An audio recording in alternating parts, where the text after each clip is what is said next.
Welcome everybody to the GDQ Hotfix. Oops. Oh wait, I'm sorry. Secret Show of Doom. Secret Show of Doom.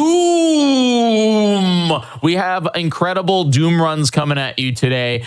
Starting with Doom 2016. We got a whole 100% run coming at you. With then followed up by Doom 1993. That's going to be Sigil 2, not episode 1 through 4. Sorry about that.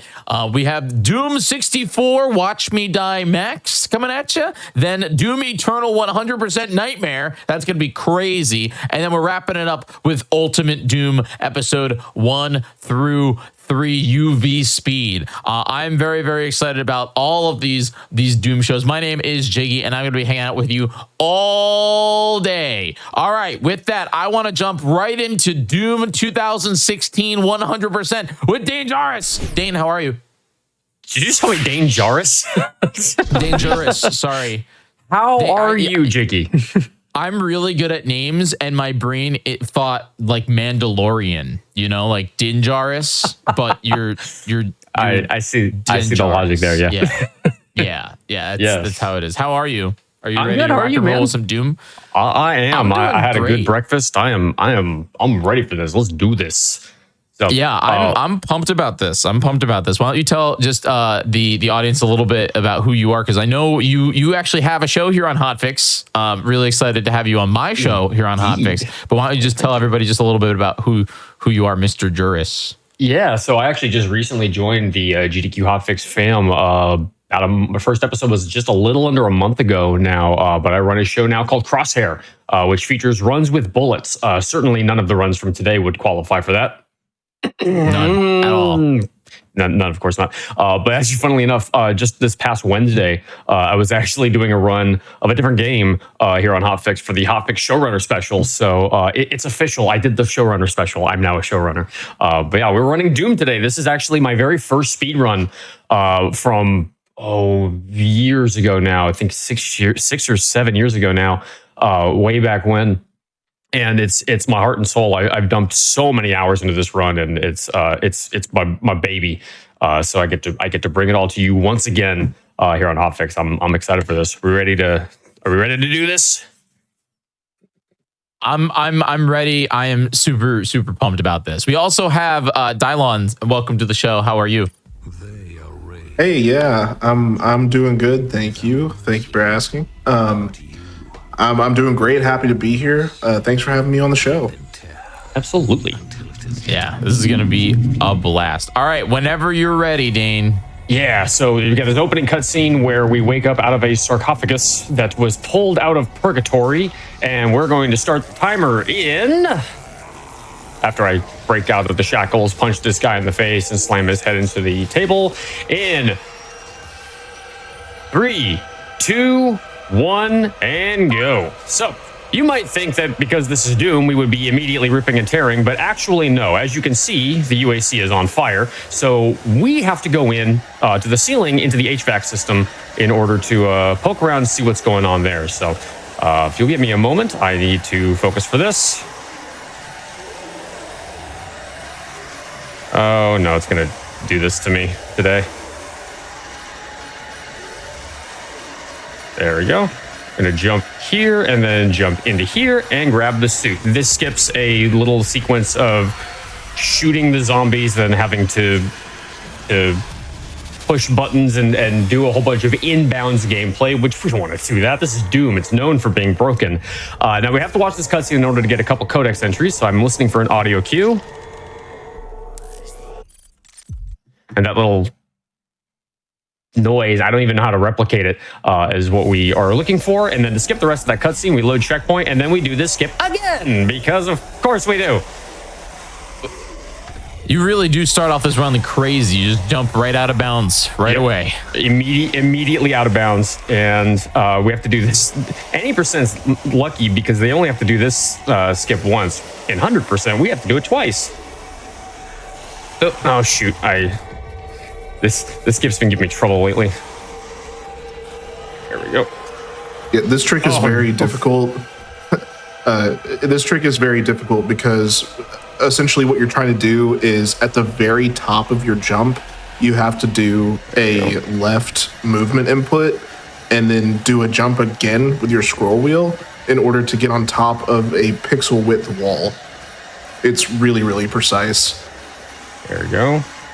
No, I saw myself overshooting that like immediately. All right, buckle down, people. We're gonna be here a while.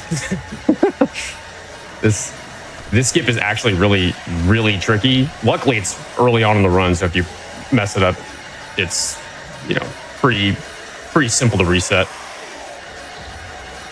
All right, we are back in the ceiling. Oh, come on. There we go. Oh my god. This is really bedeviling me today. I practiced this last night and evidently practice said no. There we go. Okay. Nice. And then we got the jump here. We're going to jump across, drop down from the ceiling, and run up here to grab the shotgun. Fun fact, this is the only place in the entire game where you can actually get the shotgun. So if we skip it, that's a bit of a problem. So this is where we get introduced to the imp. We are, of course, going to dispatch with him. Well, that's... So Dai, can you explain why that pistol animation just played out? So typically, whenever you do the 3 zombie shot at the beginning and press the button, if another animation doesn't play, then those zombies despawn. It will play the pistol animation because whenever stuff despawns in this game, it counts as it dying. So the game basically runs the check. Hey, those guys died. You need to look at your pistol. Yeah, and right now it happened during the cutscene. So yeah. Right now we're trying to press the button in the elevator because you'll having trouble with this button today. Yeah, as you've already seen, walls in this game mean very little to us as speedrunners. So we can literally just reach straight through it and press the button. Finally got it, yeah. So yeah, collision is very fun? Suggested not solid in this game. There's a lot of speed tech, and funnily enough, we're going to implement almost all of it right here in the first level. So yeah, let's talk about what 100% actually means, because there is no 100% tracker in the game. This is kind of a little bit more of an arbitrary category created by a runner named Bite Me, who has long since retired, and apparently myself also in there. There's a whole story about how he used me in order to get this added to the leaderboard. But we basically have to upgrade all weapons, collect all possible upgrade points, all tokens, all runes fully upgraded, and all codex entries. So we're going to be doing a lot throughout the run, which is why the run's a little bit long. Now, you're going to probably be having questions about what just happened there, how I slammed myself into the wall and then bounced over it, which is a very valid question. It's not something that you would normally see in a speed run, just going around flying like that. But it's not a question that we're going to answer right away, because there's another question that we are going to answer first, which is, how did I turn Doom Guy into an airplane? I always miss this jump every time I try to make that joke. Every time. I know. Every time it matters, you don't hit the trick. Every time it matters. Okay, so let's try that again. So some of you are probably wondering how I did that, but the question you should be asking is, how did I turn Doom Guy into an airplane? There we go. There we go. So we're going to land in here. First try. First try. We're going to land in here. We're going to drop down, and this is original Doom, as you can see. That is entryway from Doom 2. So there's a classic level from the original Doom in every one of the main game levels in this game, and you can actually replay through all of the classic Dooms from the main menu with the modern Doom weapons and enemies and mechanics and everything. So, answering the question about how did we go flying through the air, Dai, would you like to explain rail boosting to the fine folks at home? Yes, absolutely. So rail boosting, as has been stated, is probably the coolest trick in any speed game, in my opinion. There is a mechanic in the game that makes platforming more intuitive. So if Doom Guy were to hit just barely miss a platform, there's a check in the game called a foot grab, kind of like you mantle up on a ledge. This instead uses your feet or the bottom of your player model. Well, what happens on certain rails is that it's typically a rail. It doesn't have to be a rail, as you saw. It was just on a rock. Yeah, in this case, it's a rock. That check can actually fail if you hit an angle on a foot grabbable ledge in a certain way. And every frame, it essentially tries to get you out of that error state. So we take advantage of that to fling our character across levels like an airplane. I lost my setup point. There we go. There we go. Yeah, that's how we're able to just go flying across the whole level like that. So this is the end of level 1. We're going to be jumping into level 2. Now, the first 3 levels are actually all quite different from each other in the speedrun, because in this first level, all we have to do is just get the secrets and the codex entry and the drone, the weapon mod, and then we're good to go. So the first level is kind of like a modified route of the all secrets run. This level, level number 2, we have to sit through this cutscene at the beginning of the level here. Or sorry, what I meant to say was we just immediately grab a door through the floor, and that's how we get out of bounds. Yeah. So now we have optional mission challenges, as Vega's telling us right now. So we have to complete these. You know, they're optional in the main game, but for 100%, they are very much required. Hello? I couldn't move around him for some reason. So I have to, there's active and there's passive challenges. Active challenges are ones where I have to actually go out of my way to do the challenge. Passive challenges are ones that we're going to get just naturally in the course. Oh, I don't know how I missed that jump. That we're going to naturally get in the course of getting 100%. It's like one of the challenges for this level is collect 3 secrets. Well, we're going to get all the secrets because it's 100%. But the other 2 challenges are active challenges. And one of them is I have to get 5 different glory kills on zombies. And the other one is I have to kill 2 zombies at once with the shotgun. We've already done the kill 2 zombies at once. We did that pretty much immediately into the level. And just to make sure I get 5 different glory kills on zombies. I've already gotten 3 of them, and we're going to get the other 2 very shortly from here. So I have to do this particular skip twice. The first time to get the classic level, and then this one to actually sequence break the level. There we go. Close. Fell off the rebar here. Yeah, you can actually get stuck in that little corner. It's pretty bad. Soft lock. It's soft lock city if you do. You have to reload checkpoint. All right. This is a very tricky jump, so give me a moment. First try. Let's go.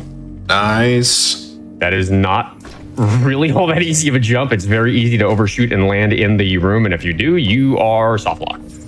Well, you can get out of it in any percent, but 100% you can't. So we have to reload. Yeah. This is oddly enough one of the hardest jumps, and I managed to get a first try just now. I was having whoa. No. I just got ping pong so badly just now. Yeah. Right, that is the problem with rail boosts, is that you bounce off of surfaces like a freaking bouncy ball or some crap. It's really tough. Yeah, and yeah, this little jump is deceptively hard. Yeah. Okay, let's try that one more time. There we go. Okay, see, that's a little closer to what we actually want. Hey, come over here, grab this little action figure, which is very special to us because fist bump. Yes. And then we're going to do another rail boost right here. Ooh, that was a good one. Nice. Nice, dude. Landed here. Yeah, right, fun fact, there's a whole... Oh, sorry. I was going to say there's a whole category dedicated to just getting to that fist bump doll as fast as possible. It was really funny was we got a category extensions leaderboard, and somebody was like, what category should we add to the leaderboard? And I was joking when I said we should add one where you just fist bump the doll in level 2, and then they added it. I was like, I was joking. Hey, but there's tons of people who've done runs, man. It's fun. Yeah. Right, so right now, what we're trying to do here is get the different glory kills on the zombies. Yeah. Yeah, we just popped that challenge, so we are done with challenges. Now we can just grab everything else we need and head to the exit. Nice and easy. My PB is already in Founder. That's a slow level 1 was. So annoyingly, we have to watch that whole cutscene just to be able to grab this map, and then we can load checkpoint again. Yeah, we hard sequence broke this level because we went to the end, and then we went from the end back to the beginning. But we did that in order to utilize that checkpoint in that door as a hub of sorts. So, did I let you explain hubs while I try and do this stupid jump? Absolutely. So, Doom, as you've probably already noticed, is really checkpoint based. We oftentimes in levels will get to a specific checkpoint, so we'll have a place to reset to and get to other things faster, especially when you're going around collecting a bunch of different stuff. We basically found what's the most optimal place to get a checkpoint and where to avoid checkpoints. Like there's actually a place right here. I don't know if you avoid it in this category, but you can actually avoid a checkpoint by very carefully. Yeah. So here we're going to carefully exit out. We're going to do that and go around so that we don't hit the checkpoint, because if you do, you're soft locked, and that's bad. Yeah, exactly. So we have our whole route planned around these hubs or these checkpoints. We're doing another rail boost here. We're going to land hopefully in the right spot. Excellent. Nice. And we're going to line up right here. Going to walk backward to land inside this hallway without having to get the key card for it. And then we're just doing this to grab a bunch of secrets because there's actually a lot of them in this level. I forget exactly how many, but it's like 8 or 9. Something like that. Yeah. So we've got everything that we need. There's only one secret left. And we're also going to grab the codex here, which is required. We could also get the assault rifle later if we wanted to, but better to grab it now while it's right there. And because we did all that sequence breaking, there's no enemies in this hallway. There's supposed to be, but we broke things a little bit. And then we're going to grab the other secret right here, which is this doll. Now, there is a 2.5-minute cutscene through that doorway, which is why we're not going to go through that doorway. We are instead going to go through the wall. Ooh, fast clip. Fast clip. Come on. Slayer, please. He is... There we go. He's refusing to move forward. All right. Line up here. And we're through the wall. So fun fact, that was actually the first paperclip ever found. It was found because Bite Me, who I was talking about earlier, was running a category called 0%. And he was like, we need to be able to get through this door without glory killing a zombie, because that's one of the challenges. And he was like, somebody find a skip for that. And a runner by the name of Seeker, who lives up to his name because he finds everything, found a skip for that. By the way, this is Frank. Hi, Frank. Say hi to Frank. Hi, Frank. Say hello to Frank. Frank's having a bad day. All the skin was melted off his face. Yeah, and we got our first secret mention of the run out of the way. True, yeah. One of many. Yeah. One of many, I'm sure. I'm lining a break here. And as soon as we see checkpoint loaded, now this actually loses time RTA, but we're not here for RTA. We're here to see the run. So do that in order to open that door early. I'm going to grab the mod here while I'm reloading or reattaching my mod on my shotgun. That's going to cancel the animation in order to keep the drone there so I can grab the drone again. We're actually going to grab this drone 4 times over the course of this level. Because we need to get all the mods for all the weapons, and there's drones that we're gonna skip later on because they're slow. And we're gonna be duplicating a lot of things in this run because there is no source requirement for this run, technically speaking. Now, one of the challenges is actually kind of tricky. I'm gonna line up here. I don't know why these zombies are so far away from the barrel. There we go. There we go. Nice. That's another mission challenge done. Now, we haven't had much combat yet. Here's the combat you were waiting for.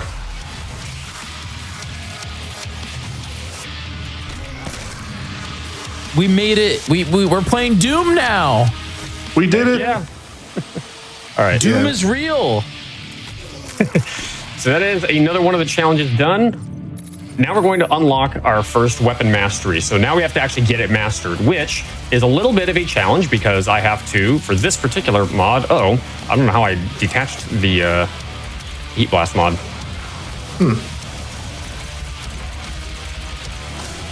So, Dai, can you explain weapon masteries to people? Absolutely. So part of progression in this game is to use your weapons in specific ways. So you'll have different challenges for each weapon, like with a heated core, you have to get multi-kills with your heat wave on your plasma gun. The whole run is kind of centered around the first bit is the collection of the mods, and then throughout the rest of the run, there are planned times and often improvised times where you get these pips, as we call them, or points toward upgrading weapon masteries and things like that. So you'll see throughout the run, Dan will switch weapons to get a pip on a mastery at certain times, or if he's low, he'll try to get some in another place, because you have to have them all upgraded by the end of the run, and if you were just using the same gun the whole time, you'd never do it. So that's part of the added challenge with this run, is making sure that you're constantly keeping track of everything that you're mastering in the back of your mind, making sure you don't miss anything. Yep, and what Dai said is very accurate, that there are planned places, but there are also improvised places, because there's a lot of variance in this run, and things can go very awry. Oh yeah, that's definitely... Doom is a game where you have to know so many backup strategies in order to successfully finish a run. Now, most of my experience is in any percent, but even in any percent, if you're just trying to finish a run, we know tons and tons of backup strategies. Pretty much anywhere you're at in the game, you can figure a way out of it. And yeah, for 100%, you have to have a intense mastery of every trick, every weapon, and how it operates. It's really involved.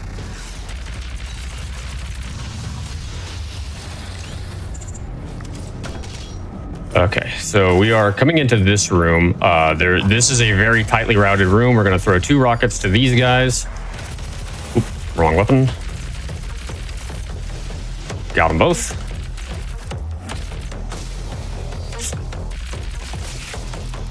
Okay, didn't actually do that the way that I wanted to, but it ended up working out. I got the exact number of ticks I wanted, just not on the enemies I expected to get them on. So mission failed successfully. Yeah, task failed successfully, literally. So we're going to come in here and do another gore nest. And this is another one where, whoa! I thought he blew that up was already. sketchy. Gonna throw 2 rockets up here to get rid of this guy. Now, the chainsaw that we just picked up is used to refill ammo, but we can skip the animation if we angle things correctly, which I didn't. You can actually skip that glory kill animation entirely if you angle things right, but he didn't cooperate. He delayed himself for some reason. Yeah. So now I can't reload checkpoint because if I do, the game is gonna deload 2 Hell Knights that are wandering around outside, and we're going to need both of them for combat rating, because one thing that was added in this level that was not in the last level is the circles up in the corner. That's combat rating, and I have to get... There we go. I have to get all of those circles filled in order to max out my combat rating. And if we reload checkpoint, these 2 Hell Knights will despawn, and I will not hit 5 combat points. This guy's also, he did this to me last night in practice, too. Mm-hmm. Sometimes you can get really lucky, and they'll basically, dead sprint to you wherever you're at, but other times they'll get stuck somewhere. Yep. Yeah, and combat rating, that's another huge piece to track. You can be, going along your... Nice. You could be going along your merry way and miss out on combat rating, and you're like, okay, well, now I have to just reset the level. Awesome. Yeah. So that Hell Knight that we just killed, his name is Captain Combat Rating, because he is all the way across the level. You may have seen me shooting across the level. That was to summon him over here. Sometimes he just decides to not show up and take a sweet time, and then I have to go hunt them down. Luckily, he followed us this time, which happens less often than it does. Yeah. I'm gonna get rid of him just to be careful. All right, so we got our final gore nest, excuse me, of the level right here. Yeah, this fight is an example of fixed spawns. So there are some levels where, or some sections of levels where the spawns aren't like determined. They'll just have enemies kind of spawn in random places. But in this one, you'll see Dane pretty much knows where the enemies are going to spawn, and he can clear it out really, really fast because there are set spawns. Kind of like in the last room of Foundry that we're about to see here in a minute. Those are set spawns too, and it just shows a level of like mastery over the levels, like knowing where everything spawns and accounting for RNG, and the occasional troll imp. Yeah. Yeah, we have picked up that same drone 4 times now. You're only supposed to pick it up once, but we can pick it up multiple times. That was actually found by accident, that you can pick up the drones multiple times by a runner by the name of Meta Live, who was in chat earlier. Wow, imagine Meta being in chat and not here. Imagine. Ooh. I just want to say thank you very much to everybody that is part of this hype train that we currently have going on. Excited about that. Your subs, your Prime subs, and your gift subs, as well as bits and cheering, go on to support the GDQ channel and help us do Hotfix. So if you like shows like today's Secret Show of Doom or Dane's show, you should definitely consider subscribing, gifting subs, or sending some bits our way. Absolutely. You guys do excellent work here with GDQ. We really appreciate it. All right, so we're just killing the guys. Ooh. Awesome. Honestly, my favorite part is about to come up, y'all. You don't even know. I know what part you're talking about. I'm so excited. Memes. Get ready, dude. All right, so that is full combat rating. We've got all challenges met. So now we are going into the best part of the level, token duping. It's my favorite part, dude. We're going to walk up, grab this token, and reload checkpoint. And then once we load back in, we're going to walk up, grab this token, and reload checkpoint. And then once we load back in, we're going to walk up, grab this token, and reload checkpoint. Now, this is something we have to do 29 times. We're not going to do that. Times. We're going to load a different save that's already got them duplicated because you don't want to watch me do that. It takes 4 minutes RTA. Nobody wants to watch that. So we're going to just load this save instead. That I made last night, and oh, look at that, we have all 29 tokens. It's amazing. So yeah, there's 36 total that you need that are actually available in the game. We are only we're gonna pick up 7 of them in their original location for various different reasons. But for right now, we are just going to unlock those, and we'll get the other ones later. But yeah, there's either tokens that are required that you have to pick them up. It's easier to get them in other places, or it's faster to get them in other places. So now there's a long cutscene at the end of this level, but we are going to skip that by jumping up here and doing some pretty tricky platforming. It's kind of easy to get stuck and fall into the void here. So I'm going to do a nice big jump. We're going to walk very slowly across this because I am scared. I have never lost my dearth of respect for this skip because it is actually very tricky. Gonna line up right here and then jump around a wall, and that is the whole of Foundry. Done. Oops, I was not holding enter.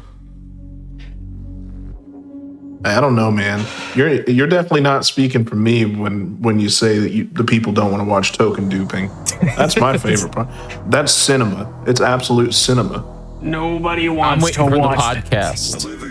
Yeah, I think you should create a token duping podcast where you just token dupe the entire the token duping podcast. Yeah, amazing. Yeah, where we talk about riveting subjects. Yeah, such as the duping of tokens. All right, so we are going to run in here in order to save some platforming. We're going to throw a nade and boost ourselves across. That saves about 7 seconds. Do a nice big jump over here, and we're going to pick up our first rune. So these are basically equipable power-ups that we can interchange whenever we feel like throughout the run. This first one is called Vacuum. And in order to acquire it, I have to kill 15 of these imps just within the time limit. First one's pretty straightforward. They're going to get tougher as the run goes on. Oh, this guy moved.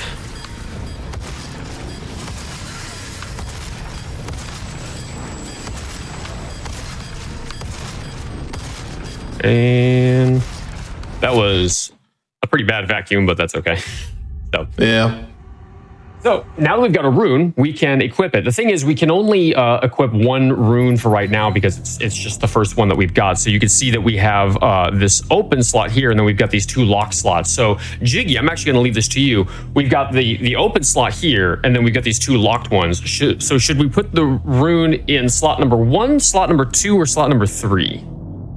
Ooh, this is really hard, but I mean, since the first slot is open, we should go with the 3rd slot.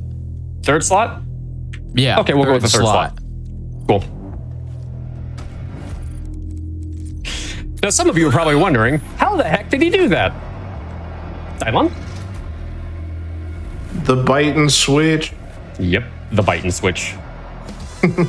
Yeah, basically, if you navigate the menus while you're hovering over a slot, and like you use the arrow keys and navigate the menu, but you hover your mouse over like a certain section of the screen, you can equip a rune in a slot that's not unlocked yet.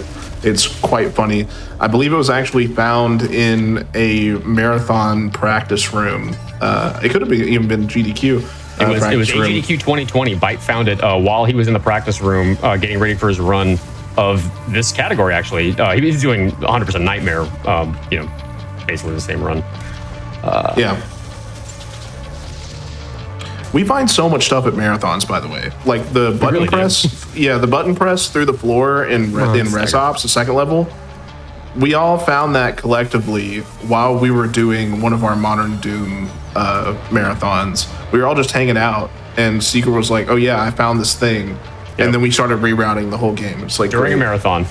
During the first MDSR event, which was really funny. All right, so because we unlocked equipment mastery earlier, he might be a little too far. Nope, I got him. Cool. So one of the challenges for this level was to do DFAs on those Hell Knights, which is a bit of a challenging proposition, actually. Ooh. So yeah, one of the dude, we're already at 5 out of 15. That is wild. Yeah, that was crazy. One of the weapon masteries is on the rocket launcher, remote detonation. I'm out of ammo for it. Is remote detonation. So we have to kill 3 demons at once with 1 rocket that I remotely detonate in midair. Ooh, I'm gonna go for swag boost since I'm over here right now. Swag boost. Let's do it. Swag boost. Hey. It saves no time, but it's really cool. Yeah. That's my favorite kind of speedrunning trick, is when it saves no time, but it's really fun. Yeah. Absolutely. I'm out of rockets, so I'm going to have to do this room a little bit differently, but that's okay. Now we can actually, so we duped weapon drones, we duped tokens earlier. We can actually dupe these Argent cells as well, but we're not going to dupe, we used to dupe this one, but it actually was found by Darve a little while back that there's another token or another cell that's easier to dupe. All right, oh, we also have another swag boost right here. Oh, wait. Ah, darn. That one saves 1 second if you get it first try and you actually cover some distance. I didn't, so it loses time, but it's cool. Yeah. So it's just a weird random boost. And we're going to get our second rune trial here. This is Dazed and Confused. This one extends the amount of time that you have to glory kill enemies. Why they make you shoot barrels with a pistol to do this challenge, I'm not exactly sure. But this challenge in particular shows off the god-awful bloom on this pistol. So as you can see, I'm shooting with my crosshair over the barrel, and annoyingly, it won't connect. it will shoot a little to the left, a little to the right, a little up. Oh yeah, it's Everywhere but excellent. the dot in the middle of the screen. Very It's annoying. so fun. Your intro times used to be based on pistol spread. Yeah. All right. So we've got another rune here. We've still got the open slot 1, and we've still got the locked slot 2. Which one? Ooh, I'm thinking number 1. League Number 1. 2. You actually League number 2. picked both of the optimal slots for this. Funnily enough. Really? Yeah. There's actually an optimal. Come on. Oh, this guy's gonna be a pain. There we go. I was thinking to do a Zelda reference. I was going to do 23 as number 1, but I went with 312. I know that reference. How is that an on-level glory kill? What? Yeah, I have to get 25 DFAs on demons. DFA stands for death from above. And so once you see a glory kill, I'm going to jump up and stomp on their head just like that. Ooh, freebie. Let's go. Excellent. So there's a few kind of setups that we can do in order to very specifically cheese out these staggers where they start glowing. Can I make this one? I can. Oh yeah. So we can either get 3 body shots on an imp or 1 headshot with the assault rifle. I can throw a rocket right behind one of these guys' heads, and that will stagger them. Just like that. So we're already at 9 out of 25 on this thing. So, all right. So then we're gonna come in here. I'm gonna throw a rocket here. I'm gonna throw a rocket here, and oh shoot, I forgot my phone. Hold on, I have to go get my phone. Oh no, I have my phone. Never mind. We're good. We can go back in. Okay, so we're gonna come in here, throw a rocket. How did I kill these guys already? Wait, I forgot my wallet. Hold on. Wait, no, I got my wallet. We're good. Okay, hold on. Okay, Phone, sorry. wallet, keys, man. I'm getting distracted. Okay, so we're gonna throw a rocket here. We're gonna throw a rocket here. I forgot my laptop. Hold on. I gotta go back. Oh no, I have my laptop. You might have been seeing a pattern here. Might be thinking, why would he be doing that? And why is he so forgetful? Well, the reason why, part of it is to actually get the masteries on the mastery finish, which we just did now.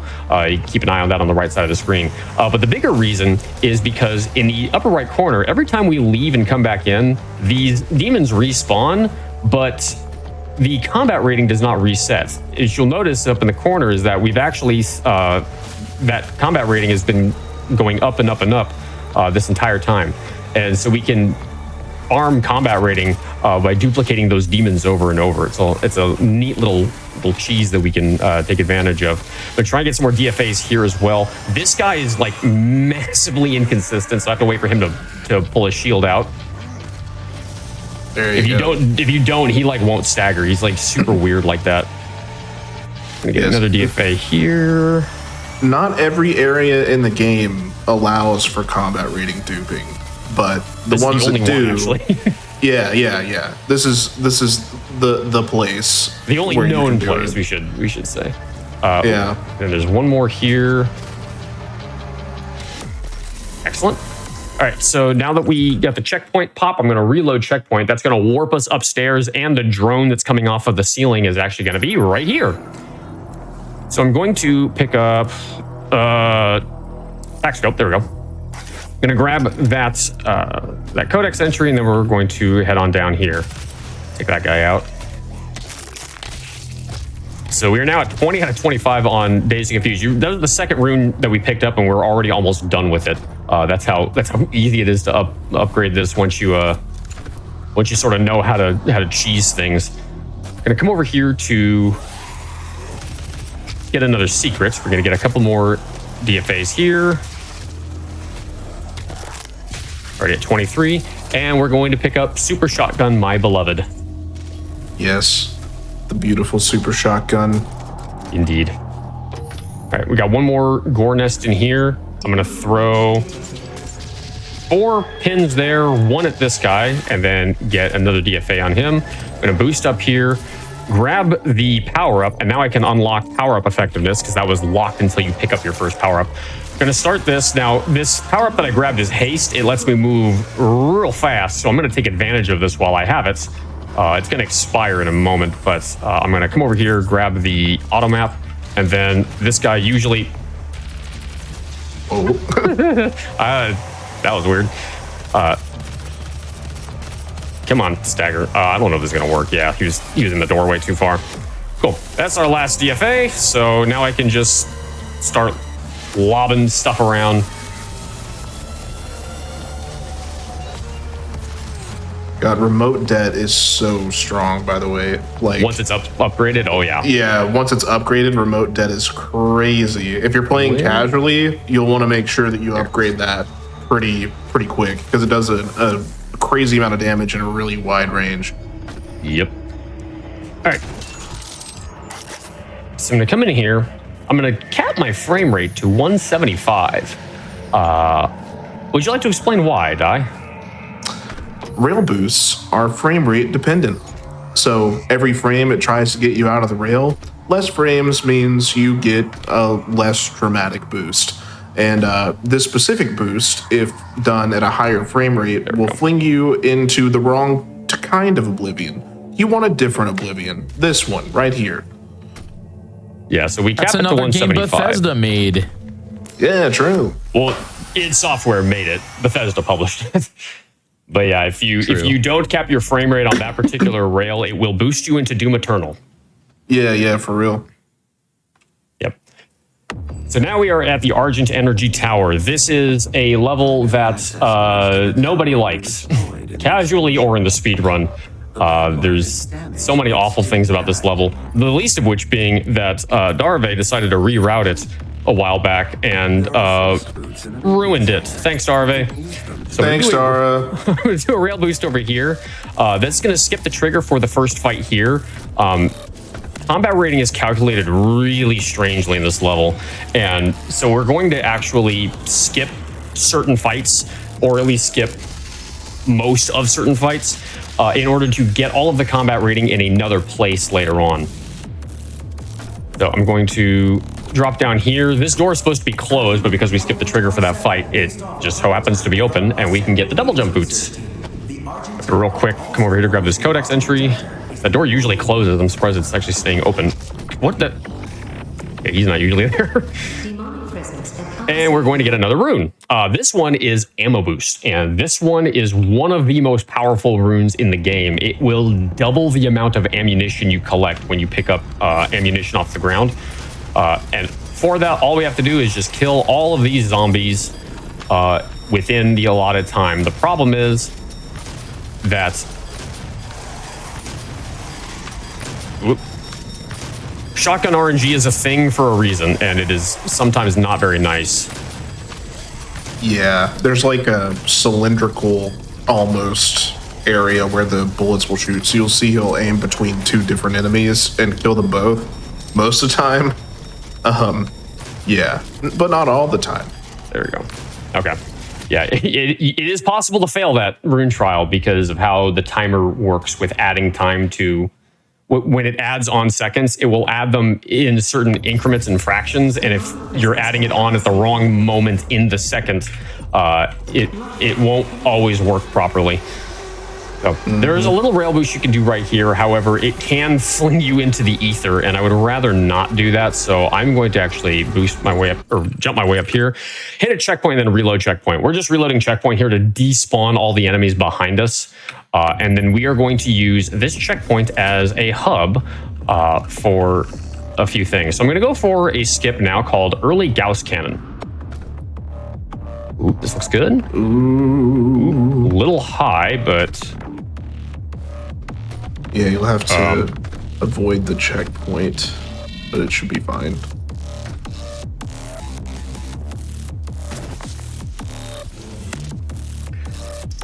Nice. Okay, a very, very wonky way of doing it, but we got a first try at least. that was a little scary. So yeah, you want to boost your way up to the tower in order to grab the Gauss cannon, but if you go into the wrong place, you'll hit a checkpoint, and that means you have to restart the whole mission. You can't just reload checkpoint because you'll be at the top of the tower and nothing else will be have been completed. So we're gonna boost our way. Oh, I didn't think that was going to avoid, but I wasn't totally sure either. I was like, it could blow up here, but yeah. If you start falling when you're over the void, the game will just insta-kill you because it's just a check to make sure that you don't soft lock yourself. So we're going to try that again. But I'm Yeah, boosting shout my out to way. Sabuline Horizon for giving us more insight on how that works, by the way. He wrote like a whole doc about it. So yeah, we're dropping in just to get that secret. If we could not get that secret right there, this entire level would be routed differently. The route that we're using actually hinges entirely on being able to get that secret. All right, swag boost. Oh, base plant. Right into the piston. Very good. Let's try that again.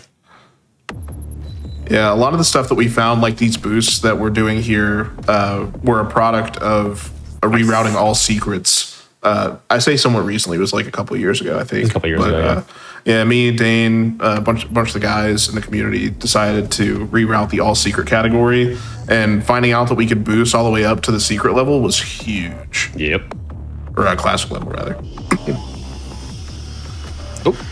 These guys didn't spawn in. So yeah, if you don't get far enough back from the trigger, these guys won't spawn in, and we need them.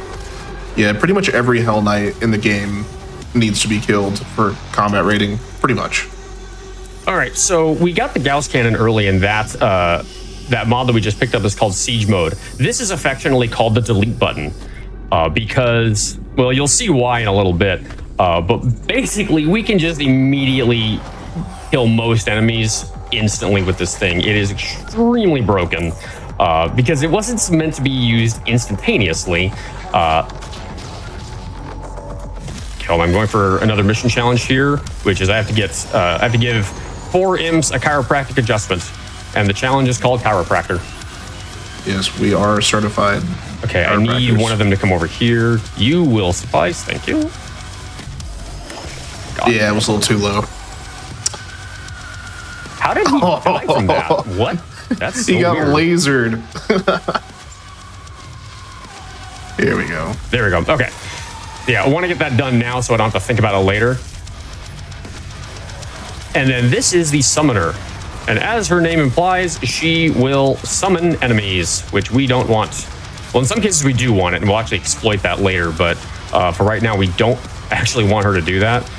I'm just throwing as many rockets as I can because one of the mission challenges for this level is to kill 15 enemies with the overcharge power-up active.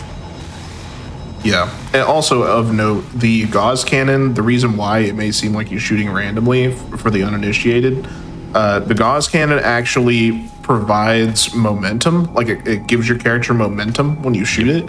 So we do extended jumps with the Gauss Cannon, we get momentum, like horizontal momentum with the Gauss Cannon. Pretty much anywhere that you can fit in a Gauss shot, especially in shorter categories or levels, you're gonna shoot to go a little faster.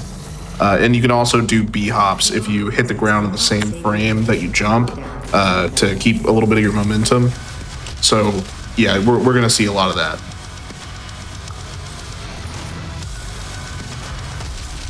Yeah, that shot that I'm doing with the Gauss Cannon is they just get another couple kills here just to guarantee I get overkiller because.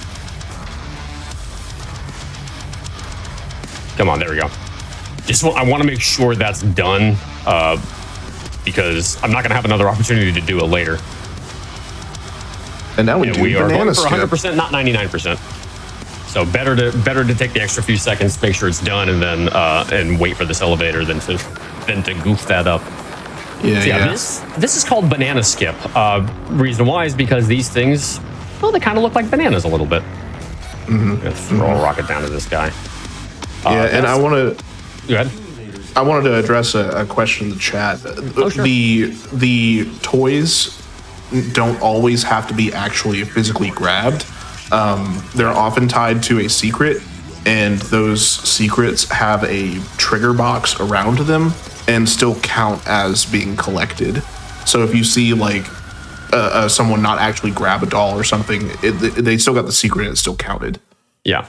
In some levels, you do have to pick them up for it to count. In this one, you don't. Yeah, yeah.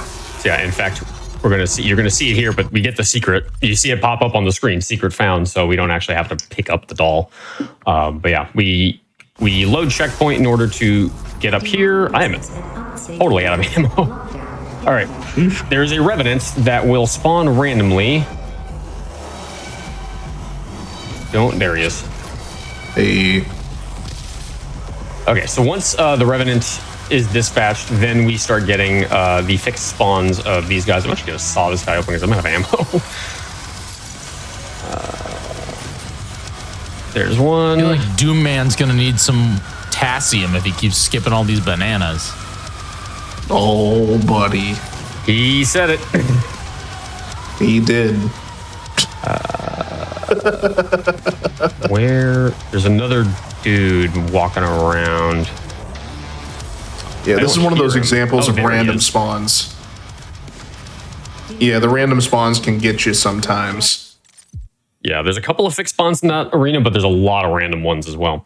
So we're going to load checkpoint here because what we're going to do is we're going to skip having to scale most of the inside of the tower. I'm going to grab the invulnerability. I'm going to line up right here. This is extremely precise, so give me a moment. Oh, this skip. Ugh. Yeah, it's extremely precise and extremely finicky, and it does not work most of the time. But man, it saves about 2.5 minutes if you get it. So Yeah, it's worth is doing. Required. Yeah, it's worth doing. Absolutely. Alright, so we're going to line up. Thanks, there. Dara. Yeah, thanks, Dara, for finding this. We love you. We. We. Oh, sick. That was We a in it. good one, although that was a little scary there. Okay, so that's exactly how we want that to work. Okay, I see the rune trial, so I'm going to wait because it is actually a little bit problematic if you try and do this too early and you wait too long. Oh my god. Dara's in chat. No Omega boost. Pepe laugh. Lol. Man, okay, so there's another boost at the bottom of the tower called Omega Boost. It saves 30 seconds if you get it first try, and there is no consistent setup for it. And so it's a giant meme, and he loves to riff on me for not doing his stupid new route in this stupid level. But it's faster. I love you, Damn. Dara. Just kidding. I actually hate you. All right. So yeah, this one is a weird challenge where you have to shoot the barrels in order to blow up the zombies. Also, sometimes the game crashes here. Yay, it didn't. Alrighty. Hooray, Doom not crashing. Pog? Pog? No crash pog? All right, so you're going to see me randomly shooting at the ground some of the time. The reason for that is because I'm trying to drain my ammo in order to refill it later, because that is going to progress mastery of both the vacuum and ammo boost runes, because we have to do certain things in order to get those fully mastered. And so a lot of the route is actually really tweened to make sure that we can get all of these different masteries and challenges done. I'm going to take out these two, make sure they're out of the way, and then I have no idea what killed him. He just died. I think he had a He stroke. just flopped over and died. That do be happen sometimes. Okay, I'm trying to find. There we go, Mancubi. That's what I need. So I need these Mancubi to spawn in because they are a tremendous amount of combat rating, and we need to get a lot of it because we are about half a combat point away. Hello. Yeah, you'll notice combat rating is really low here. This ending sequence of the level is timed, or like pseudo timed. There's different waves of enemies that come out. Okay. Right. Yeah, and if you don't kill a certain amount of the bigger units that are worth more combat rating, you don't get enough. But you see, he just got his combat rating before the level faded out. Yeah. It wasn't extremely tight. I've definitely been under tighter pressure than that to finish combat rating, but It's still pretty tight. It's still pretty pushing it tight. a little bit. I'm not gonna lie. Yeah. So if all has been well so far, we'll have 10 weapon upgrade points, which we do. Excellent. We're going to unlock the super shotgun mastery. And this thing, when it's fully upgraded, lets you shoot twice before you have to reload, which is very nice. That is going to be cycled into our alpha rotation once we get that.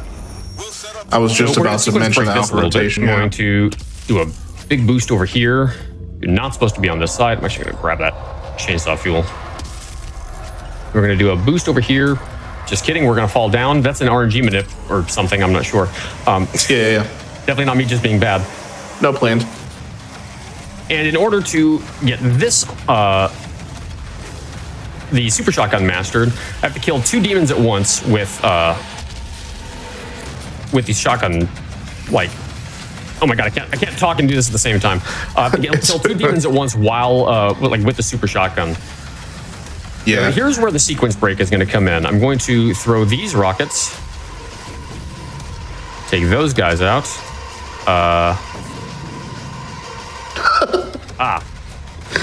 Did you see that Hell Knight?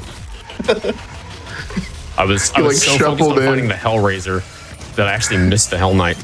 All right. He like shuffled in and shuffled out. Oh, did he? Yeah. Okay.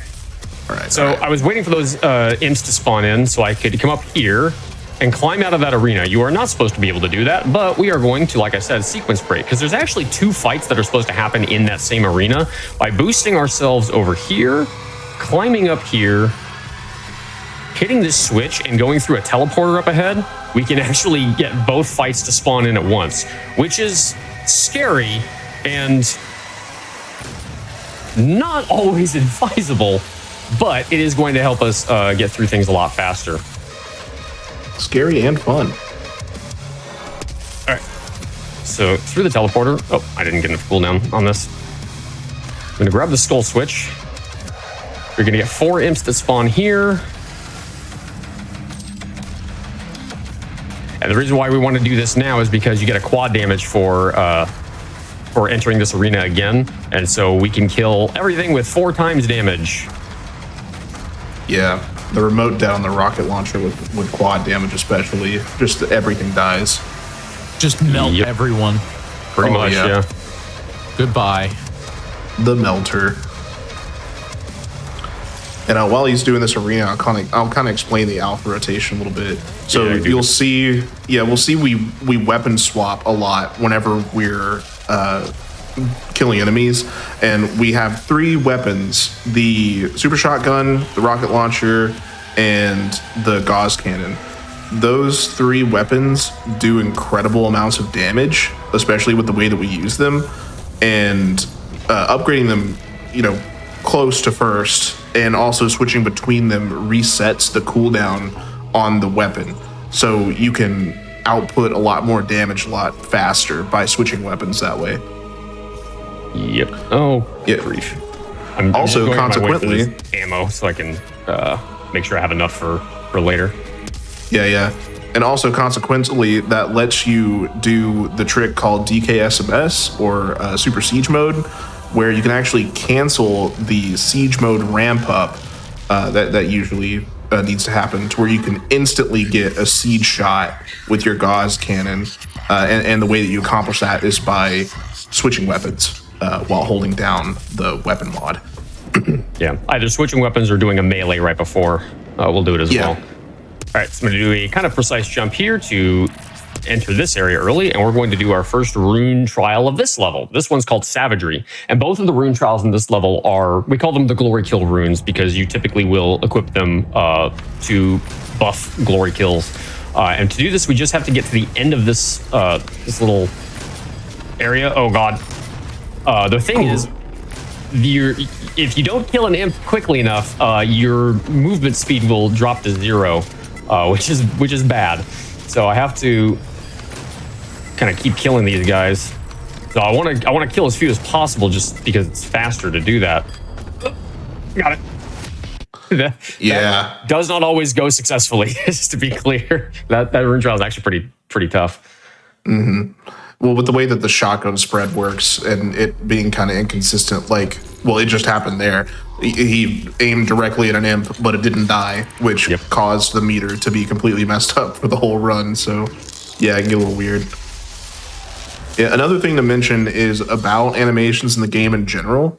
Typically, an animation will play out no matter what happens, but it can be interrupted by certain actions. So like the reason why we can do chainsaw animation skips is if the enemy is in an animation already, but you chainsaw it, the check for the chainsaw still goes off and it still dies, but its animation did get canceled, overriding your animation for the chainsaw. It's weird, and there's a lot of stuff that happens like that throughout the game. That's why, you know, a lot of the mod duping works, a lot of the dupes in general work. The DKSMS, all that stuff. Hey, it happened. Yeah, we what was here. showing up on the overlay was the menu. I was just getting a black screen. So let me reshare this Discord. Un momento. Yeah. I knew that part gets a little dicey. You had to reset a couple times, so I figured I'd talk about the animation thing. Yeah, well, so the reason why we are reloading checkpoint here is because we're actually duplicating this this Argent cell. So this is what I was talking about earlier in level 4, where we can duplicate this Argent cell. Okay, so that last one didn't count, so I have to do it again. So basically, what we do is the game doesn't let you pause while you're in the middle of the cooldown animation from doing your selection, but you can force it to pause if you alt tab out of the game. So we're going to do that 3 times to pick up this Argent cell 4 times. So this is going to be the 3rd pickup. Yeah, alt tabbing in this game is, well, you saw it. It makes the game crash a lot. Yeah, and there's ways to get around that. Like I run the game in full in borderless windowed, and I have the game resolution set to my monitor resolution. Those 2 things alone actually mitigate most crashes that involve alt tabbing out of the game, but not all the time, as you can see. Yeah, yeah. So that is it used to be that every ammo time upgrade. it would happen. So another fight here.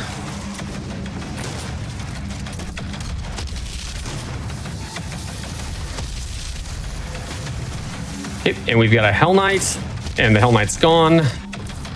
Now there's a chain gun in there, but we're not going to pick it up because it actually would start an animation that's about 5 to 6 seconds. We want to skip that because we can actually get a 0-second animation later. Yeah, typically the spawn, like the first instance of you being able to get a weapon has an animation, but others later on in the game don't because they assume you already have it. So yeah, it's a nice little time save. Interesting. The Lost Soul Who did likes not watching aggro. cutscenes? Oh, interesting. It'll Usually probably he aggro you aggroes. later. That's kind of weird. Oh, nice.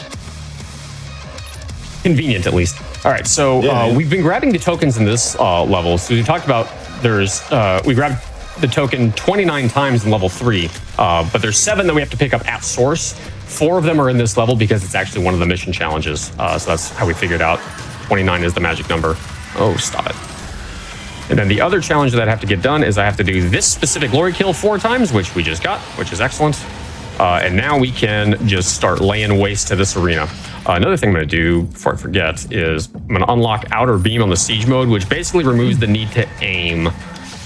As long as I'm like looking roughly in the direction of the enemy that I want to kill, it'll die. Yeah, if your crosshair is literally anywhere in the Tri-County area, you're good. Pretty much. After this arena, would that be a good spot for a quick break? Actually, that is perfect because we're going to be coming up on the load screen for the next rune trial right after this. Awesome. All right, there you are. I'll refill my ammo right here. Whoop. Whoop, too far. And we stop the timer in 3, 2, 1, pause. Awesome. All right. We'll be right back. Don't go anywhere. We're going to take a quick break. And when we come back, we'll be back with 2016 Doom. Don't go anywhere.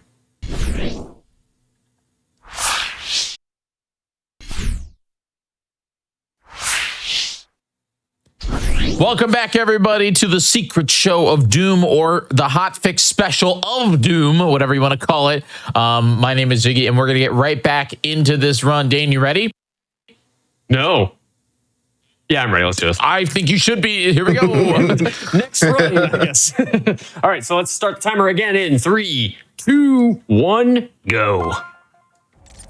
So we are now in the the second rune trial of this level, which is where I have to get 3 Hell Knights killed with DFAs. So I have to stagger them and then jump on top of their head and kill them that way. 4, 5. So I'm going to lob 6 pins at them, melee them 5 times while shooting, and that will almost always put them into the proper stagger animation. Oop, something didn't register there. And done. Nice and easy.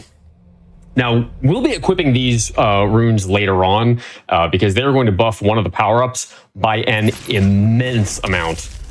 It's actually kind of silly how broken Berserk is going to get with these 2 runes on. Picked up a haste that's going to increase my movement speed, similar to how I did in level 4. And I'm going to take advantage of that by just trying to run around and collect as many things as I can while I have extra speed enabled. Gonna do a kind of swaggy jump here. Swagger. Nice. And then I'm gonna do the animation cancel from earlier. Where's... Is it... Stun bomb, there we go. I don't remember which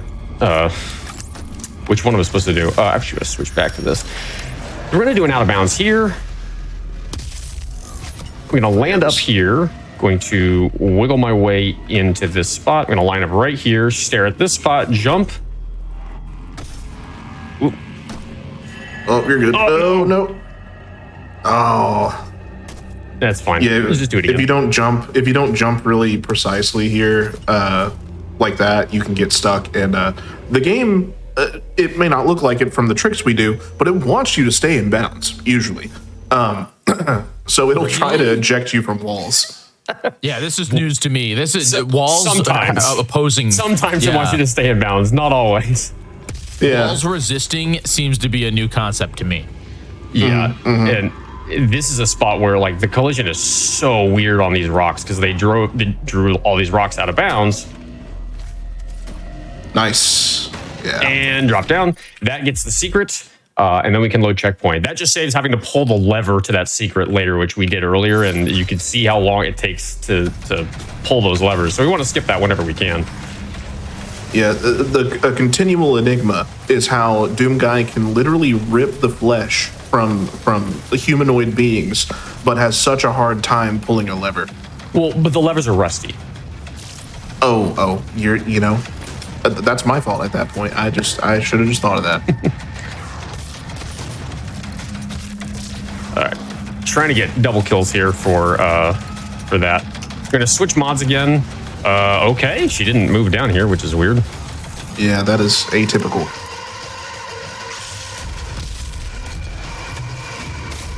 Going to go away. Gonna kill those guys, and we're gonna get a bunch of lost souls spawning in here, which. Oop. Try to get a few double kills on them. Didn't quite work out the way I wanted, but that's okay. Yeah. But you can just see here the power of like quad damage and the alpha rotation. Like you just like 2-cycle these enemies that are supposed to be some of the hardest enemies in the game. It's insane. Yep. All right, so we're going to go for a couple double kills here. Nice. I know, that's a pretty cool shot. That was cool, dude. Nice. I think that is everyone. I'm going to come over here. I'm going to do a nice, woo, I got stuck on something, so I'm going to play this a little safer. Going to grab that. I'm going to leave the chainsaw alone for the moment because I'm going to grab it now, just so I can refill my ammo for free. And I didn't see how many I have on Super Shotgun, but we'll see it in a second because I'm going to get another couple ticks right here. I'm going to hope to, at least. 16. That's actually pretty good. That is not a number I'm mad at. You usually want about 15 here. Now we're sitting at 17. I am pretty happy with that. Yeah, whenever I was talking earlier about how the whole run is about managing numbers in the back, like in the back of your head the whole time, I certainly wasn't playing around because you've got your rune mastery, you've got your weapon mastery, you've got your combat rating. You've got your level challenges. I don't know why I blanked on that. Yeah, there's just so many things you have to keep track of. It's insane. I can't even list them all. Man, we're at 22 already. Holy cow.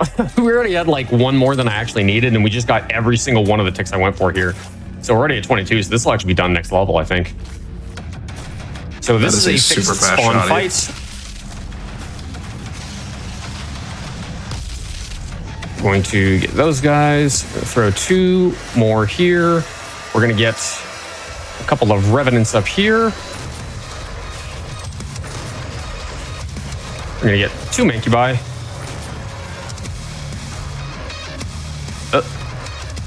There we go. And then we got 2 barons. And that is Cadinger Sanctum. And then, fun fact, that's our sarcophagus that we broke out of at the beginning of the game. Yeah. So this is where they initially extracted us from Purgatory. So a lot of people think that that's the first hell level, which kind of, technically in the lore of the game, it's Purgatory. It's not actually hell. But 6 one, half dozen the other anyways. Yeah. So now we're going back to the Argent facility. This is level 4. It's also level 7. However, it's going to look a little bit different now because you'll remember that big explosion at the Argent Tower in level 5 kind of messed up the Argent facility a little bit. One might even say it's destroyed. The Argent Tower is destroyed. The portal can no longer. So I'm going to do a little cheese here. I'm going to bonk my head into the ceiling, hit a secret trigger, which also gives us a checkpoint, and then we are outside. So I'm going to go for a paperclip right here where we can wiggle through the walls. I'm a little stuck. Come on, Slayer. He doesn't usually get stuck like that, so let me try that one more time. Yeah, the way that the walls and geometry are built. There we go. The way that the walls and the geometry of this game are built, like they obviously don't expect you to touch some of the stuff that's behind the walls. So you'll have to like wiggle through effectively like polygonal boxes and stuff. It can be a little weird. Yeah, but we do that to skip pulling that lever right there, which again, those lever animations are like 7 seconds each, and then we have to, backtrack into the level to find it and all that stuff, and it's a big pain. We'd rather not do that. So I'd rather not do that. We got a big leap upward. We have to come in here to grab this codex entry. Now, there's a really long cutscene that plays here. We don't want to sit through long cutscenes, so instead, we are going to boost ourselves up here, and then we are going to do a nice...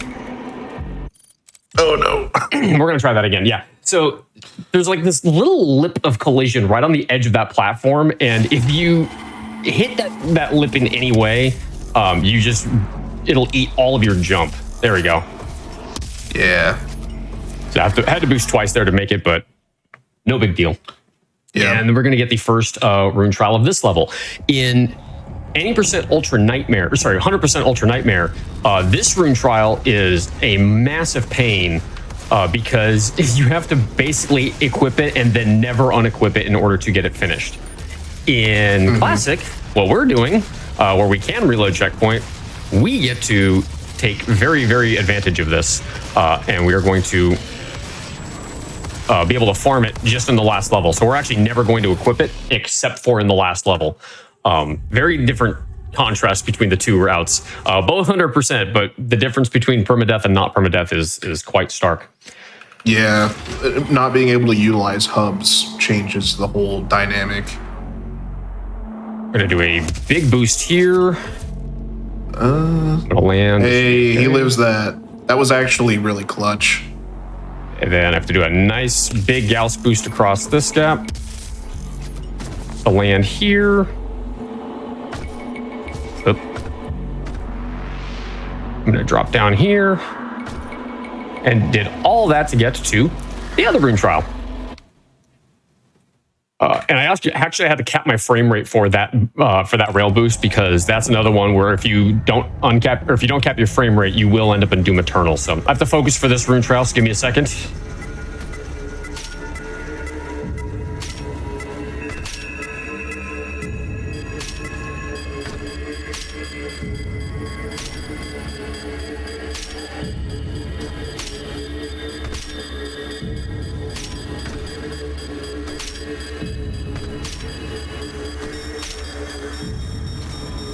got it. Whew. Oh, Riveting. man, oh man. Tough. One of the toughest challenges of the game. The challenge, of course, is staying awake while you're doing it. No lie, I actually got 20% sleep here. Nice. So we're going to jump over this edge to get this secret right here. And now we are going to do some farming. We like farming, right, chat? Farming. I actually accidentally got that that double kill just now. I didn't even mean to do that, and I did. I guess I'm just too cracked. Absolutely. All right, so this arena is the subject of a lot of rerouting because this particular summoner right here has different properties from all other summoners in the game. For whatever reason, she will infinitely spawn demons into the arena as long as she doesn't die. Now, there's another zombie. Oh, there you are. Okay. So I'm going to equip this Berserk, and you're about to see... Whoops. There we go. You're about to see why this is such a busted set of runes combined with this particular summoning circle.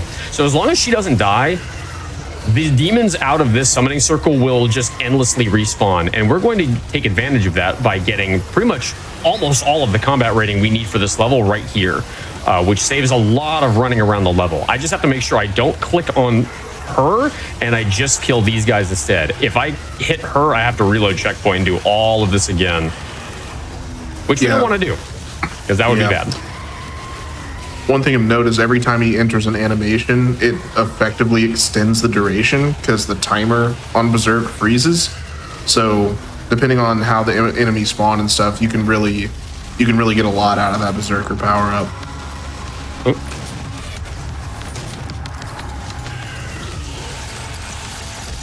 Yeah, and there's enough of an AoE on the Gauss rifle that I do not want to shoot it with the summoner nearby, or I'll kill her, and that's a bad thing.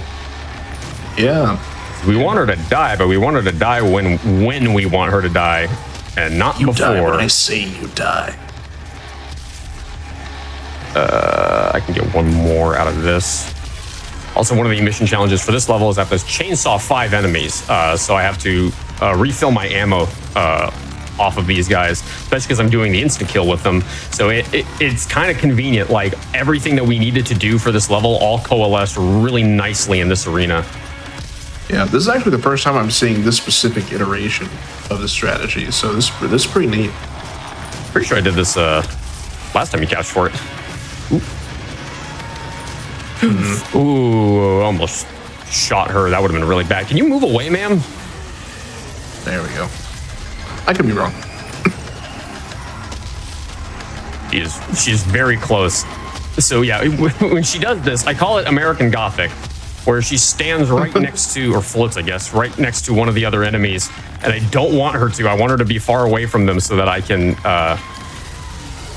get my kills without having to worry about it. Ooh, right. Almost shot her again. Man, move away! Good grief. Okay, that's another Hell Knight. I'm gonna let one more spawn in for safety, and where does she go? Right here. Oh, grief. There we go. And then one of the other mission challenges that I have to do is I have to get one of these Revenants dead while it's in midair, so I have to wait for one of them to jump. Just like that.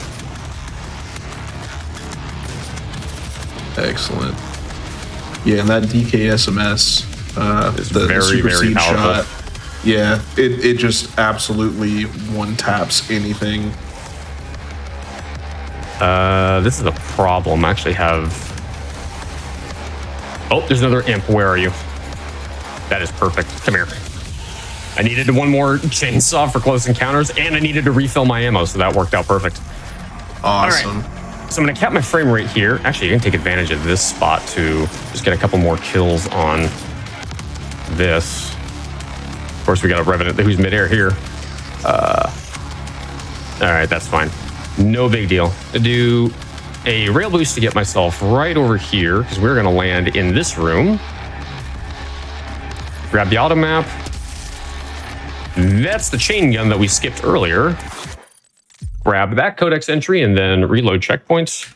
Also, if you have your frame rate capped while you are on a load screen, the game won't load for some very bizarre reason. I'm not sure why. All right, going to go for another couple kills here. Now, we already have combat ratings, so we can actually head straight to the end of the level. Just need to... Whoa! That was nuts. It's fine. Okay, that was a very scuffed way of doing that, but we got it, so that works out. All right, so we're gonna come in here just to grab that codex entry, and then we are going to head back out. Now, I am going to actually grab the key card here. There is a way to do this without the key card, but it is not that much faster, and it's also wildly inconsistent, annoyingly. I'm gonna drop down. We're gonna come over here to get the drone that's right there. It's floating up there now. If we didn't do this, it wouldn't be floating up there. I have to do a precise jump here. There we go. Get the secrets, and then we can come over here. I always forget what to grab in these spots. Oh, actually, that drone actually got routed out. We don't actually need that one. Oh, good grief. This door sometimes does this for some annoying reason where you'll have the key card, but it will, because we sequence broke everything, it won't open. No idea why. It's very frustrating, but fine. We just have to reload checkpoint and do it again. Access granted. Again, not sure why, but... And then we can come in here, and this is the end of the level. We're just going to do a couple of things here to get some mastery points done. Really? There we go. Man, you're getting trolled on these shots today. A little bit. There you are. Oop.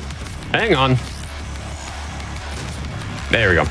28 out of 30. All right, so it didn't quite get done this level, but that's okay. There'll be a couple of pairs of demons at the beginning of the next level that we can do it on and get that thing fully mastered. So we're going to be... now we're getting into the advanced research complex. This is the longest level in the run, and it's also the place where we're going to start blowing open a lot of masteries at once. And so I'm going to probably end up getting a little bit more quiet, and I'm going to let Dylon take over most of the commentary on these next couple levels because I have to focus a little bit more. In the meantime, though, there is one thing that we can do. So we're going to actually, where is it? We're going to upgrade the tac scope mastery here, and then what you can do is shoot your own hologram, and it will count as a headshot on the tac scope. Why does it do this? No idea. It only works on the train, and it only works for this weapon and for the pistol. That's it. There's no other weapons that works for. And once the train's not moving, it doesn't work anymore. It is truly strange. I'm going to try and get a kill there. Nice. Truly a meme. Now, this is another interesting level with combat rating because you'll notice that we just killed a Mancubus. However, there's no new combat rating, as you can see in the upper right corner. Because the only combat rating that actually counts is combat rating that is tracked during gore nests, which I don't know why they did it that way, but they did it that way. All right, I'm trying to get... Oh, really? I have to also get a certain kind of glory kill here on those zombies. I have to get 5 of them. And it's specifically doing the chiropractic thing that I did in an earlier level. So I'm going to try and set that up in here. There we go. Oh, come on. That's 3. That's 4. I'm getting really bad luck with this. That's 5. Nice. Okay, so now I can start going for headshots on these guys.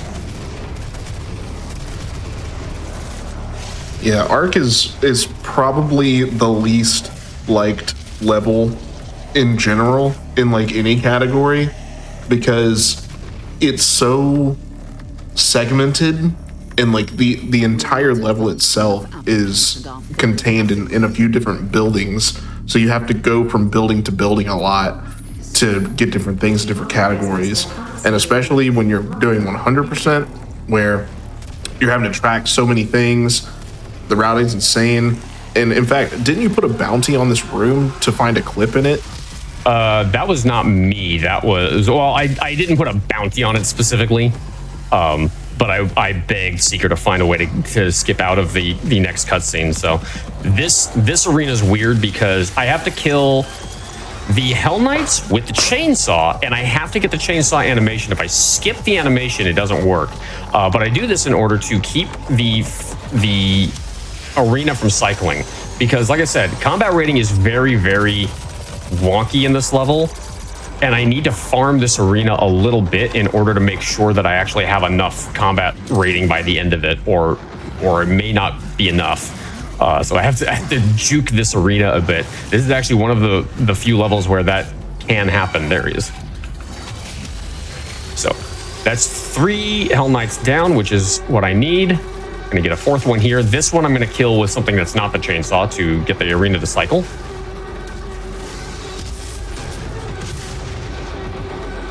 There's that.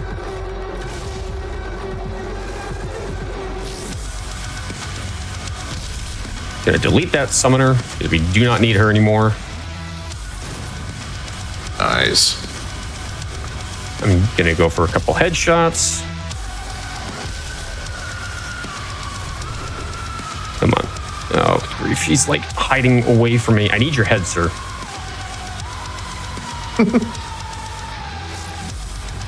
And then one of the other masteries is the cluster strike on the pistol. So I have to hit imps directly with the grenade in order to get that mastered. Now there's a cutscene that's up ahead, and that cutscene's about 6 minutes long, or it's not 6 minutes long, but it feels like it. So we're gonna skip that by instead rubbing our face against this wall. This was giving me a lot of hassle the last time I showed this off on Hotfix, and it looks like it's going to be unrelenting today as well. Come on, Slayer. Slide through the wall. You know you want to. There we go.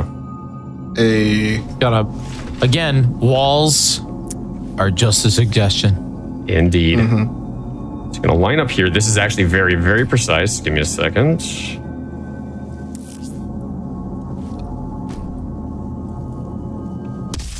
If the level disappears, that's a problem. So I have to make sure that I did not goof that up. Now, we have to drop down into this elevator shaft in order to hit a trigger line to spawn in some demons. If we don't do that, we're going to be stuck. So I'm going to try to...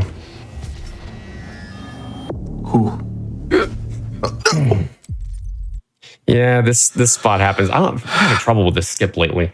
I used to be able to do this flawlessly every time, and now it's been bedeviling me a little. I started doing this setup where you stand on the little bit that juts out to the left, and then you put your cursor on that corner. Yeah, got that right away this time. Nice. All right, so yeah, I'm gonna do the old setup then, because the new setup is faster, but it just doesn't seem to be working for me for some reason.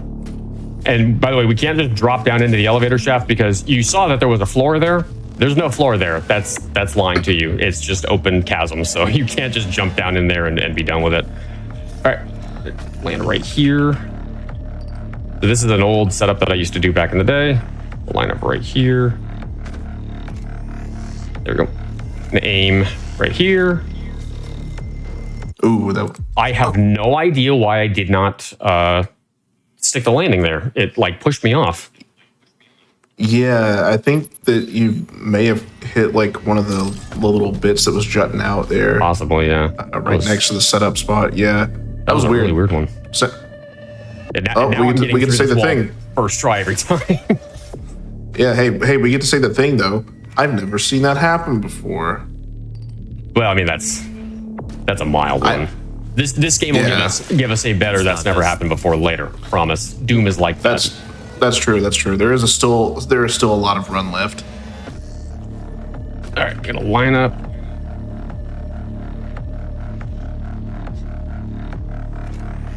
Gonna try the slightly different setup spot. There we go. Oh. We're gonna jump, hold forward, double jump, and then we are landing in here. Now this is Steven. Steven's gonna let us clip back and bounce just like that. I thought it was Thanks, William. Steven. Everyone, Oh, no, it thanks is William. Steven I'm in so the sorry. chat. That's William. Sorry, not Steven. It is William. Totally misremembered. Sorry, William. All right, everyone, Yeah, thank William in the chat. Because if All right. actually not for William, William. we'd have to sit through that cutscene, and that cutscene is long. We don't want to do that. Yeah, William. He's a cutscene skip truther. Exactly.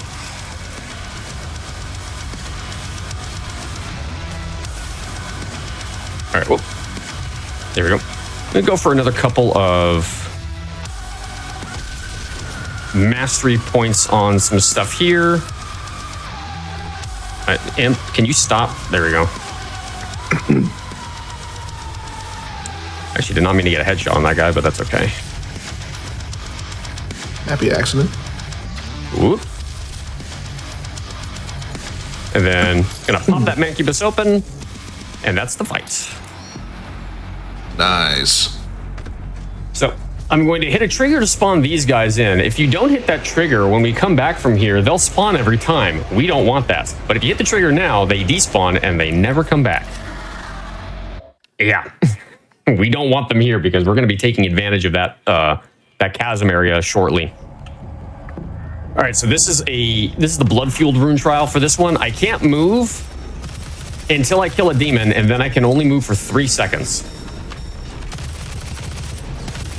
And it does not stack either. Oh, there you are.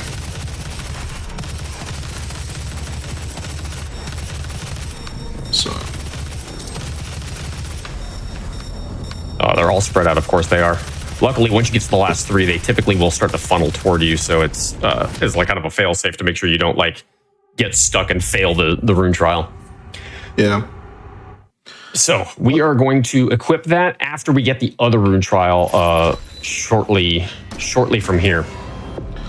Yeah, the rune trials seem kind of disconnected a lot of the times with like what the rune actually does. Bloodfield's probably the one that's more thematically appropriate because you have to like kill stuff to move, but most of them is just like shoot barrel, lol.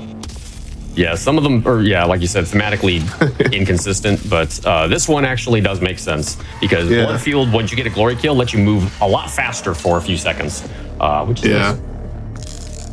So we've gotten all of the health and all of the ammo upgrades. So now we're going to be upgrading armor. Got the checkpoint, got the Argent Cell there, and then we're going to reload checkpoint. And now we are going to use this checkpoint right here as a hub. So, almost got pushed off. So I'm capping my frame rate to 175, as you can see in the upper right corner. And we are going to use this I-beam to boost ourselves. This is a very high boost. This might be death. You're dead. Yeah, you're dead. Yeah. Sometimes it is, sometimes it's not. It kind of depends. But yeah. It can get super sketchy, and we have to do this boost a ton. Yeah, we have to do this boost like 5 or 6 times. I actually lost count how many times we have to do it. I know what we have to do. I just have to make sure I time things properly. This is still a really high boost. I'm going to need to cap it a little bit more. I should not be dead here, though. Oh, oh yeah. Instant karma and speedrunning. I'm actually going to cap it to 160 because I want a little bit less height than what I'm getting. And usually I do 175 and it's fine, but for whatever reason it's arguing with me a little bit today. There we go. That's a little better. There we go. Oops. So since I landed here, wrong weapon, I'm going to jump into this room first. I do these kind of in whatever order is most convenient based on where I actually land when I'm doing that boost. Sometimes I'll land in one place, sometimes I'll land in a different one. It just kind of depends. So since I landed in that spot, it made sense to do that one first. Incredible, I cleared the I-beam. It's really easy to get turned around because you're on top of like this big circular area, and there are certain things that are on one side, certain things are on another side. So, you know, fortunately, we've done this enough times. We know where everything's at in the level, but it can pretty easily get confusing. Yep. So we're going to boost in here. Now, this is going to be an interesting one. We're going to get this rune trial, but we're not going to do it right now because it is actually a problem if we complete it in there. We'll be soft locked because we didn't open the door. Technically, we'd be hard locked. We'd have to reset the whole mission. So by going to the main menu, we can actually do the rune trial from the menu, and that is how we're going to do it. And what's really funny about that particular strategy, Darve and I both came up with that strategy independent of one another. we both had the same idea, and like I reached out to him and I was like, I think I found a new route for this rune trial, and he goes, oh yeah, I did that on my run. I was like, oh, I don't remember that. So. Well, that was shortly after the all secrets rerouting stuff too, because all these new things were implemented in the run to get to different areas there, and yeah, it was kind of like, how do we adapt this stuff into the 100% run? So it was really fun working on that stuff for sure. I'm gonna do another boost here. This is a little high, but it should be fine. Yeah, that's fine. Yeah. You're good. Okay, so I'm gonna land here. I'm gonna jump to this platform, and I'm gonna drop down into this vent. Wrong way. Oh, you go into the vent. Okay, cool. Here we go into the vent to get the doll, and then to drop down and get this codex entry. We need to do this boost 2 more times to get things, and then 1 more time to boost to the end of the level. So I'm going to do it another 3 times to finish everything off for this particular level. So I'm going to line up here again.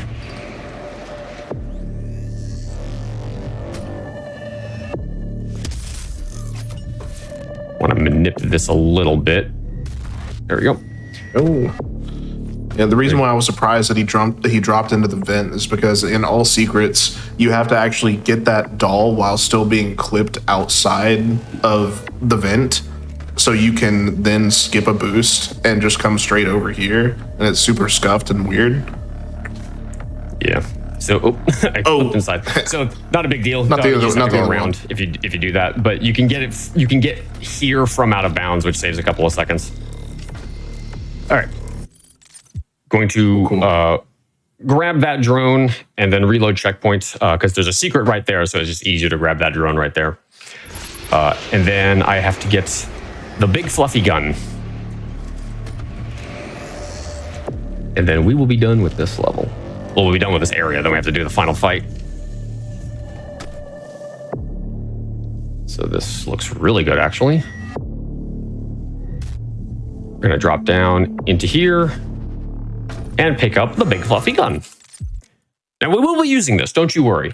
We'll actually be using it in a prominent way next level. That'll be fun because we'll get Jiggy involved with the routing decisions from that point. Oh, I'm so excited to pick the wrong thing. Yeah. All right, so we're going to do 1 more boost. I'm capped, right? Yeah, I'm capped. And we're going to get ourselves launched to the end of the level. This is a little high. This might be death. Yep. Oh, yeah. Little high. I'll probably cap that to 160 for this one. Sometimes the 175 boosts are still too high. So if you try doing them at 200, it's really messy. But 160 should be enough. Oh, that's beautiful. Look at that. So this is going to boost us right into the end of the level, right over here. Just like that. Also did not grab the chainsaw fuel that time, so that was a mistake on my part. Luckily, we have some fuel in here. Yeah, I've got a question for the chat. Who in their play time with the game held on to all their BFG shots and never used them? I'm feeling extremely called out right now. I'll have you know. Yeah. Put them 1 in the chat if you didn't use any of your BFG rounds while you were playing, even though there's tons of them everywhere. So yeah, now that I have the BFG and Intimacy is Best and Blood Fueled, I'm going to start working on all of them at once. So what I have to do is kill demons shortly after. Oh, you little jerk! I was going to use that guy. You're now my new target for this. Jerk. He like threw a fireball and killed my guy. Like I needed that. So I have to kill demons shortly after getting a glory kill. And so you glory kill a demon and then throw a BFG round and a bunch of them die. It's a really easy way to get that mastered. There's a shield guy alive somewhere. Where is he? There he is. Fun fact. Always a shield guy. Yeah, fun fact. The BFG tendrils that attach to enemies do damage every frame. So this game is in fact pay to win. Presence at unsafe levels. Lockdown in effect. All right, we got the last 2 barons and all the mission challenges are done, so we are good to head to the next level. Disengage. And now we are going into the final 5 levels of the run. These are, however, long levels. Not as long as this one, but they are still pretty lengthy.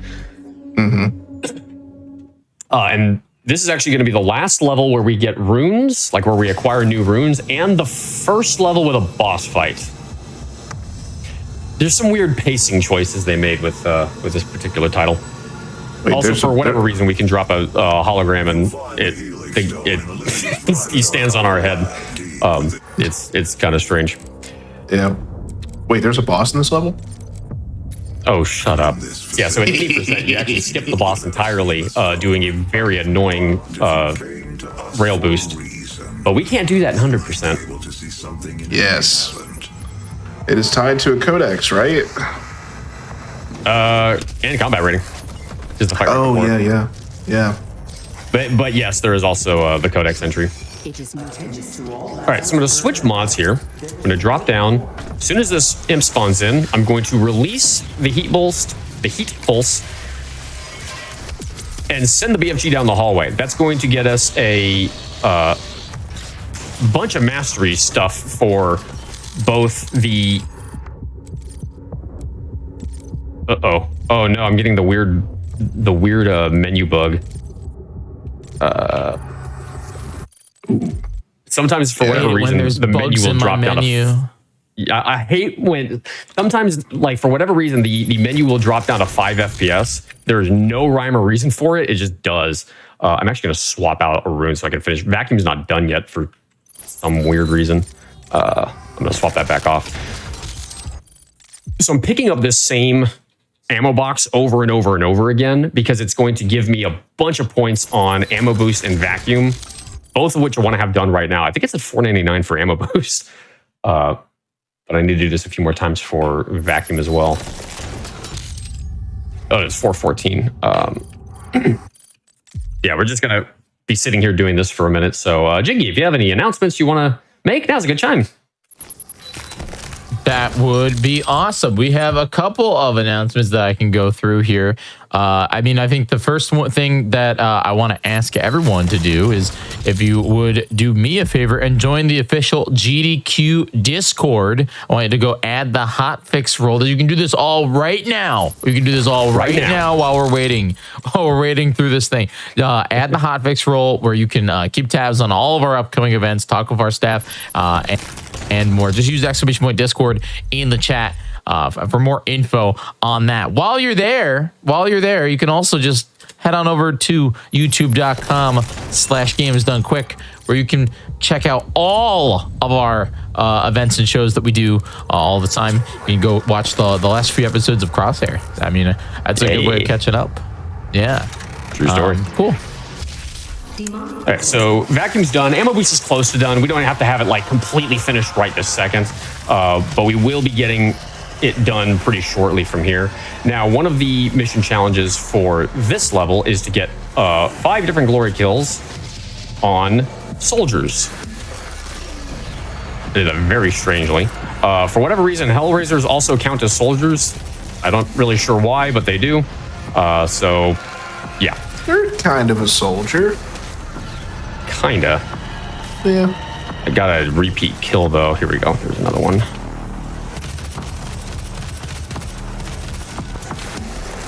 There we go. That's Nice. 4. And then I want one more. You are my one more.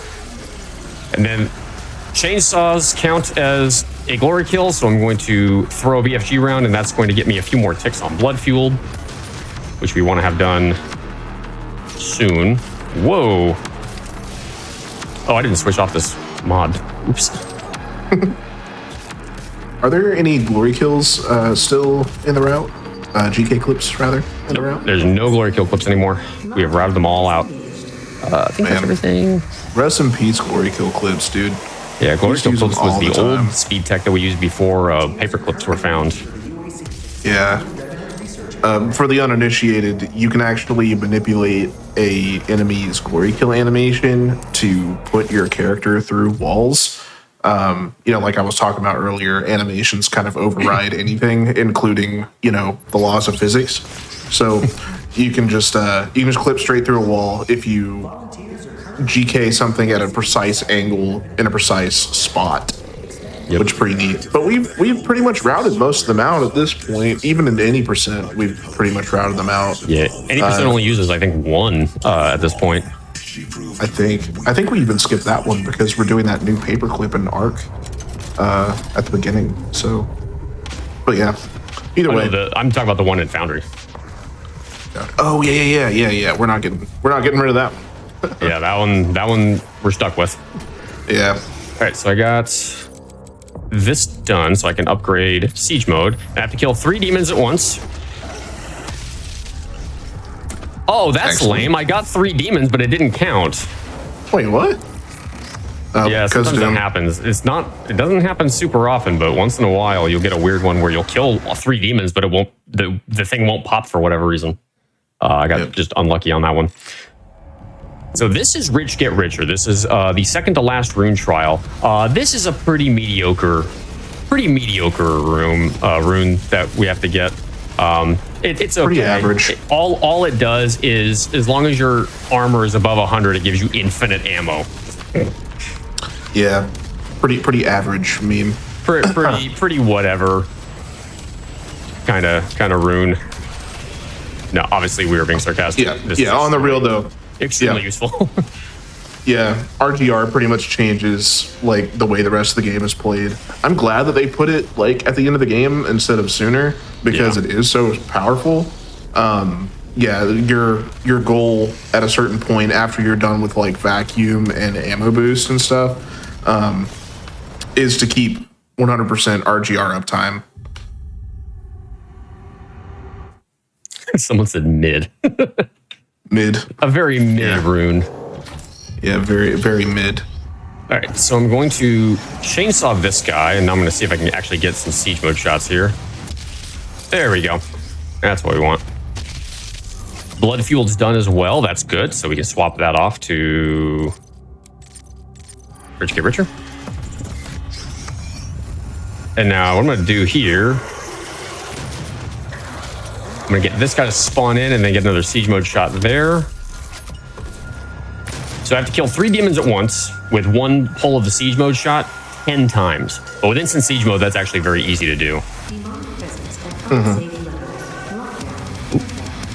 You can basically clear out a whole room with the siege mode beam. It's insane. Yep, so now I gotta grab the quad and... Ooh, I got a BFG round. Hey, Yeah, so once ammo boost is fully upgraded, it will randomly drop BFG rounds in the arena. It's supposed to drop them 5% of the time, but as you can see, sometimes it's more than 5%. Sometimes I get 5 or 6 in a single arena. Doesn't happen too often, but it's pretty funny when it does. Actually, ended up getting so many here that some of the demons that I usually use ended up getting killed by it. Really? Oh my god, this mod didn't swap. Okay, it's on the right one now. So I'm trying to get a couple more masteries done while I'm dealing with some smaller enemies in these narrow corridors. So we're gonna have you look over here at this guy right here. He's gonna lift, he's gonna raise, and then he's gonna die. Nice. I don't know why that happens, but I think they just placed him in the arena wrong. Sometimes he'll actually slide out of the spot that he's in, but every so often he'll just die. Yeah, enemies do suffocate in this game. So, Yeah. pretty neat. Good spot for some headshot pips. Hell yeah. Yep. At unsafe level. Lockdown.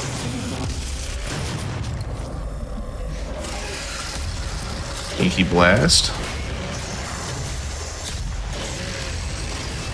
I want the pinkies gone because I want to use the imps to get some masteries done. Because again, I have to hit the imps directly with grenade shots 20 times. So I also have to come back here, pop this secret, and then I have to push this button. It says area on lockdown, but you can still open it anyway. I'm gonna throw another BFG round. Demonic presence eliminated. Just wanted to make sure she said demonic presence eliminated, blah, blah, blah. That way we could get through here. And Yeah. now we're in the second half of the level. So this level's done kind of strangely where in the game's code, it's treated as two different levels, even though they're both Lazarus labs. It's just part 1 and part 2. Kind of weird how they did it, but they wanted to put a break in here halfway through. All right, who likes Candy Crush? I do. I like Candy Crush. It was Samuel. Excellent. Led them to his tomb. Let's see. Switch these We guys. can overcome this. We opened as planned. Ah, there we go. Yeah, right there. Yep. We don't actually have to play Candy Crush there. We have to interact with the computer. That is actually one of the mission challenges. Yeah. But in a marathon showcase, we gotta play a little bit of Candy Crush, like just a little bit of it, right? Just a little, as a treat. I'm going to refill all my ammo here. Ooh, sick B-hops, dude. Well, I dropped it on one of them, but the first hop was pretty good. Yeah. Either way. So yeah, we push this button, and then we have to sit through like a 65 second cutscene where Vega and Sam will talk with you about what you're doing here. That's the Crucible. You get it in Doom Eternal. Blah, blah, blah story, lore, no one cares about. Nobody plays this game for the lore. Yep. Also, there's Lore a bell in here. something. Yeah. Yeah. So you'll notice how this room is laid out like a pie. This is called a helix room. The speedrunners affectionately call it the pie room. And what we're going to be doing in said room, actually I want the stun bomb off of this. What we're going to be doing in this said room is this is a room where we have what are called influence spawns. Basically, enemies will spawn wherever you are looking. So as long as I look just at these two pie wedges, if you like look at the room from the top down, it looks like a pie. If you look at just these two pie wedges, demons will only spawn in my field of vision right here. And I'm going to take advantage of this because I still need to get a few more cluster strike shots, and I still need to get some more siege mode shots. So I'm going to get a lot of weapon masteries done in this spot. Ooh, nope, stay there. Oh no. That's fine. Yeah, this section can get off the rails really, really fast. Yes. Sometimes you can keep control of it. Other times, like right now, I switched to the wrong weapon. It can go sideways. And then eventually, it is going to spawn in some enemies that are going to be fixed spawns. They're going to spawn where they spawn no matter what we do. Mm-hmm.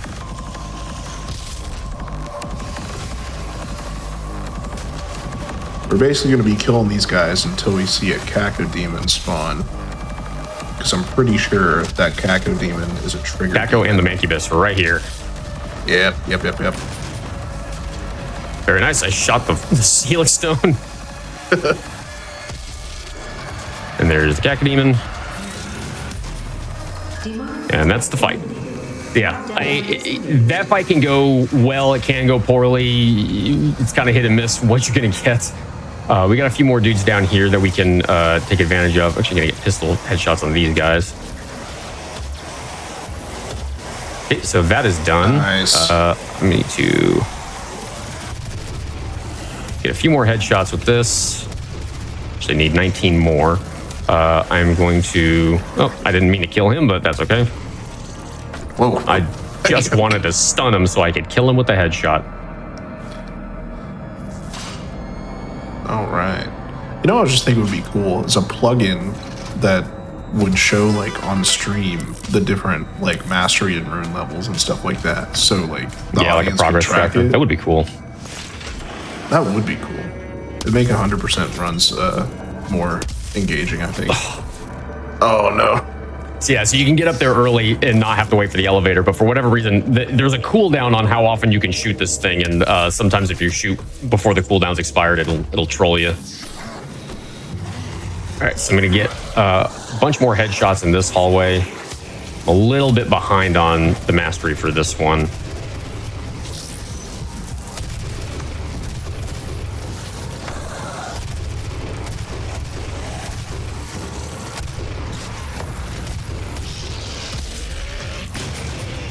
God, I hate this pinky.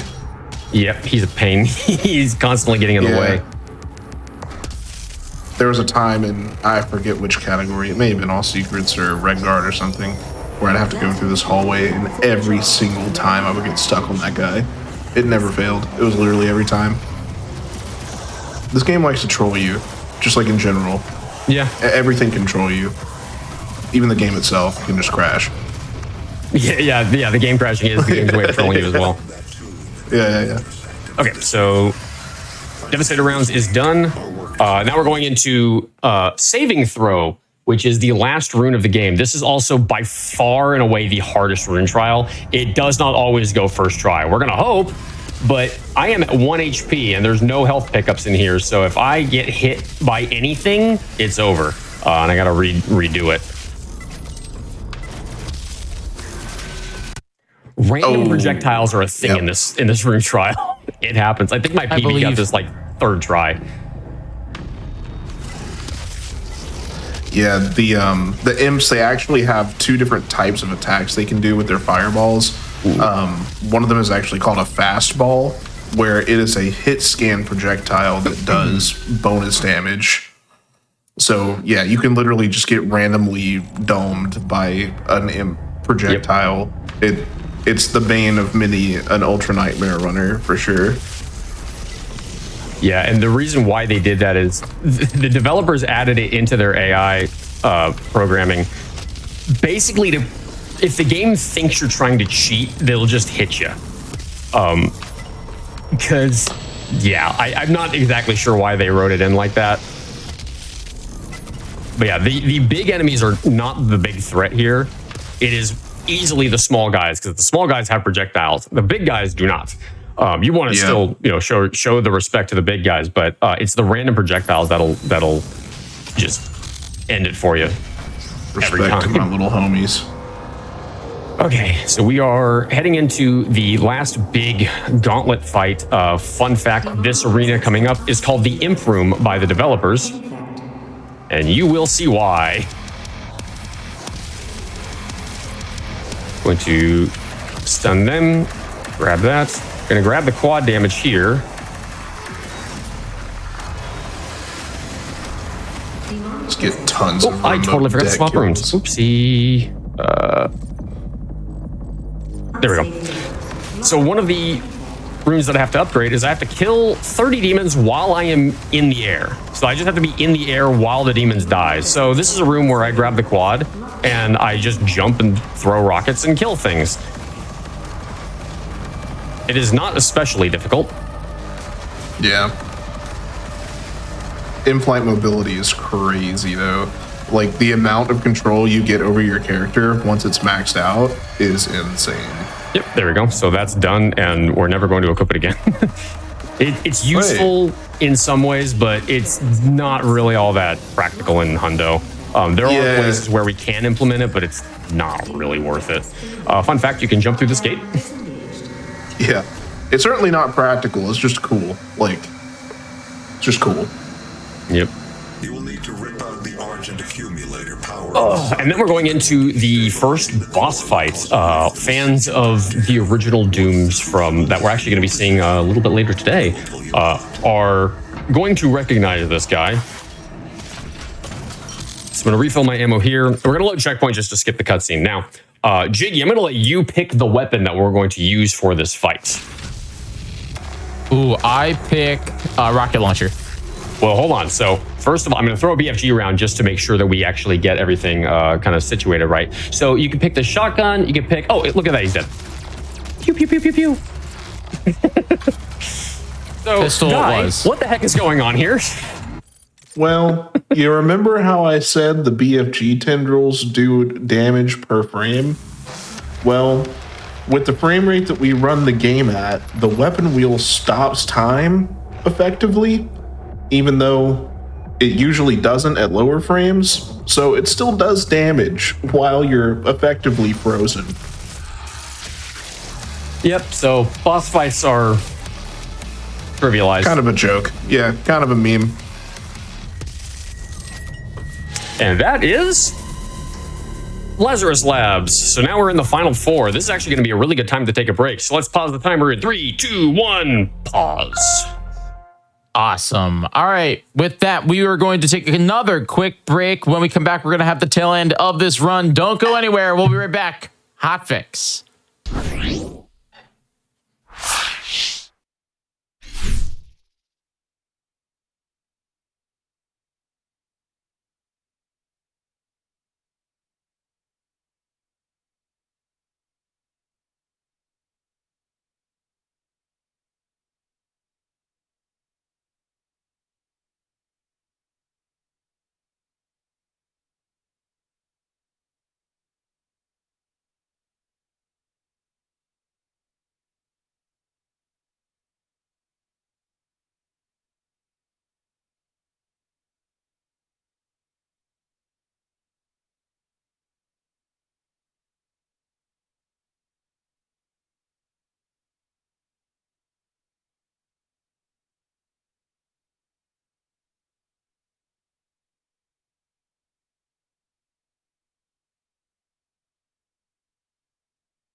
Welcome back, everybody, to GDQ Hotfix Special of Doom. We're going to get right back into this run here.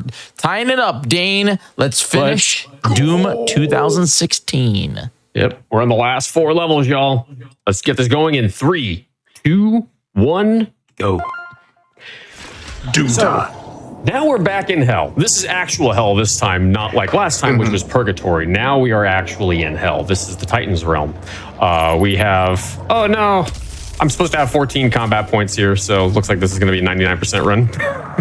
Oh no. It happens sometimes. It's okay. I am going to unlock, where is it? The mobile turret mastery, because we are going to need to start working on that now. I'm going to have to reroute a little bit later to make up for not having a weapon point now that I need. Unfortunate, but sometimes that happens in these showcase runs. Yeah, you Last can't time get I showed it the off, you can't I get the point got the back. 99% right at the very right in the very last level, which was very silly. Throw a BFG round down here to, I don't know why he didn't die. Oh man. That's gonna kill everything. Is there not a way to make back up the weapon point? I mean, it's just the fact that we're supposed to have 14 here and we only have 13, so I could go back into the other level and complete whatever I missed, but Oh, I just Not didn't know so if there much was a. worth Yeah, I didn't know if there was like a natural way. I haven't done a lot of 100% research. cluster strike's done. Very nice. All right, so we're gonna get 2 Hell Knights here. And then in order to master this weapon mod, I have to kill 4 demons in 1 deployment of the Gatling turret. Nice, that worked out really nicely. I'm gonna come over here, I grabbed an extra drone somewhere, so I'm not gonna need to get one of the drones in the next level, or the only drone in the next level. Gonna pop this guy open for some ammo. Oh, I'm on the wrong weapon. There we go. And then these guys should spawn in here.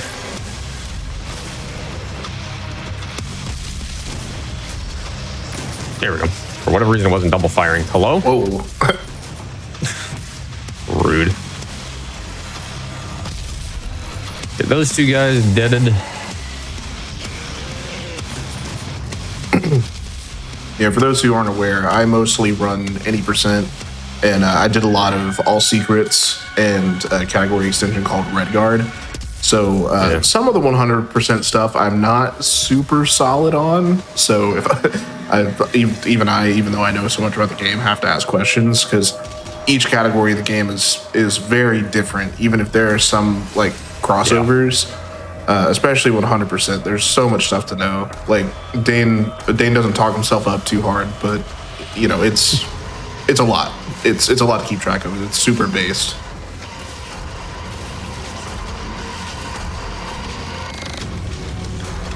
These guys, I've got quad on right now, and I want to kill everything that I can while I have it active.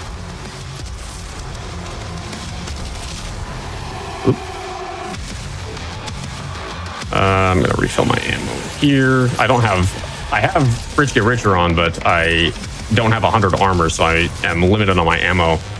Ooh. And then that is one of the mission challenges, to get a DFA on one of the Barons, which is not always the easiest thing to do. Cool. All right, so I am going to eat a rocket, and then eat another rocket, and then eat another rocket, and eat another rocket. I want to get my health really low because I'm about to get another rune trial, or another rune mastered right here. So I'm going to swap over to, nope, not that one, to saving throw. I'm going to throw a BFG round and then shoot a rocket at my feet. That is going to trigger saving throw, and 10 demons need to die while saving throw is active, which they just did. I'm going to switch back off to get, oh nice, I got a BFG round from that. Switch off of that to get my health refilled. I'm going to set that up so I can skip some platforming later. And then we're going to do the mastery for equipment power. So I'm going to pull out the pistol and then just look over at the right side of the screen. Done. Why did that happen? Well, we're not entirely sure, but basically as long as you have the pistol zoomed, or if you're swapping to a different weapon and you're in the middle of that animation and you hit the button for the hologram specifically, it will not consume it, but it will still count as using it. So you can just spam it 30 times and you're done. Something, Super something, easy. animations, something, something, broken game. Yep. Animation canceling is a thing. Yep. All right, so we're going to get another mastery done here. This is Charge Burst. In order to master this one, I have to kill specifically Mancubi, these guys. Darn it. Specifically with the Charge Burst, just like that. So I can get the rest of that a little bit later, not an issue. Although I have to make it a point to remember that. And there's a ton of Mancubi in this level, so it just kind of makes sense to do it in this level. So I gotta come in here, I'm gonna trigger the Argent Cell, grab that Codex, and then grab the Argent Cell. We'll do something kind of similar to that in the next level. So we got only one more Argent Cell in the rest of the game, and that'll be in the next level.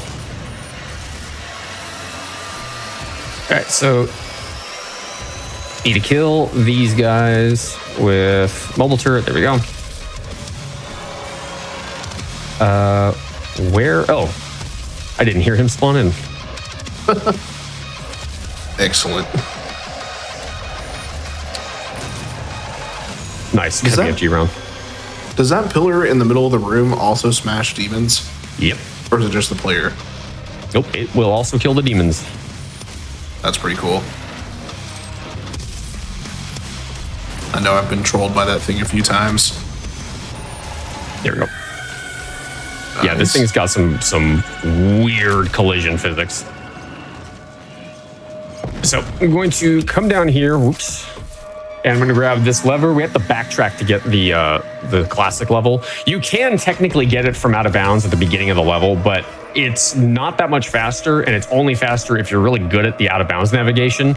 I'm not as good at that, and in this level, the ground is like really sticky, and it's very easy to get stuck in places. So I find it's just faster for me personally to just do that part in bounds. Yeah. Out of bounds navigation in this game can be really, really weird because, like, you know, you see a lot of the walls around are made out of rocks and stuff. Well, those rocks don't stop at a flat surface. They like jut out into the out of bounds areas because, I mean, obviously you're not supposed to be there. Why would they go through the effort of smoothing it out? So you'll be walking on roofs and stuff, and you'll have these planes sticking up that your player gets stuck on. Basically just like a wall, except it's like a little mini wall, so you trip all over them. It's really annoying, especially in like the hell levels when you have to do a lot of that stuff.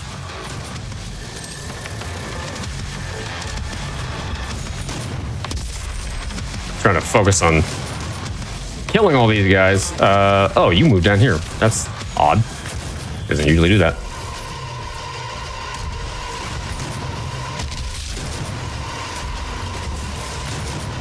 Did you already master the cluster strike? Whoa, that is attractive.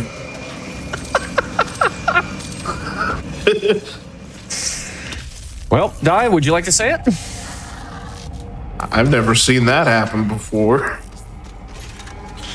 I have no words. That was very interesting. All right. I think the door is the true Doomslayer. True.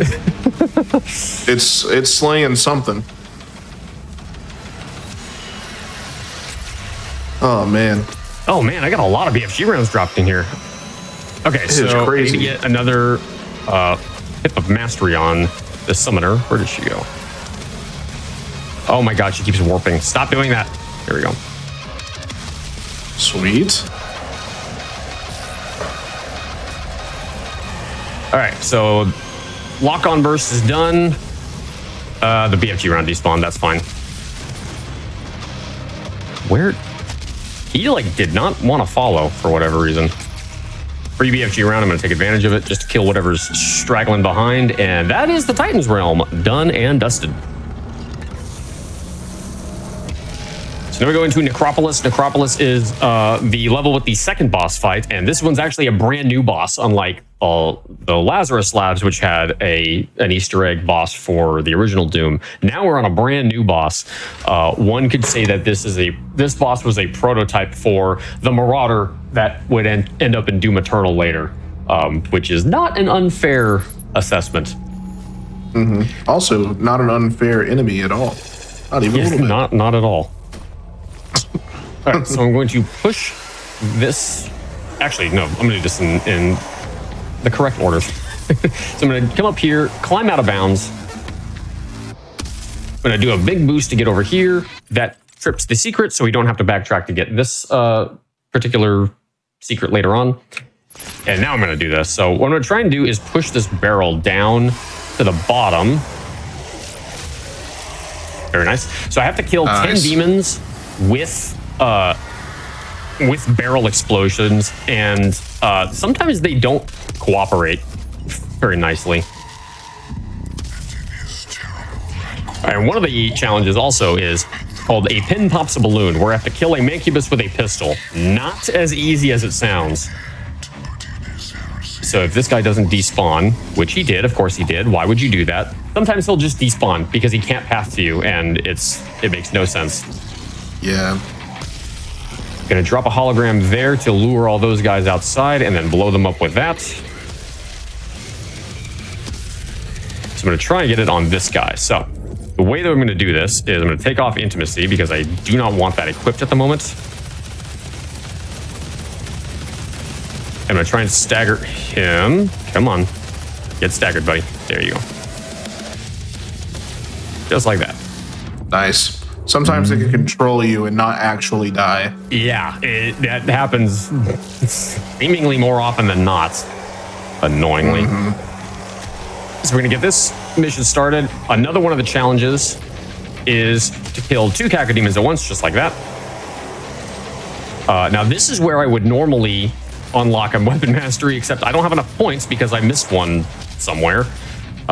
So we're going to have to improvise a little bit later. Which is fine. It's not a arena specific or enemy specific mastery, so it's not an issue. Yeah, we're getting closer to the end of the game now. Obviously. Almost done.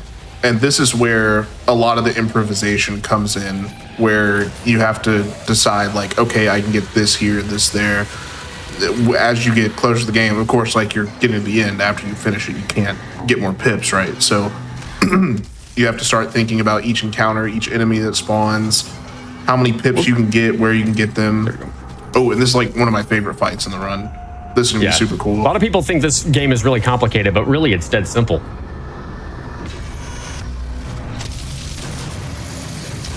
I hear you booing, chat, and you are right to do so. Yes, yes. All right, so now I have enough points I can get the stun bomb mastery unlocked. So I just have to kill demons while they're staggered. Very simple to do. Doesn't require a ton of prep or planning.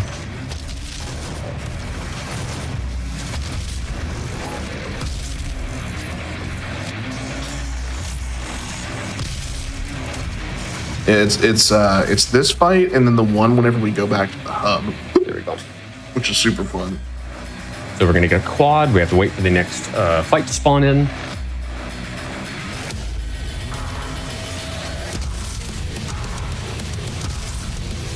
And then I'm gonna throw a BFG round and clear the fight. Just like that.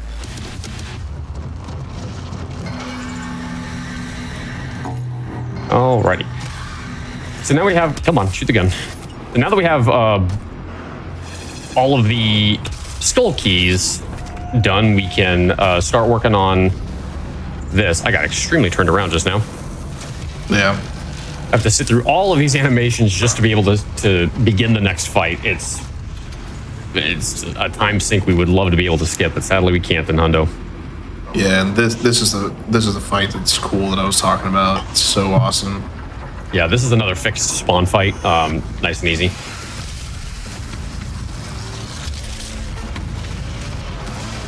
So this Pinky can sometimes be a little tricky to get easily, but luckily he played nice this time. This Pinky's not dead. Hi. That's fun. There we go. Intimacy's still not done yet, which is concerning. Usually you want intimacy done by now.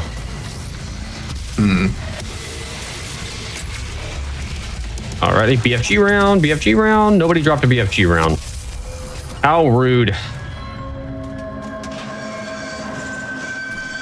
Alright, we're gonna drop down here, grab this codex.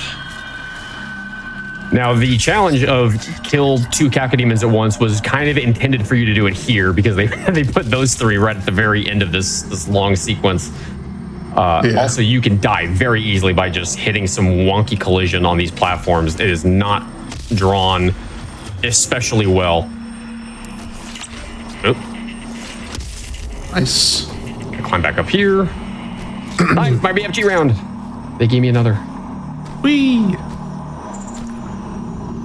All right, gonna boost across. Woo! Normally we grab that drone, but for whatever reason I grabbed an extra somewhere because I potato brained it a little bit. I have to shoot the icon of sin there in order to get a secret later. And then this is a spot where I usually just farm a bunch of stun kills because it's pretty easy to do that here. So you just have to stun the enemy and then kill it while it's actively stunned. Really? This jerk. There we go.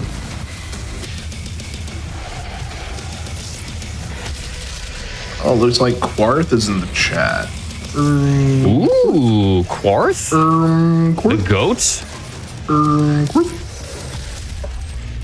Oh, nice. I got another BFG round. I'm going to throw that for free. Excellent. Actually, there's another round up here. Okay, Intimacy is almost done. Gonna grab the haste here. Man, I had a joke. I really wanted to say it, man. But I don't know. What? It's a little too late now. When Oh, you said sorry. it, well, when you said intimacy should be done now, I was going to say I'm a gamer. Intimacy has been done for a while. Yikes. Very, very good. Yikes. This guy. Yeah, well, at first I was like, is that in poor taste? But then I decided I didn't care. I don't think it's in poor taste.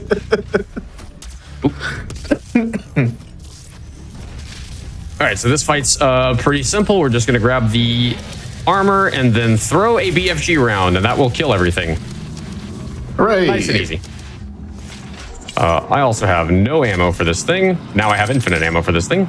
I'm actually going to max it out just to be sure. So this is the Hellguard fight. This one is very tricky because this guy has a shield, and it is... You can manipulate the shield to stay down, and that's what we're gonna do. But it's sometimes inconsistent, for at least for me. For the 80% runners, it seems to always work. Well. Nice. Okay, we got it. Nice. So if you time it properly, which is tough to do, you can get his health almost all the way drained, and then as soon as he does that, then we can skip to the next phase. Oh my god, we're gonna get intimacy done on the last 2 Hellguards. Nice. That's so funny. All right, so if they're nice, he'll drop a BFG round. He did not. Rude. Yeah. Wait for the checkpoint. Do you do the quick kill on these guys? Yeah.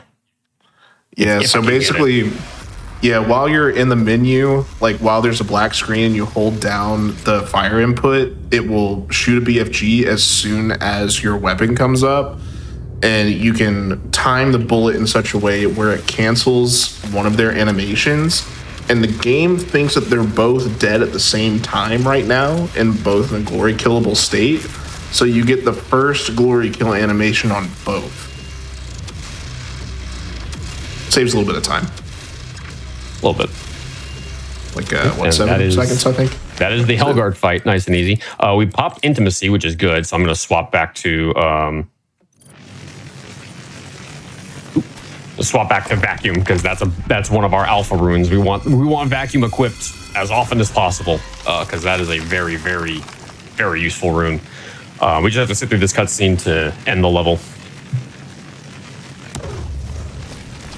I stand with you, my brothers. My brothers in Doom.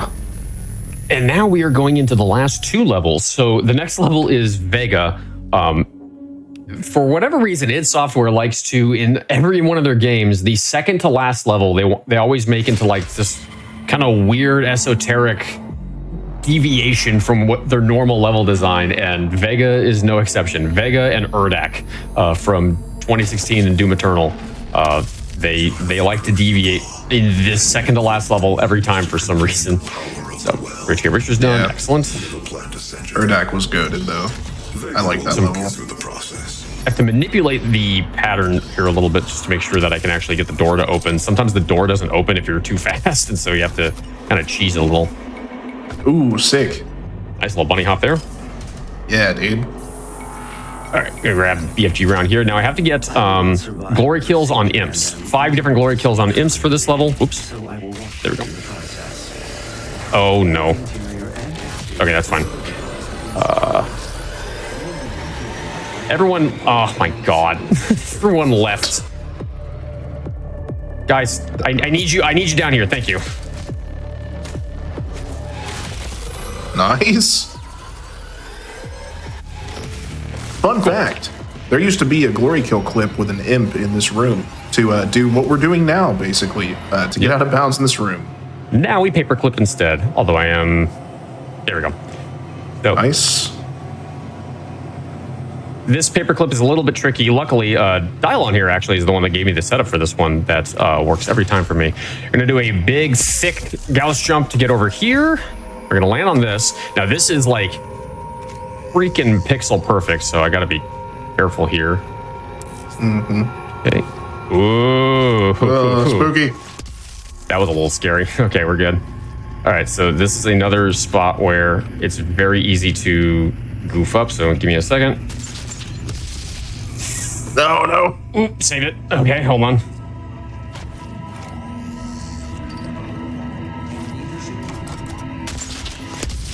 Nice, got it. Nice. Okay, and then we're gonna do a big jump to get over here, and we're gonna enter this arena from out of bounds. And for whatever reason, when we do that, it's going to spawn every phase of this fight at the same time.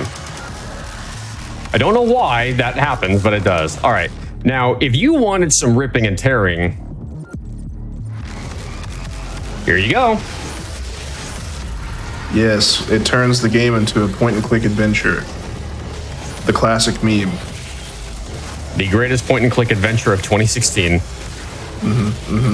Now, if you have no idea what's going on, don't worry, I don't either. I literally just keep turning the mouse and clicking and stuff dies. Yeah. So basically, the combination of runes that we have now give you movement speed when you do a glory kill, and also let you glory kill from further away. And Berserker counts as a glory kill.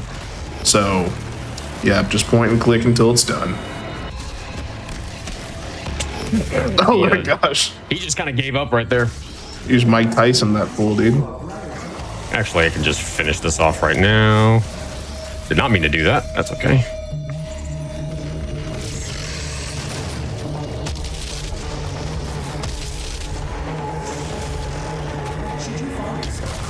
All right. Runes are done. Not that one.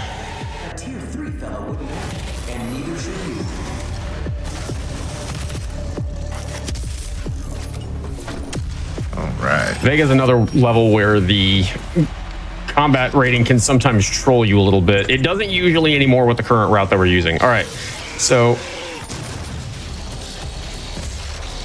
darn it, didn't work. So another one of the challenges in this level is called Gore Pinata. Kill 3 demons with 1 grenade. Not easy to do.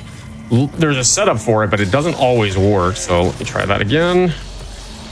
There we go. Can you move, sir? Guys, in my way. Ooh, BFG. Free BFG round. I'm going to take it. Yeah, whenever you're playing, you have that that ammo boost on. You start looking for those little green BFG rounds. Oh. Oh no. That was a little trolly, but we got there. Never seen that one before. Again? Oh, I've been stuck in that door before. Not quite that badly, but yeah, usually I can just slide right out, but it trolled me a little bit that time. Oh really? I've never had that happen.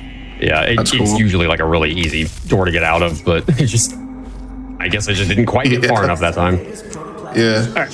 So this is the coolant room. Now, I'm betting a lot of you, when you played this game casually for the first time, you broke all of these coolants separately.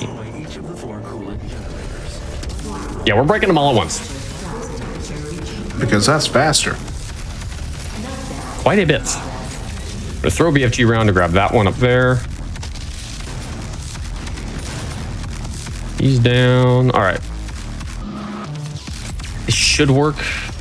Get both summoners in the Baron. I think it did. Combat rating not quite where I want. Thank you. Oh. You can now move to where my core is located. Interesting. To complete this Sweet. process. You can jump over the force field early if you time that right. Now, cool guys don't look at where they're landing.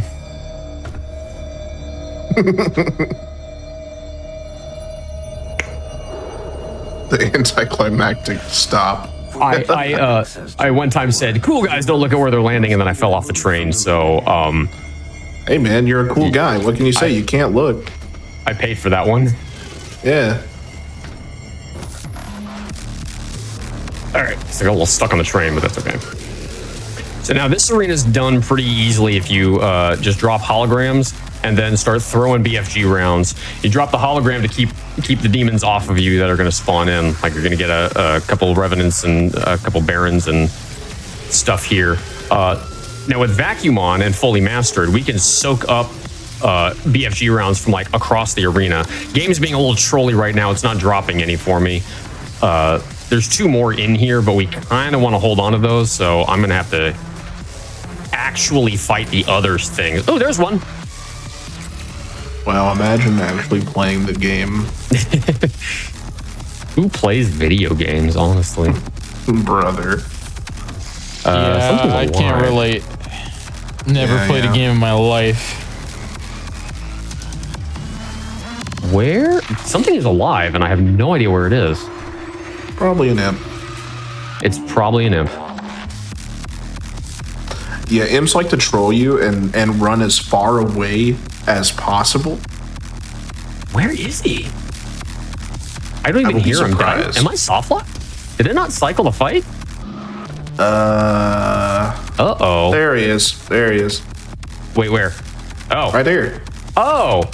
He was stuck on the little box there. All right. So we hit combat rating, which is good. Now we're going to come in here. We're going to drop down, get this secret, and then reload checkpoint. Now we are going to do the coolest rail boost in the game. This is my favorite rail boost by far. I'm going to line up right here. This little point right here. Aim right here. Whee! Didn't quite make it all the way up, but that's okay. We can run the rest of the way. Yeah, we win those. The last few times I've tried to show that off, it's trolled me and I had to like reset a bunch of times. Luckily it worked this time. All right, so we're gonna trigger that door and then we can do another rail boost once it's open a little bit more. Oop. Nice. Bunny hops, let's go. Super fun. So yeah, that is the whole of Vega, and this is actually Vega right here. This is like his whole processing thing. I'm gonna grab that codex entry. Sometimes it is actually pretty easy to forget that one if you're not paying close attention. Luckily, I've routed that in pretty well. And then we just have to watch this little cutscene here, and that takes us into the very last level. Yeah, we are capturing a backup of Vega and causing a massive stroke. I mean, shutting down his system, I wouldn't exactly call that a massive stroke, but I don't know. I think that blowing works. up is pretty stroke worthy. But yeah, that's my favorite rail boost in the game. And just kind of as a reminder for people, rail boosts happen because at really, really high frame rates, collision interacts with the player character in some kind of weird ways. So it's what allows us to go flinging ourselves across the map. We need to get precision bolt, Gatling rotator, and micro missiles done this level, which we will. No issue there. And then I'm going to finish getting that upgraded as well. Then we still need to get stun bomb done, but luckily there's actually a few places that we can get that done very, very easily after this first fight. Yeah, Ardent Venur is probably the most flexible level as far as like the pip routing goes, just because this is usually where you're trying to collect different things. So runners will do what Dane did and kind of take stock. And now Dane's got an idea of how the level's going to go based on. Where is the hell am I? There he is. So in order to master precision bolt, we have to get headshots with this zoomed alt fire on the Gauss cannon. Problem is, there's another Hell Knight. I don't know where he is. This him? There you are. There we go. Whoa, that was rude.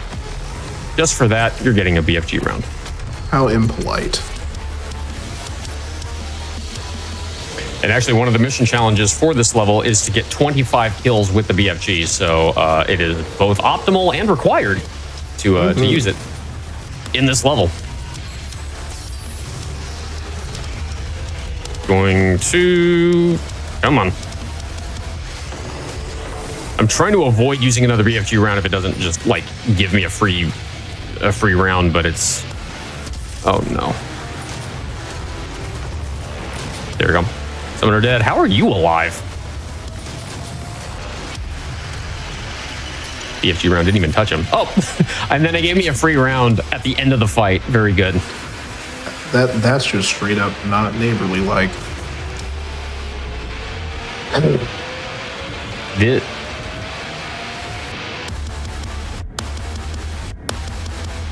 The fight's over, but for whatever reason, it likes... Oh, there it is. For whatever reason, it doesn't always end right away. It, like, takes its sweet time for some reason. There's another imp. Where? There's imps, dude. This is why I don't run this garbage category. Hey, this isn't a garbage category. You're a garbage category. Why? Why are there so many imps not dead yet? I know. They're just, like, straight up just, like, hiding in alcoves and stuff. Yeah. No, I'm kidding. This is a great category. I just can't take the imp trolling, There we man. go. That's the only reason why I haven't converted to a 100% Andy. It's because of that reason right there. It can be a trolley category sometimes, but yeah, I was waiting for an audio cue to confirm that the fight was over. So I have to get 3 skull switch secrets as well, which are right here. They'll always contain a variety of different goodies if you find them. Now we're gonna get 1 weapon mastery done right here. I need to switch mods. So I'm gonna try and kite these guys around a little bit to line them up where I want them. This should be good. There we go. Nice. So that one's done. Actually, I don't need to use that anymore.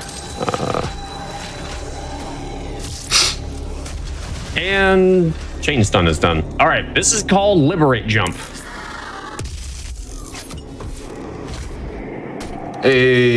Nice and clean. I was a little worried for a second, but we got it. All right, I'm going to swap to Armor Defensive. And we're going to pick up this Mega Health 13 times. Because we need to get 2,500 points of armor in order to upgrade Armor Defensive. And every time you pick up a Mega Health, you get 200 armor points. No matter what your armor count is, you just automatically get 200. So I just have to pick it up 13 times because 13 times 2 is 26. So that would give us 2,600, which is 100 more than we actually need. And I have already lost count. But yeah, this is what you would get with token duping if we actually duped all the tokens earlier in level 3, you would not necessarily want to do this. Luckily, this goes a lot faster because we only have to do it 13 times, and it's much faster to pick this up as opposed to grabbing the token over and over and over. Also, fun fact, this is my second favorite part of the run. Because I'm of still duping. waiting for the podcast announcement. When's it The start? duping. Yep. Token duping with Dangerous and Dylon. Yeah, I'm waiting for the podcast announcement. Yeah. That is, I think, 22. We have to pick it up 2 more times. God, if we did have a podcast, that would be the most unhinged podcast. It really would. Alrighty, and that is all of the runes done. Where is it? So all the runes are mastered, so now we can just focus on getting the last weapon mod here, which is armor defensive. Or not armor defensive, precision bolt on this. It is very hard to commentate this run and do it at the same time. That's why I need Dara to relearn the run so that I can actually couch and talk about it properly. True. There's just like so many things going on. There's so much fighting. It's like it's so hard to keep up with. I honestly am always amazed watching you guys run and how much you can keep up with. Like, especially because you guys know so many different categories too. Like, I know Dara, he runs a bunch of different categories. Yeah, Dara runs actually all of them. Yeah, he runs like all the categories and stuff. I think he's actually the only runner to actually run every category. Yeah, that guy's insane. He's cracked. Of course, he's good at every game he plays. So Wait, ooh, hello. wild. I'm waiting for Hell Knights to spawn in so I can take advantage, but they are... So we're on the Pinky phase right now. Hell Knight phase is next, and I'm not getting rid of these guys very efficiently. Dude, die. Yes. No, not you. This guy. There we go. Okay, so I need to stagger you.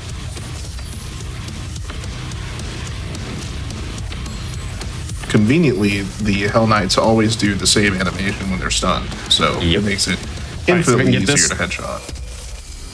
Oh, Let's hold go. on. I totally goofed that. Let me try that again. Ah, shot her. Like, hold on. We're gonna get this. Ah, Hey, darn. oh, If you time it properly, you can get up there without having to run all this, like, up these stairs and whatnot. But the timing is really tight. I've only got it a couple of times. So once you get this checkpoint in the middle of this cutscene, you can reload. It'll actually complete the cutscene for you, so you can save a few seconds that way. Gonna grab this skull switch here. That is gonna open up a other side area. Whoops, did not mean to ping myself like that. So this whole side area doesn't actually open up unless you press that skull switch. There's a different pathway that's supposed to open. Now, betting a lot of you didn't realize there was a lever here on your first playthrough. It blends in so well that a lot of people don't see it. yeah. I remember when I was first trying to find it, whenever I was like routing all secrets and stuff, it took me forever to even find the switch. I was like, come on, dude. I know this game well enough. I'm not going to look this up. I ended up looking it up. It is one of those secrets. All right, so that is volatile discharge done. So all the weapons are fully mastered now. Awesome. And we just so have now we two can start challenges left in this blasting. level. Sorry, what? I said, now we can start blasting. Yeah.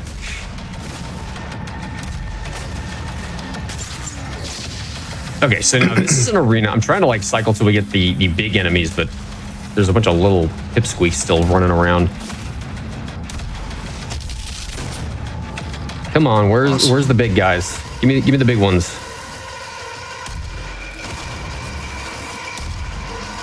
I'm getting like one kill at a time. Come on. Oh, good grief. There we go. Okay. Oh, here we go. So I can throw out all of my BFG rounds at this point. I don't have to hold on to any of them because we're going to pick up 3 on the way to the next arena. So I can just dump them, and whatever the game gives me is free reign.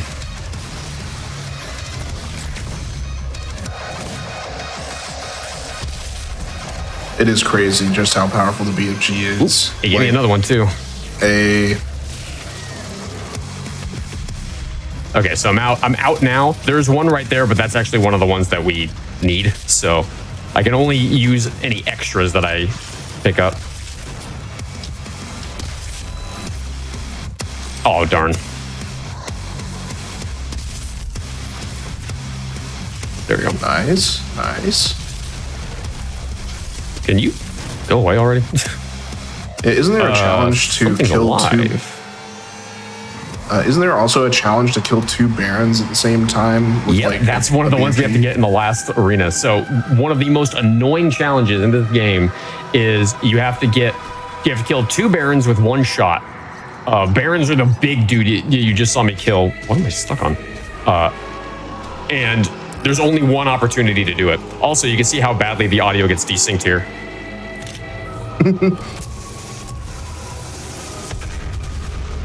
I don't know why the audio gets so badly desynced there. Well, I know why. It has to do with frame rate, but it's weird that they didn't cap the frame rate for that. I'm gonna grab this Berserk because for me, it helps me get through this hallway a little faster. Whenever I've tried to do it with Gauss jumping, it takes the same amount of time. So this way I at least don't burn through my ammo if I'm under 75 armor. Yeah, that and Gaussing through these hallways tends to lead to shenanigans. Yeah, it's at easy least to for get me. stuck on stuff. Yeah, you always get stuck.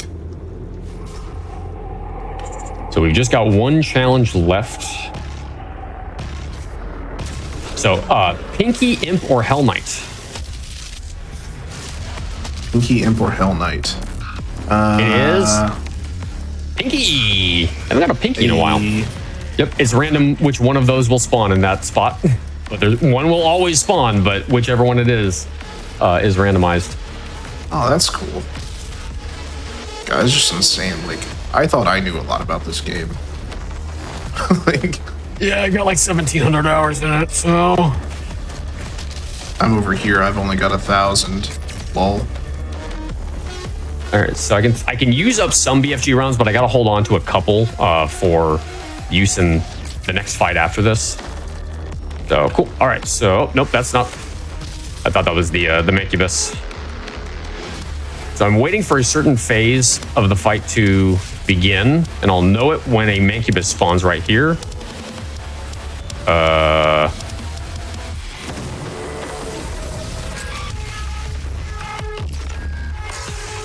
Oh. Okay, that's fine. We're Nice. going to save it. We did it. I don't know why the Mancubus didn't spawn there. He has always spawned there for me. That's a weird one. But yeah, so we got the challenge done at least, so that was fortunate. It's just a little scary because it didn't go the way I expected it to. Yeah. Alrighty, and then this is another Wraith cutscene that we can skip because it gives you a checkpoint halfway through. You couldn't do it on the second one, but you can do it on the first and the third one. A little strange. All right, so we're gonna drop down. And then this is the Spider Mastermind. I'm actually going to let this cutscene play out because the voice actor for Olivia Pierce, I've actually met her. Her name's Abby Creighton, a very lovely and sweet woman. And I want to let her performance shine through here.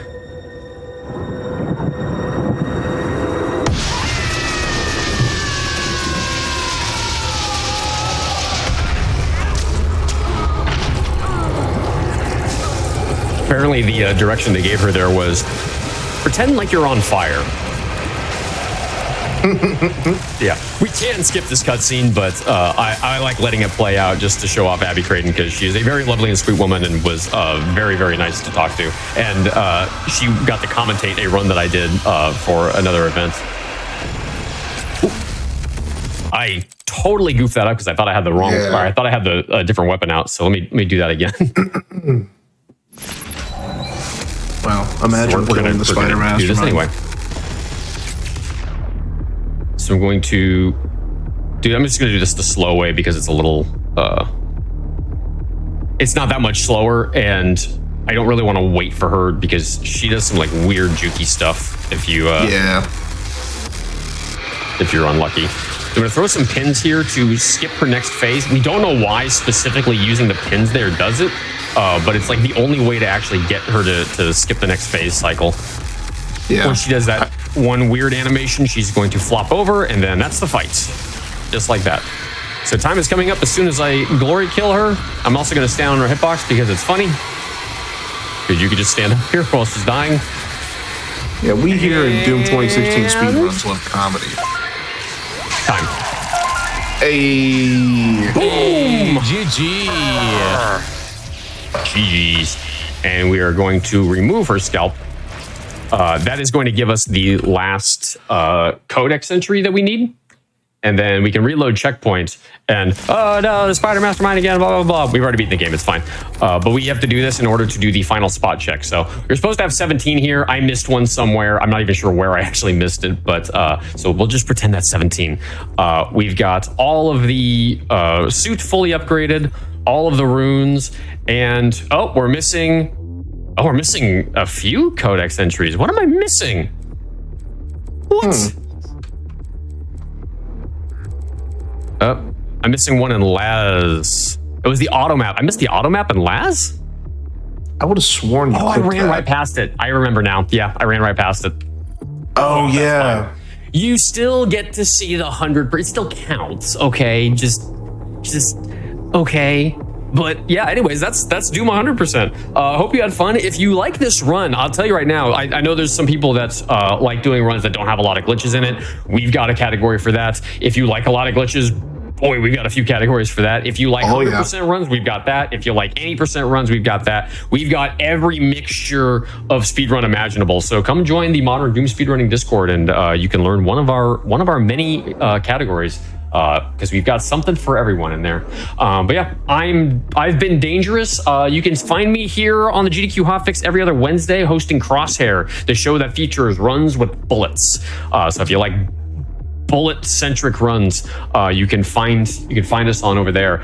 The upcoming one that we have this coming Wednesday, we're going to be featuring Parasite Eve because 'tis the season. Right, so we'll spend 6 days in NYC.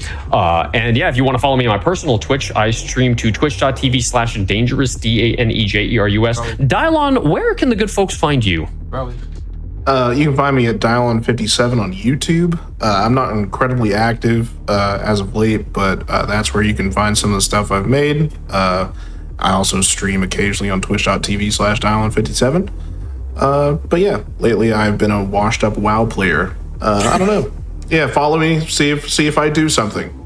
Yes, and also thank you for having me. I've really enjoyed commentating the run today.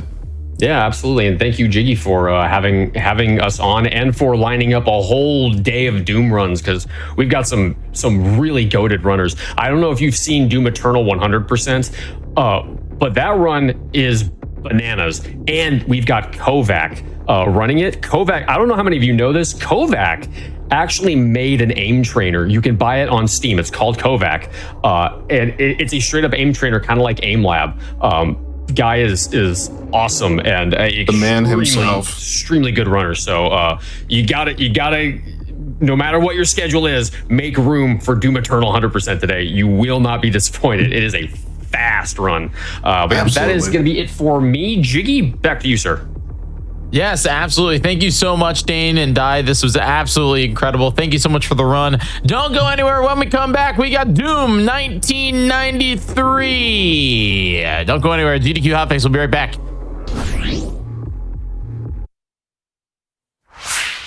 Welcome back, everybody, to the GDQ Hotfix special of Doom.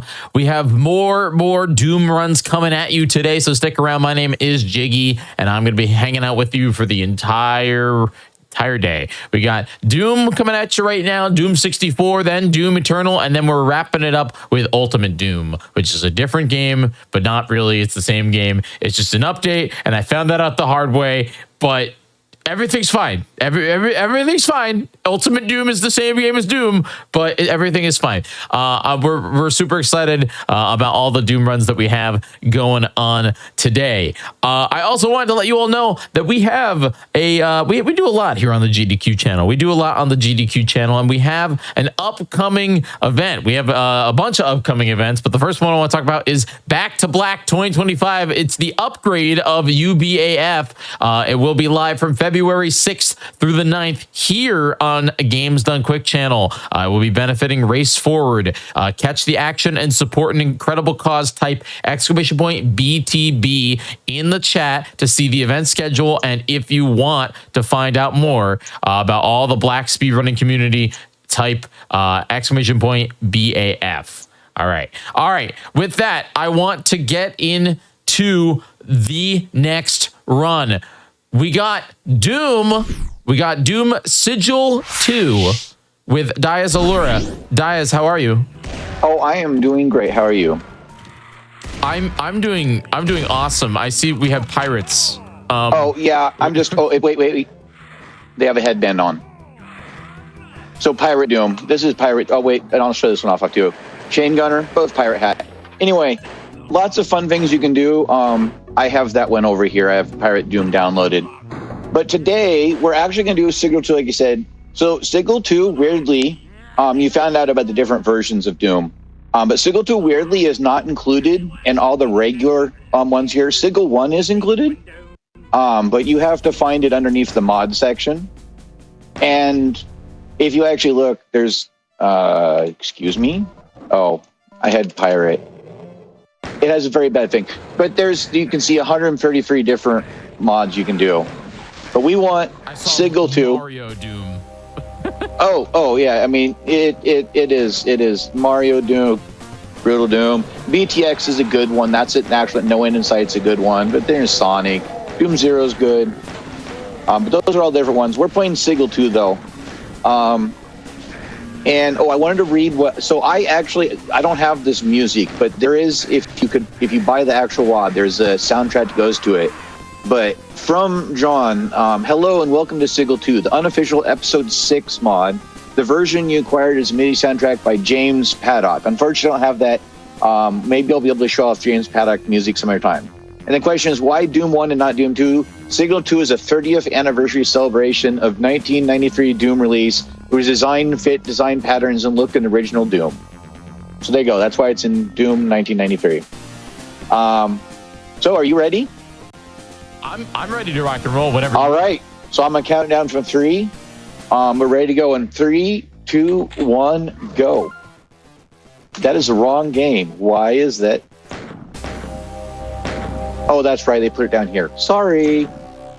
This time in 3, 2, 1, go.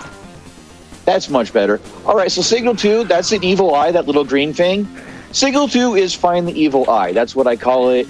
If you actually run Sigil 1 and 2 back to back, it's a whole bunch of this. And I've called that Where is the Evil Eye run when you run them both back to back, which is funny. The other fun thing about Sigil is the 30-second rooms. So here's the 30-second room. I'm going to wait here for 30 seconds. And that's when you load into the game. There's stuff loading over there, so it's okay.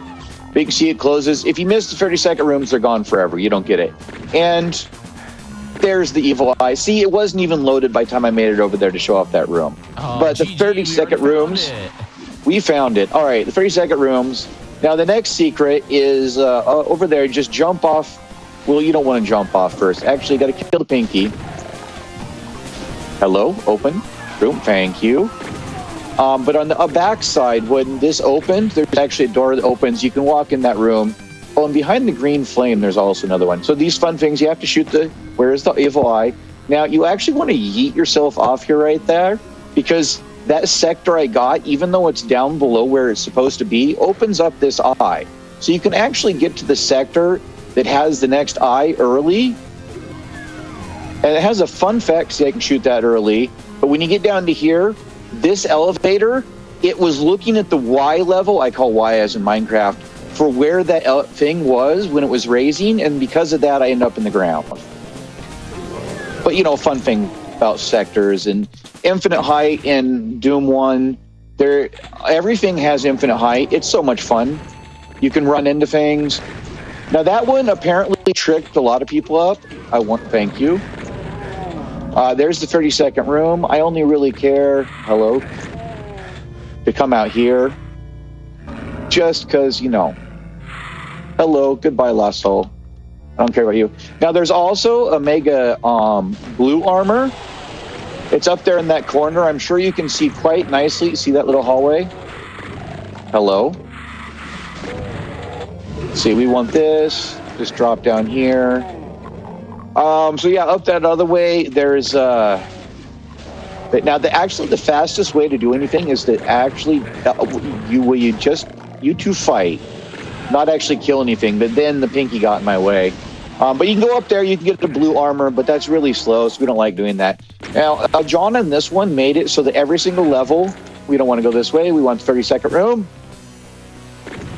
Oh my goodness. Please. There it is. We really want 30-second rooms. 30-second room, you only have 30 seconds to get it. Speaking of which, I'm going to make a save because, you know, marathon reasons. All right, now if I'm really fast, telefragged. You have to get there fast. Oh, I missed. There it is. I like doing... Oh, this room is terrible. So these walls, it looks like I'm moving funny. These walls are actually sticky. John did it on purpose. Like I'm holding forward, and there you saw where it finally released me. Anyway, gotta grab the Berserk, and because it's Doom, of course we need a chainsaw, but I won't use that because it's slow. I don't know.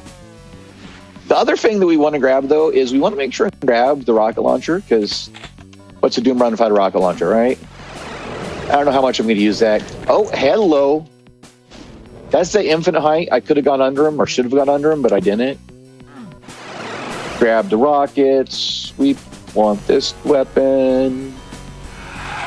There's guys over there. But again, fastest way is we'll just go to the secret and get this blue armor. Now, the BFG is also in this level, but that is incredibly slow. Excuse me, sir. No, sir. I do not need your green. Now, you did find that one, right? Good. Okay, we saw it. I also challenge anybody to count them. Oh, wait. Did anybody start counting them? Oh, no. I should ask at the beginning. No, it's too late now. So the secret... It's okay. They can get figured out and count them later. There you go. Go back and watch the VOD. Or YouTube. You can YouTube people just go right back over and start it over, and boom, you can count them. There's one right there. I was going to say, YouTube comments, tell us how many. Come on, YouTube comments. You know it's there. So there's the 30-second room to the left. Oh, you got in my way. If you get it fast, you can sneak in and out to grab the key there. Hello. Goodbye. There's actually so much health and armor in this level. It's funny. Oh, this is a fun one. So there's this right here. Come on. Let me in. So there you go. You don't actually have to kill it. You can hit the button through the Lost Soul. Hello. Thank you. Now, another great thing about Dooms, of course, is the crush shoes. But then we have more of the evil eye hidden behind the crush shoes to open the... Oh, you can get in there before I get crushed. Oh, and I get crushed. Wow. I was slow. I'm on the wrong side of you. What are you doing over there? Whatever. Okay, I think I missed my cycle. No, I didn't miss the cycle. Good. Excuse me. So what's the best gun in Doom? BFG, of course. Oh, the BFG works way different in OG Doom, actually. You actually want to get really close to them, and the light, they don't... You just want to be really close to your target, and that's incredibly apparent at some points, depending on who I'm killing. Excuse me, you're in my way. Sir, thank you. Killing things is slow. Go back! I missed a secret. I stepped forward. Oh well, I didn't need that anyway. It's fun. Diaz, what's So your that- favorite Doom game? Favorite Doom game? OG Dooms. This 100% one? OG games. I actually, that's tough. Yeah, you know what? You're right. Yep, Sigil. Sigil 1 and Sigil 2 back to back is kind of my little fun thing. It's my run that doesn't have a run. When they went from Unity, I didn't go up the elevator. When they went from Unity to the new run, this is now on the Kex engine. Sigil 2 kind of got dropped. You know, I told you it was a mod. It wasn't in the menu. And I don't know why. Because Sigil 1 got the up there front and center. I'll just get this health instead. Sigil 1 was up there front and center. And so it's accepted as episode 5, but I guess 6 isn't. I hope one day that they update it and add it to that main list there. Let's see. No, I actually want this one. When did Sigil 1 and 2 originally come out, out of curiosity? Sigil 2, that one, I could tell you in a second. Trying to read document from the left side while running. That didn't work so good. I didn't actually get any of the text document read. But on the plus side, I did keep the run going and I didn't slow down. So speedrun, yes. Reading text document, no. Oh, there was a good example of standing on someone's head. Because it was infinite height, I ran into them and got lodged into them. There's another one. It's right there. I forgot to switch. It's okay. That was more than I needed to shoot, but you know, got it done. Sigil 1 was for the 20th. Sigil 2 was for the 30th? Question mark? That sounds right. I know Sigil 1 is listed, that all the titles are listed on the opening frame when you do select game.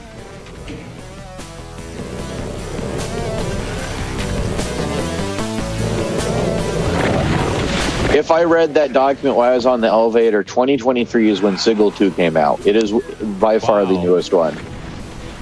Yes. So, hello. Oh, too far. Did they just like casually put it out, or did it come with? Nope, it did not come with anything. John casually put it out, which is why it's not part of. So it was 30th, which is also why in the menu you see that it shows up in its own little thing. It shows up that way because the Sigil WAD, which I did pay for the actual one, which is why I have the soundtrack. Here's the 30-second room. Oh, okay, this is fun. We're gonna play cat and mouse. I'm gonna go ahead and save that for marathon safety. I have done this entire run without saving and loading, so I have done it deathless. But that's not marathon safe because that guy. Out? Did I just get shot? You were not supposed to be there. Oh, run! Okay, I'm good. Whew. He was a little closer to my right than I like. We're good. We're out of the way.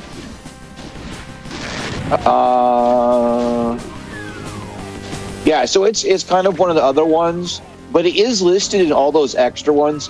Interestingly enough, the one I showed off first, Pirate Doom, is not listed. That's why I had to search for Pirate. I wanted to see if it was in the list. I just assumed the Pirate Doom was a fan-made thing. You know, it is a fan-made WAD. There are so many fan-made WADs. But Sigil 1 and 2 are made by the creator, right? By the creators, yes. Yeah. John Romero's one who makes sigils. I missed it. Darn. I have to do an extra cycle of the. What's the fastest way? Just run away. I got better things to do. I got like the bosses to fry. You can beat up other guys. Those guys. Yeah, like you're just in my way. You realize that you just don't want to be in my way. Because it's not going to go well for you. All right, you guys all in fight together. I'm done.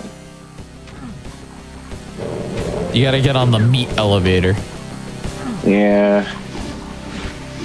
Kill some imps around. So fun fact. Oh, wait, no, that's a different level. I did hit it, right? Okay, got it. No? There it is. My bad. All right, just for marathon, I will save here. I hate this part. Well, actually, no. This part right here, this is fine. It's the next part. Oh, hey.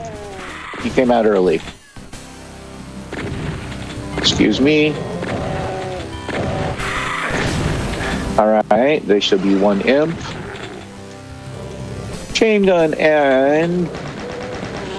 Now, if you're doing no save, no load, you have to actually, like, you know... make that. But anyway... Wow, that was better than I expected. Hey! Oh, he pushed me off. Foul. But you know what? That's okay. He pushed me off at the end. So I'll take it. Although, are you still... Still away.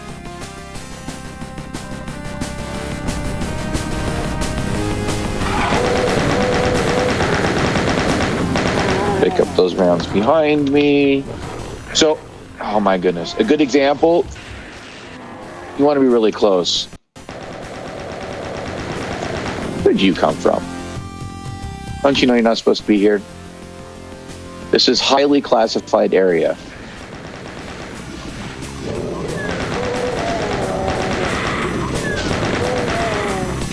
Just run past all these.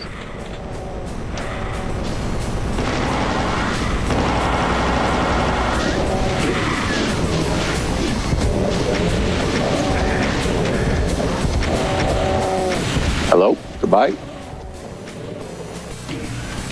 Goodbye, boss. Oh, this isn't even the boss. The boss is annoying. Okay, now this has glitched. I love it when it doesn't come back. Thank you. The fade shot at the end. They didn't even finish 9. I love it. So this 30-second room, of course, got to grab the goodies. I feel like I missed somebody in that hallway. That's okay. I nailed both? No, I didn't. Rip. Those become one of the more annoying things. There you are. It is, yeah, just to there we go. Oh, I like... what was said in the chat, too. It is kind of crazy that, you know, the original creator of the game is creating new content 30 years after the game already released, you know? Yes. Excuse me. Okay, we're good. We're good. Woo. Don't fall in the lava. That's a no-go.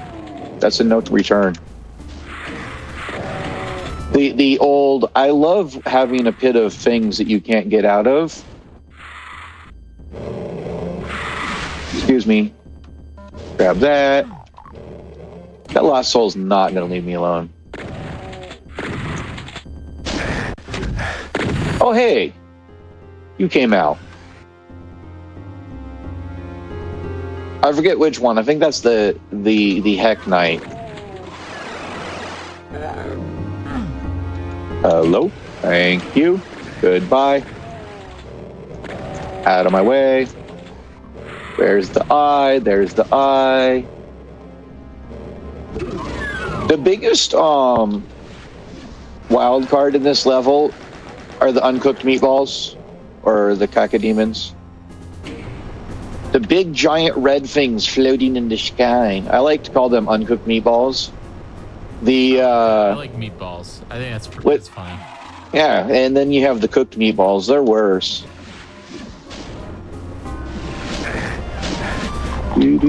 Whoops. Grab the key.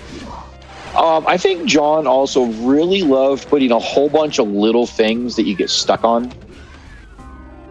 So you can't wall run, basically. Fun fact, with the Doom 1993, the engine, if you are facing north on the map, so like this way, the north is up, and it's a north-south wall, so like just the line north and south, when you run along it at a 45-degree angle, you actually go faster.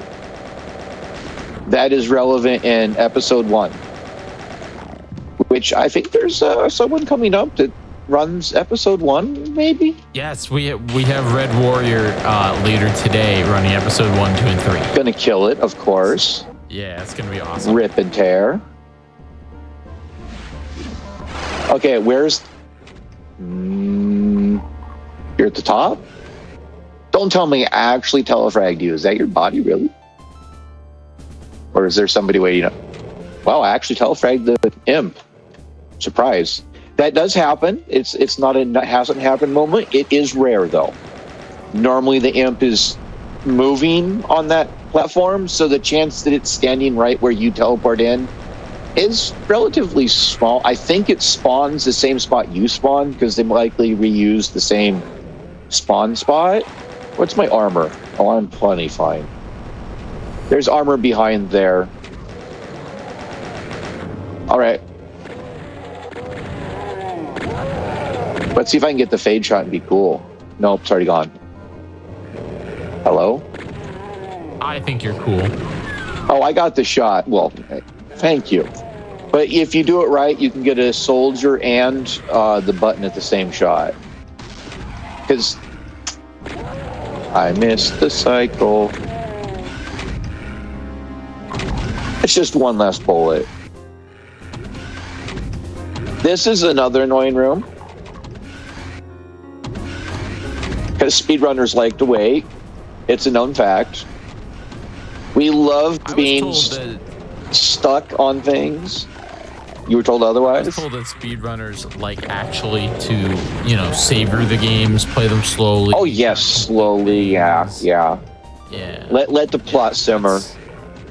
Yeah. It's all about, enjoying the game and playing it the intended route. This has a rich plot, this game. Yeah.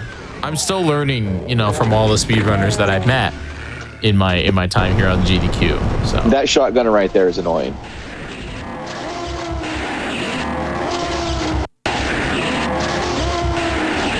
Type 1 in the chat if you you let your games marinate, you enjoy them.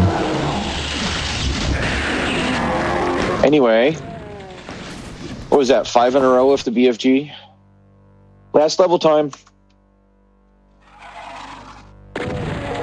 So that was a fun romp. We are on last level. We will grab the 30-second room. It's a shame we can't save the Berserk. Oh, we can't. So this level actually is really hard. The final boss is... Oh, okay. No, I'm not going to be able to. Can I get... No. Okay, I give up. I don't know if they patched it out because they have patched the game, but there used to be an ability for you to start on the left side and sweep right and actually just knock the Hell Knight off and not actually have to kill it. I have more than one recorded time of me doing that. So. Oh, now there is a fun fact with this wad specifically. On all the levels, there's what's called fire blue. That right there, the very iconic red and blue fire that they had in the Inferno levels and other levels. Anyway, on every single level, there's a fire blue. If you shoot the fire blue, a door opens, and it's a secret.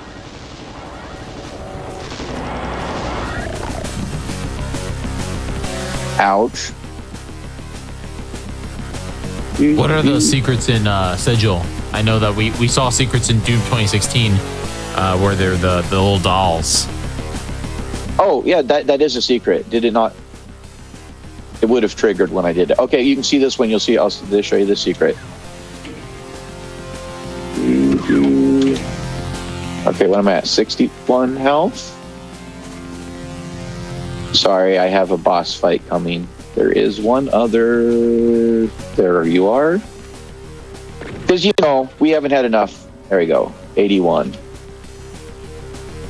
And then there's one more. In the top left. Secret area. You found a secret area. Yep. So there you go. Those two things opens this fight. What do we have? 231. Ooh. Okay. And I'm going to save, of course, for Marathon. Again, have done Deathless is not Marathon safe to say Deathless by any means. Because there's 2 bosses behind me. This is just one of 3. Oh, that one hurt.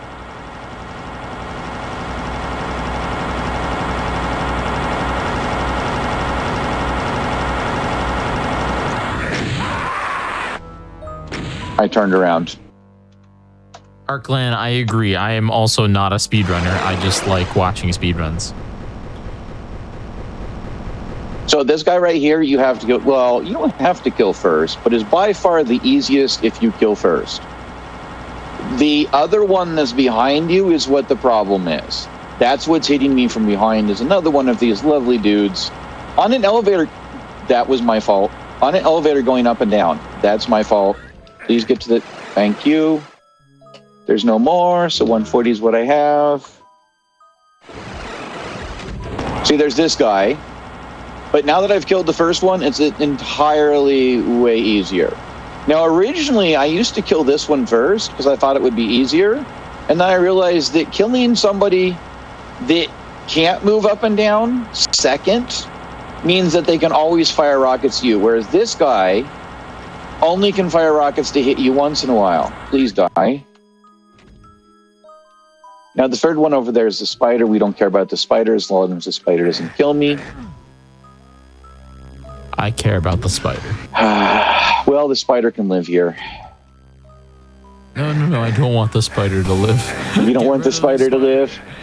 Okay, well, I'm just going to run back and forth, because if you run all the way over here, and then you run all the way back, this door's about open, because you can't just run there. Okay, so what do you do at a Taylor Swift concert? You run to the stage, right? Oh, but I forgot something in the car, so I'm going to run to the stage again. It's Swifty! Actually, it's the end of the game. Time. GG. I always forget to... I told you it was the last level, at least. I remembered that much. I don't give much warning. I'm sorry. But there you go. You were talking about Taylor Swift, so it makes sense. Yeah, but did you see... You saw Taylor Swift on stage. That looks like Taylor Swift, right? True. Okay, wait. We got lore drop. Oh, oops. Sorry. Was there lore? I'm a speedrunner. I skip cutscenes. Wait. So the creator put in this 2023 level, they put lore for the original game. Yeah, there's end credits there. Is Bethesda mad about that? Because doesn't Bethesda have Doom right now? I don't know what's going on, but so Sigil is 2019, May 22, 2019. I don't know because Sigil 1 is here, so you don't have to. And when you do Sigil 1, it doesn't have the level. It doesn't have the same thing. Whereas if you go to mods, it showed up underneath everything, right? Very interesting. Honestly, that's like the coolest thing though about that. So thank you for showcasing this. Yeah, so like awesome. TNT and plutonium for Doom 2, no rest for Doom 2, but yeah. Oh, this is the one that it was mentioned pre-stream, but if you love it, this one has a required Archie jump. Have fun. Very, very interesting. Well, Dias, thank you very much for showcasing Sigil 2. This was an awesome run. Thank you very much. Why don't you tell everybody at home just a little bit about what you do on your show and what they can expect if they give you a follow. What I do on my show is I do kind of a mixed bag, but the two mainstays are Tetris and Doom Speedruns.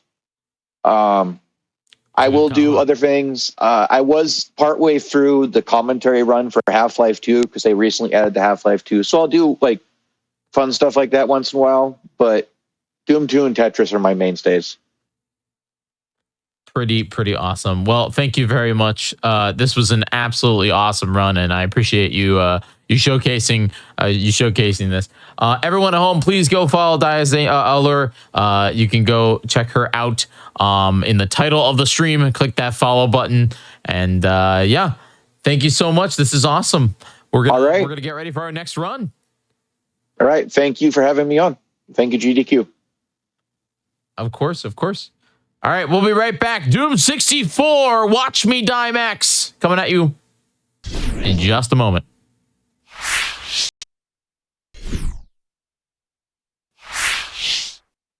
Welcome back, everybody, to GDQ Hotfix Secret Show of Doom. We have 3 more Doom runs coming at you today. My name is Jiggy, and thank you for hanging out. Type 1 if you've been here since Doom 2016. Type 1 in the chat if you've been here the entire time. Type 2 if you're just joining us here for Doom 64. I gotta know. I wanna see in the chat who's been with us all day and who's just joining us here. GDQ has all kinds of awesome stuff going on the channel here in the coming months. And one of the ones I am most excited about is GDQ's all women and femme speedrunning events. Frost Fatales 2025 will be live from March 9th through the 16th. We will be the show will be benefiting the National Women's Law Center. So visit gamesdonequick.com/framefatales for more information on that event. I'm seeing a ton of 1s and a lot of 2s here. I don't know what the 3 meant, but I didn't ask about 3s.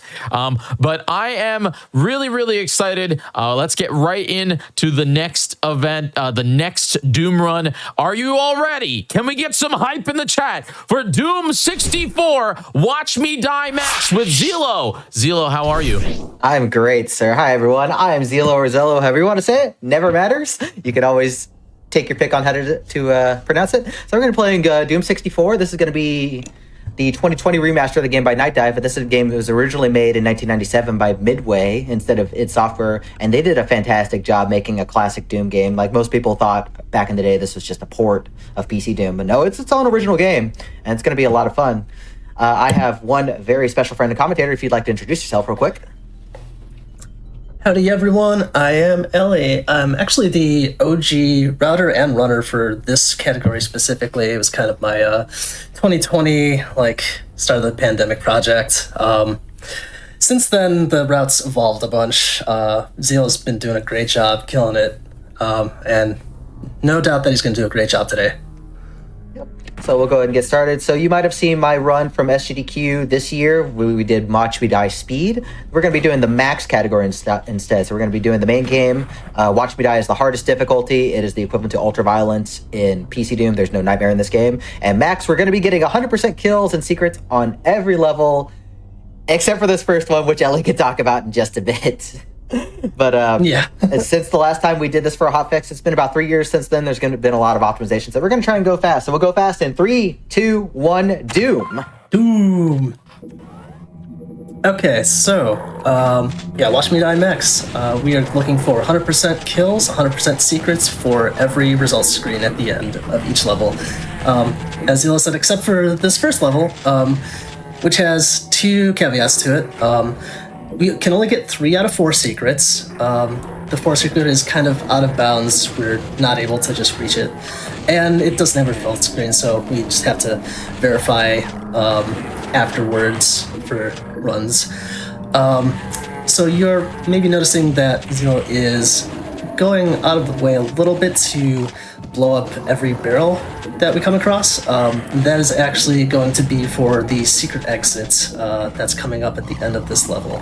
And at the very beginning, we picked up a Berserk that is going to help a bunch with these pinkies. Very nice with the random damage rolls. Usually we can one-shot them, sometimes the plane is nice, sometimes it doesn't. And another horde coming up here. Coming up to the end of the level, right after this, have a few hit scanners afterward and an imp with a barrel. So now we do some backtracking. Let me get rid of him. He didn't die from the barrel. Usually he does. That's surprising. Yeah, so none of the barrels on there, and then we get the supercharged secret up here. And that's where the out of bounds secret is, right behind that switch crevice. So last couple barrels, going to lower lift here, and now we are entering Hectic. Hectic is the super secret level, which has its own kind of secret exit. There's a normal exit if you can't do the 3 challenges of this room, because they're very hard. You can see right away we have this room with arachnotrons. All you get is a rocket launcher. So we also have a few Hell Knights coming up. This very narrow bridge. Not really any safety going on here. But yeah, we just go really? for, He knocked me off. That's incredibly rare. Yeah, so the fireballs can have a little bit of a knockback. And this room is so rough. Yeah, especially coming in with such low armor. This is really rough. I got pretty beat up in the Arachnotron room. This is pretty dicey. Come on. This is pretty much going to set the tone for the whole run, because this category is absolutely brutal. This, in my opinion, is one of the hardest parts of the run. Nice. Finally out of that. Yeah, there is also a yellow key room, but there has no monsters. So what happens is we take the secret exit there to unlock the features menu. But in the remaster, it's permanently unlocked once you get it once, so we don't require it. And that room has no monsters, so we just ignore it and take the normal exit. So here we get the chain gun, which acts a little bit differently than from PC Doom. Just fires a little bit faster. It's more viable for a lot of situations. And here, what's coming up, we call a key bump, which, very nice. That was quick. First try. Yeah, so essentially what happens there is you get a specific angle going, and then you throw yourself towards the ledge, and for like a game tick, it thinks you're in the ledge, and then ejects you, so you can basically just, jump up to the top shelf, grab the key. That's kind of what happens. And then we're going to have to, kind of chill here for a while in this room. And we can talk about macros for a second here. Macros are basically just scripts that, as a mapper, you can put in as a sequence of events, unique to Doom 64's engine. And it can lead to some really interesting and creative just level transformation sequences. Like here you see these like pistons crushing down the floor so you can get to this lower part for progression. One of the great things about 64 is just the level design is very unique. The mappers had a lot of really cool mapping tricks that you'll see later on. Yeah, absolutely. Kind of a tough section coming up, like, 12 plus hit scanners going on. Yeah, hit a switch to get progression for this yellow key, and then we're gonna pick up a secret. Well, we have to anyway. We even do it in speed, just because it's 20 rockets and it's not really out of the way. We are going to need those rockets for some upcoming levels. And then we're actually going to do part of this level backwards. I didn't manage to punch a single Spectre right there. The fist hitbox is really awful to work with, but I kind of need the damage, so we rely on it only for the first couple levels here. But we're actually going to do this part backwards. It just works out a little bit better. Ammo-wise, saves me some rockets for later. And we can just get all these enemies that we skipped and don't have to backtrack for the other way. Because that was one of the big things when I rerouted this category earlier this year for a different event, is cutting down on a lot of the backtracking. Yeah, and the Berserk Fist does so much work. It's great. Alright, so, level 3, main engineering. We pick up our new weapon, the Super Shotgun, SSG, however you want to call it. Very lovingly called the workhorse of any, like, casual run, speed run, whatever. So what we did just now is peek into that room to start like a level transformation sequence, like a macro that we have to wait for, and then come back. You're going to see a lot of multitasking, especially in this category. So if you have level progression that you need to wait on, yeah, you want to multitask while killing stuff. And speaking of, we have to kill a lot of CAC demons for level progression here, and I believe we did... Oh, nice telefrag. Yeah, it was funny. I think I spent more rockets than I was supposed to, so I'm going to be a little bit down, but this is fine. Just want to make sure everything in this room is dead, because since we don't have like kill or secret counters on screen, we have to keep very close track of everything, because we're only going to be able to check at the very end of levels. Yeah. One thing that happened in that room as well, so the switch activated the progression for the yellow key, and it also spawned a bunch of cacodemons for like the kill trigger. What I believe happened, Zilla, was it? spawn blocked one of the cacodemons. So basically, in Doom 64, there's not really monster closets like you would see in PC Doom. Monsters don't teleport in, they spawn in on the spot. If you're standing where the monster would spawn in, it just fails to do so. And that's good for 100% kills, actually, because they don't count towards the kill counter until they spawn in. If they never spawn in, then you don't have to worry about it. And I also want to, for this next level, flashing lights warning in like, 10-15 seconds as we pick up a supercharge. Yeah, it'll be coming up in this first hallway right here after I pass through the door. So if you have a problem with flashing lights, please look away for about 20 seconds or so. And I'm just going to let this play out. Yeah, thankfully this is the only instance you'll see of flashing lights, so it'll be okay. So we'll get out of here in just a second. Yeah. Oh yeah. Right, and now y'all can look now. Yeah. That sucked. That was not. That's why we give that warning, because it's pretty jarring, even for me. Coming from somebody who's played this game years and years and years and years, even I hate it. As Doom players, we're used to red screen gaming, but that's a little much. So what we're gonna do here?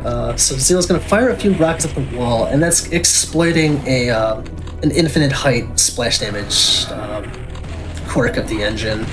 So like, it doesn't really check for height in terms of splash damage. Basically, like how any actor thing works, everything has infinite height essentially. So it just horizontally matters how close you are. And then we do a little switch puzzle here to get to our first secret level. Well, if you want to not count tactic, like the first, I guess, proper secret level for 100%. We're coming up. This is the normal exit. We have to kill like the 4 Hell Knights in here. So now we're coming up to a very narrow, like, pillar jump section that's kind of tricky because there's Hell Knights at the end here. It's not a lot of room to dodge. Thankful that went by pretty easily.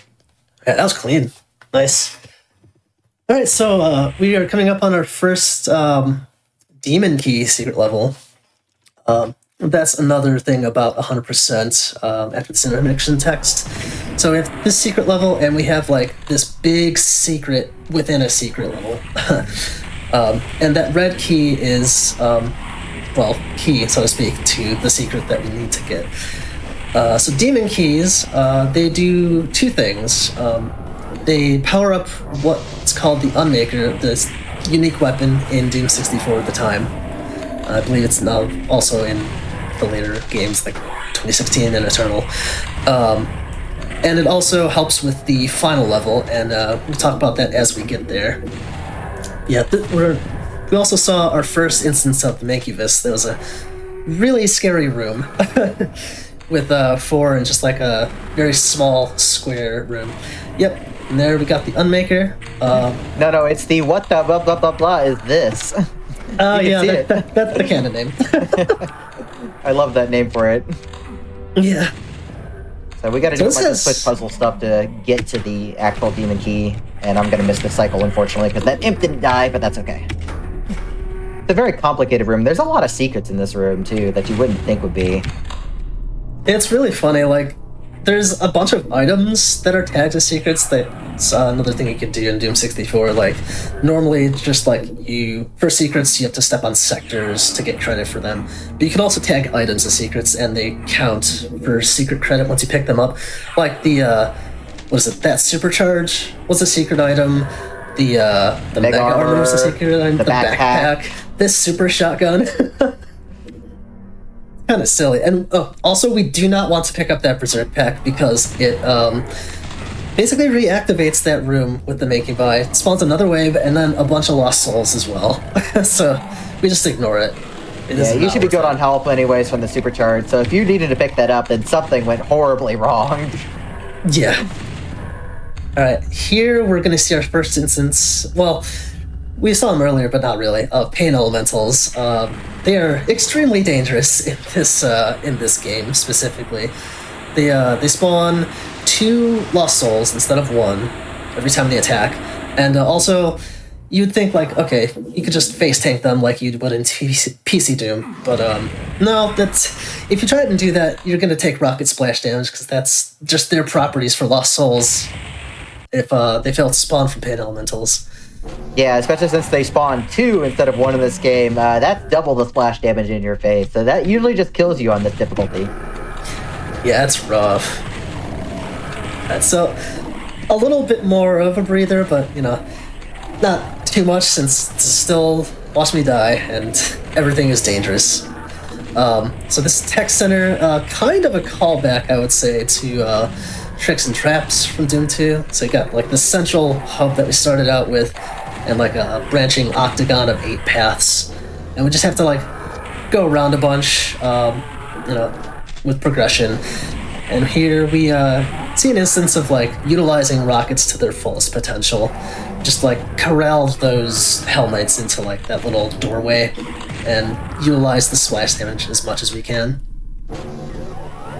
Yeah, rockets have 2 components. They have a direct damage component, which can do anywhere from 20 to 160 damage in increments of 20. And then we have the splash damage, which is up to 128 damage, and that's distance-based. So the damage range on rockets is very variable, and that's the reason why this category is so incredibly tough, is managing... Is stuff going to die in 2? Is stuff going to die in 4? Well, you just have to adapt on the fly, as you see. Yep. And probably a good time to talk about randomness. Yeah, like Zila said, damage, rockets is random. Pretty much everything you could think of is random in terms of like at least combat. Like the enemy movement, when they fire, how much damage their attacks do. And the same goes for your shots as well, like your shotgun spread is random, and so on and so on. Usually you have like a count for each enemy. So like Hell Knights almost always take 3 shotgun SSG blasts or 3 rockets. Barons take 5, and so on and so on. So you go under that assumption, but there's rare cases where it can take like 2 or 4. And this sneaky little Lost Soul corner they hit the backtrack for. That was a good worst key in the game, actually. Yeah, that was good. It's a lot less scary in this category since you don't have Hell Knights trying to shoot you down. Yeah, that key is rough because, like, you have to stop in the little hole there, and there's ceiling crushers all around it, so it's really hard to get in and out of, especially without taking damage. So we're coming up on the end here, just a few more Hell Knights and such spawned in.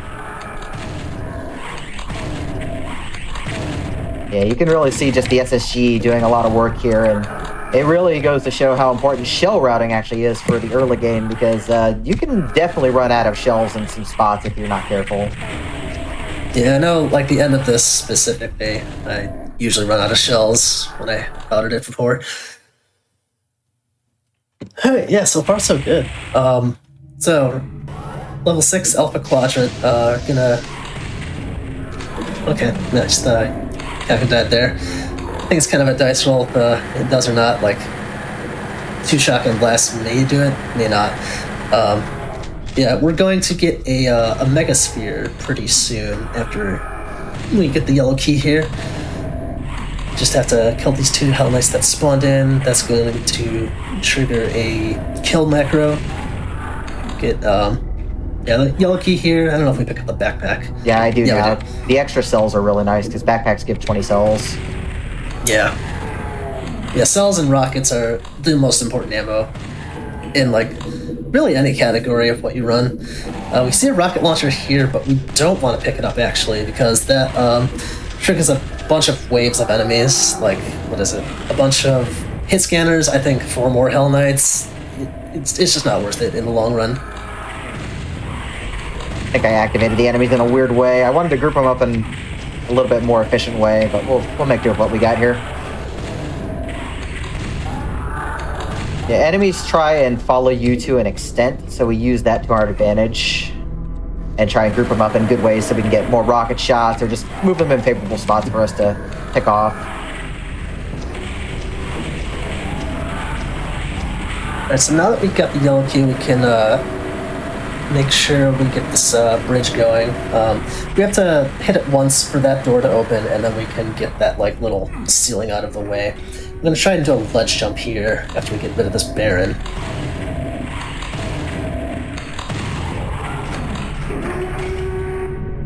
First try, nice. Nice. You have just enough speed to cross that, so that skips needing to hit a couple switches. So even with this category being a 100%, there's still a bit of skipping you can do. Also, that imp got mauled. Yeah, I saw that. Alright, so talk about this door coming up. Okay, yeah, so we have a door on the lower right-hand side here. We actually open it from the back end, since I guess there's no like vertical door checking. There's not really much in the way of verticality, because it's like kind of a fake 3D, 2.5D, whatever you call it, engine. So they kind of make do with it, just with the engine quirks that they have. And then, yeah, this room proper we refer to as the American Gladiator room. As you can see, we have a bunch of pillars. Oh, nice.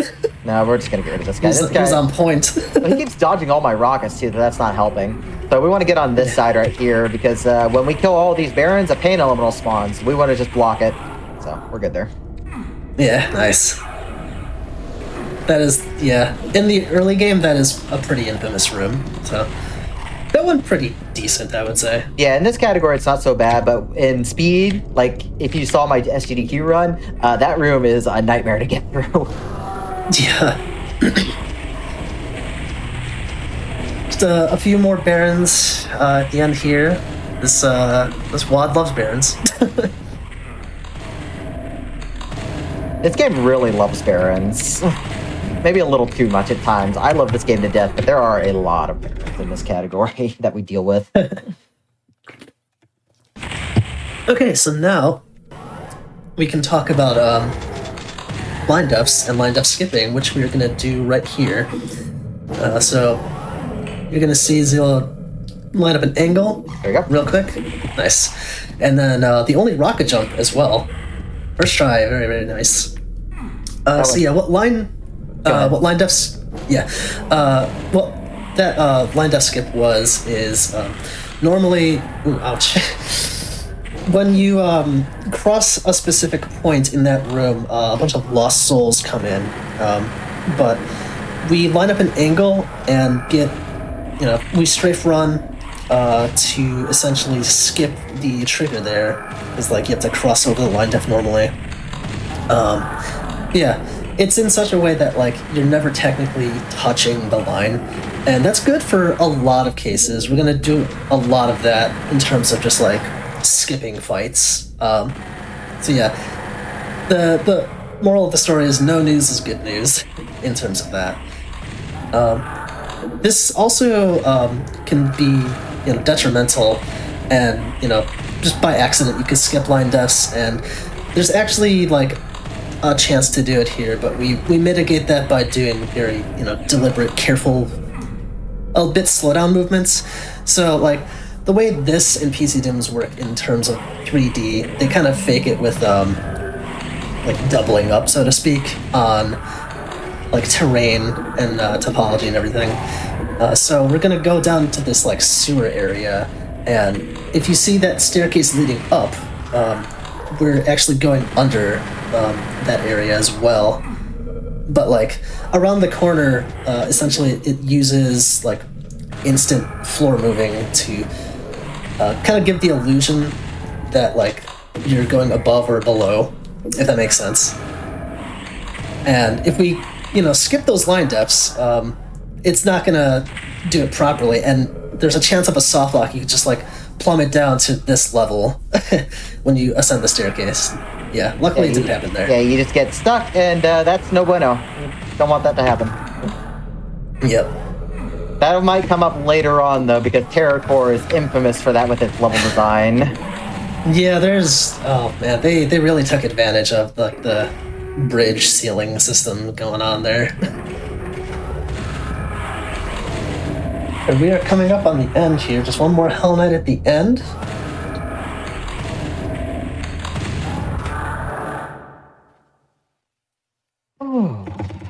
Alrighty, so one last Moonbase level here. I need to make sure I get everything in this initial room. Okay, Nice. I want to make sure everything was dead because I wasn't sure if that last shot was going to hit because I can't return to that room. Yeah. Swag rocket? Swag rocket's great. That's my favorite rocket in the game. The one in Research Lab is pretty good too with the 5 lost souls. Yeah. Yeah, somehow the rocket here kills all the zombie men, but it doesn't touch you at all, which is great. It's really convenient. We're gonna set up another line depth skip here. Hopefully this works out. This should be good. Okay, we're good.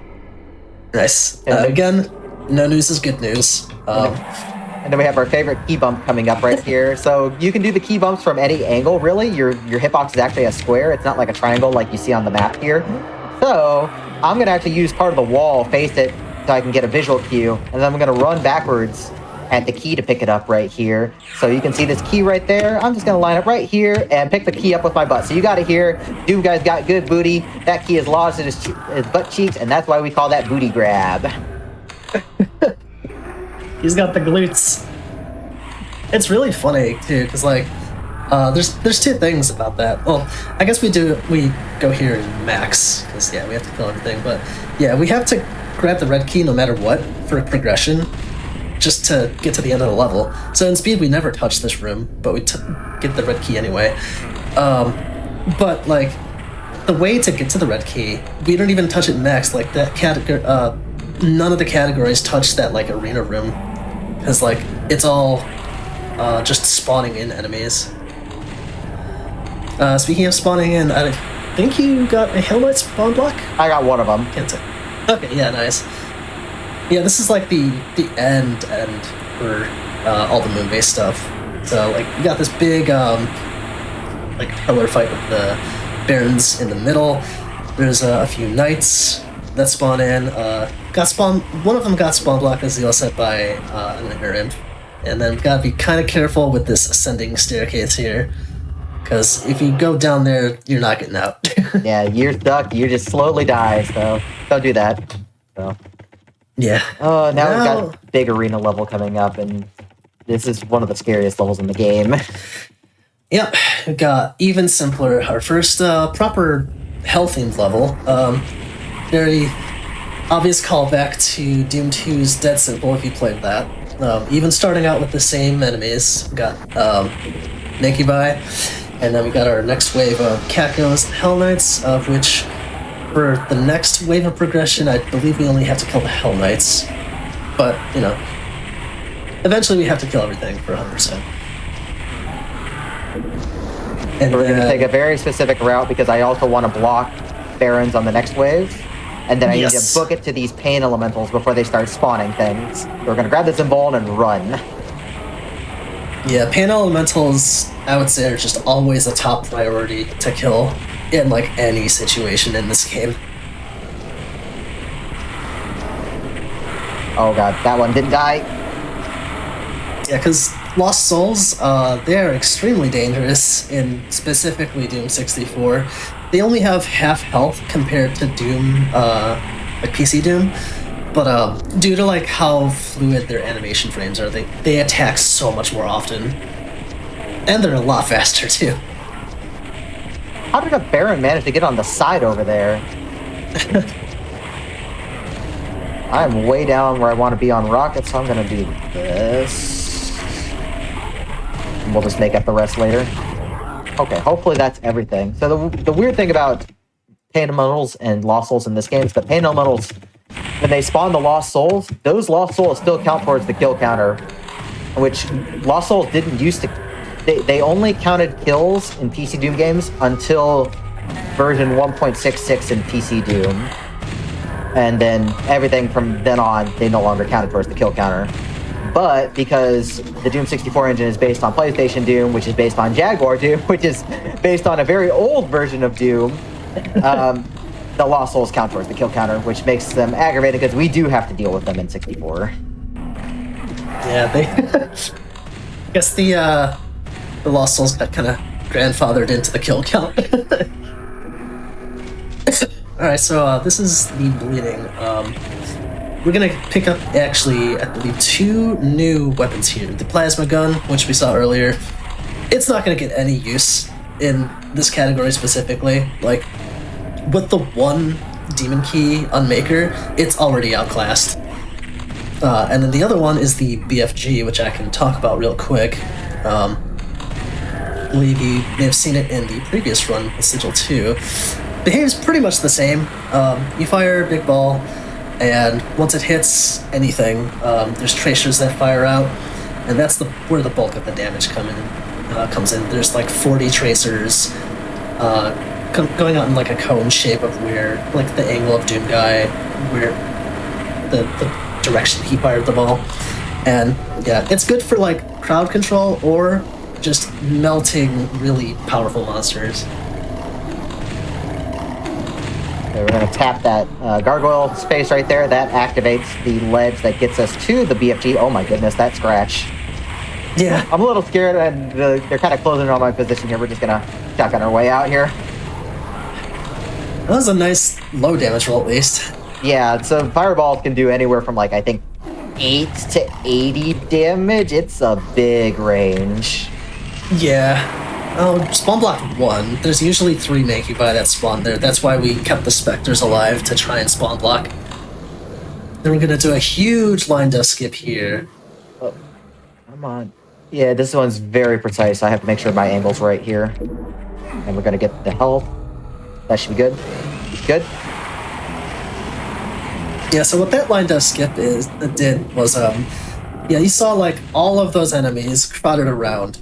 Imagine double that if we didn't do that. Yeah, and it would be like almost all pain elementals, or not pain elementals, Mancubi. So I'd be eating up all my ammo.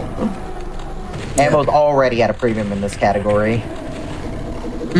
Yeah, like, so skipping fights via line death skips accomplishes 2 things, really. Like, it lets you go faster, and it lets you save ammo, and both are really nice. So yeah, this is Terracore, as Zila was talking about earlier, with just like the pseudo 3D design. We can see like a bunch of kind of bridge architecture going on here, and yeah, the way that works is, like I mentioned earlier, around every corner where you can't see like the bridges proper, that's where the floors like raise and lower, and it really sells the illusion that like this is a true 3D map when it really isn't. Like if you go on, if you want some proof that the bridges and such are happening, you might hear some like corpses get crushed when you turn around random corners, and that's the floors raising and lowering and crushing the corpses in the process. It's really funny. Oh yeah. This fight, it doesn't look bad, but it can be very scary if you don't get to that corner. This is, I think, at least casually, one of the harder fights in the game. Yeah, you get pretty overwhelmed, and I think some enemies went around the corner here. They might still be here. Okay, we got everything. Yeah, you have to kill everything in order to leave the room, so that's our cue. Here's where I have to be careful not to get stop locked, because if you skip triggers here, you'll see a giant hole in the floor, but you can't actually walk over it, and it's basically just an invisible wall, so we don't want that to happen. Yeah, it's right before that switch, I believe. Yeah, it thankfully didn't happen. You just run and jump to get that switch on the top of the wall there.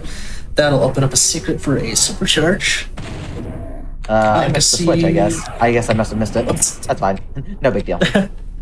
It's a surprisingly difficult switch to hit, because if you're doing it from head on, you just barely have enough speed to get to the wall, and you just have a little bit of time. But if you're diagonal strafe running to get more speed, the angle's a little bit awkward.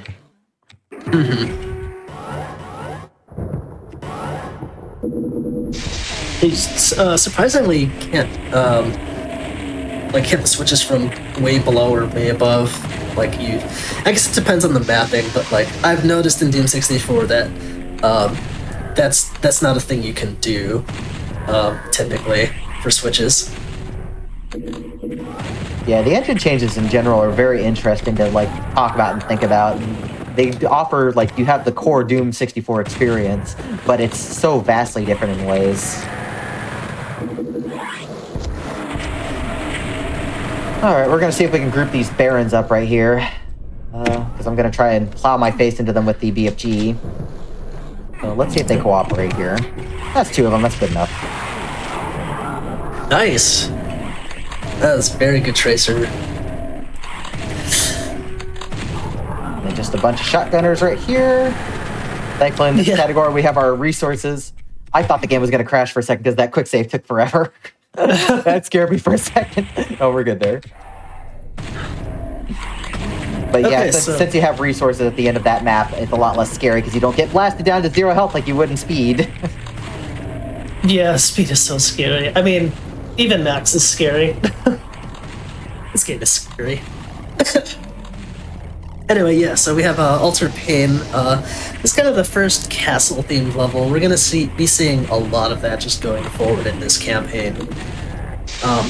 This is kind of a tricky one to get 100% kills on, because like it's a very open area. There's a lot of like roaming enemies, like Pinky's Cacos. There's a bunch of imps just on like the high ledges there, and even more spawn in like at the halfway point or so after we get the red key. Yeah, I'm so low on shells, I'm gonna just go to bullets here. Yeah, that is fair. Bullets are... Chain gun is more than good for imps, so... That should be good enough for now. Yeah. Yeah, usually the shell routing gets tight around this level, and then after this level, it's a little bit more open, but this level in particular, just you have so much high-level combat, and the SSG is just the best way to handle a lot of things. Also, not even close to having to pick up the Armor of Shame, so that's good. Yeah, we call this one the Armor of Shame. If you get below 100 armor, then you have to replace your armor there. But green armor only offers 1/3 damage protection as opposed to Mega Armor, which does 1/2. So if you have to pick it up, you're getting less protection out of it. So if you don't have to pick it up and you can extend your 50% protection, that's great. Yeah. And we can pick it up again later anyway, so we'll get some use out of it. There are some circumstances where you would want to pick up green armor, even if you have, like, still some blue armor left, but, like, mostly when you're at, like, low armor points, like, I don't know, 40, 30, kind of low on that end. But yeah. Hear me out. Diamond armor. Diamond armor. I'm just saying, if we have enough diamonds, we could do it. That'd be an even better armor class, I'm sure. Let's get that 75% reduction. At least one person in chat laughed at my joke, okay? And I'm with that one person. Making sure to avoid the power down there. We got a little close. That was that like red lightning ball was the partial invisibility, which I'm sure in PC Doom for most cases that's also kind of bad. Except for hit scanners. But yeah. So now we have this rune coming up with 5 barons. Just like kind of pentagram at the kind of corralling him in a bad way. Let's try this. Okay. That guy's like all the way back there. I'm just gonna deal with him with rockets. Yeah, that's fair. And hopefully we'll get this spawn block right here. This one's important. Because we stop one other Baron from showing up so we can just BFG the other one and get out. Because if you have to deal with both of them, the ammo consumption's a little tight. Mm-hmm. That room is actually also the first, barring the secret levels, actual instance of the Unmaker in the game. I think it's pretty much that and the final level that it appears in. Yeah, there's not a whole lot of places to pick up an Unmaker, surprisingly. Mm-hmm. Let's see, I have 3 extra rockets I can spare. We'll toss them in the corridor right here. But yeah, speaking of secret levels, we are going to get our, well, depending on how you want to count, 2nd or 3rd secret level of this run. Coming up on the layer, which is going to be... still trying to hit me. Hold on. Oh, okay. I forgot. I forgot that end. Don't want to skip stuff. So yeah. We jump in the wall here. This has the secret exit for the level. We can head towards the layer next. Yeah, that supercharge is on like kind of a rock that's shaped like an arrow, so it's a little bit alluding to it. Yeah, if you look at it on the map, you'll see it pretty easily. It'll be like, what if I do this? And hey, it happens to work. And so here we got the lair. Getting a blue key after this imp kill trigger right away. Yeah, I'm gonna deal with these Lost Souls first. These Lost Souls love to just wander around and cause problems, so we're gonna get rid of most of them now. We can deal with the rest later. Yeah. And like I mentioned for the first secret level, Outpost Omega, we see demon keys. We're gonna have one in here. Gonna pick up our second one, and they're basically secrets within secrets. They're usually pretty tricky to try and figure out how to get to. This one is essentially a sequence of shoot triggers. So there's some switches that you can only activate by shooting them with hit scan weapons like the pistol, chain gun, and actually also the Unmaker is technically a hit scan weapon. Also, funny note, I actually managed to pick up the demon key without triggering the secret effect, so I had to make sure I touched the actual secret so I could get credit. Oh yeah. Yeah, this level has also a fun few quirks. The thing you use the yellow key on that we just picked up isn't actually a switch. It's a cross-line def where if you have the yellow key, it reveals the switch you need to hit. But if you don't have it, you just hear the oomph sound, like you're trying to open something that you can't. Yeah, you'll get the key prompt. Yeah, I think it's the only instance like that in the game. I think so. Yeah, there's also a secret berserk pack that we don't pick up because it's not initially spawned in, and just like kill counts for enemies, this also applies to secret items. So it's kind of a spawn block or spawn prevention, but with items. Alright, this begins the very hard stretch of the run right here. This is Oh, yeah. a little before halfway, but the next 3 levels are some of the most brutal in the entire run, just because of how long and difficult they are. Starting with, we'll have one of my favorite strats coming up in just a bit.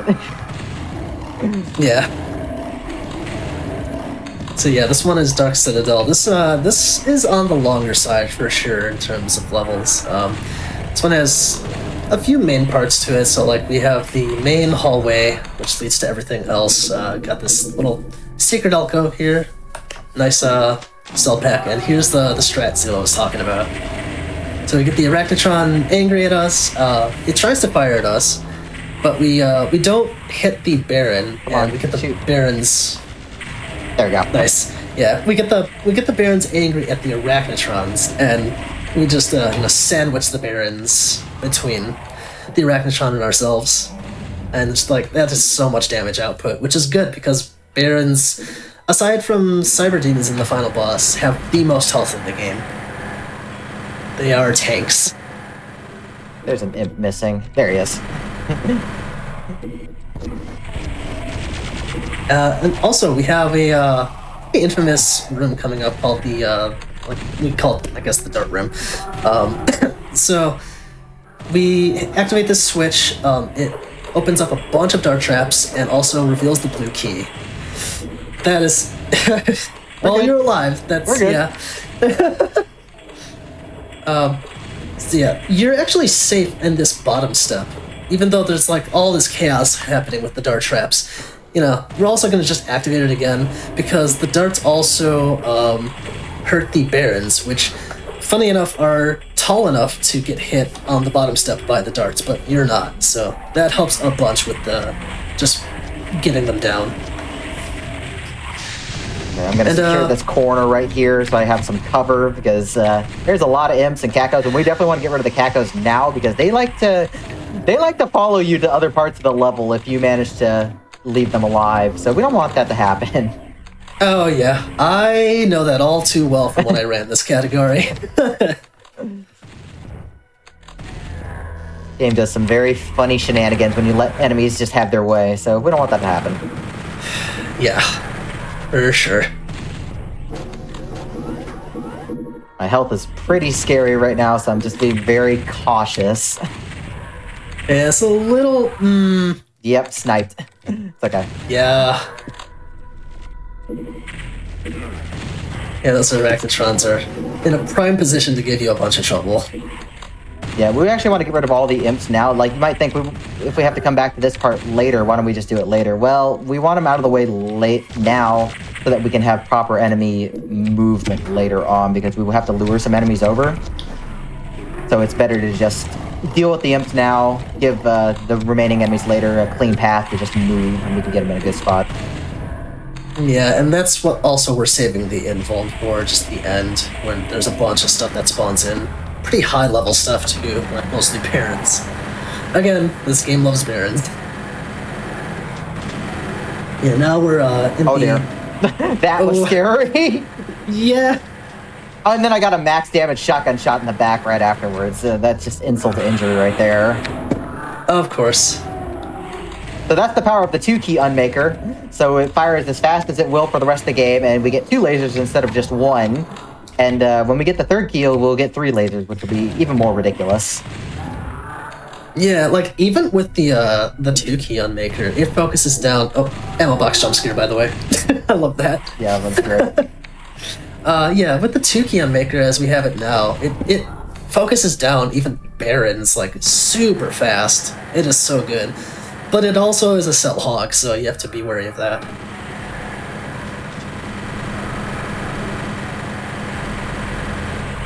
I'm just cleaning up the library here, not too much else going on. Got a few Barons coming up.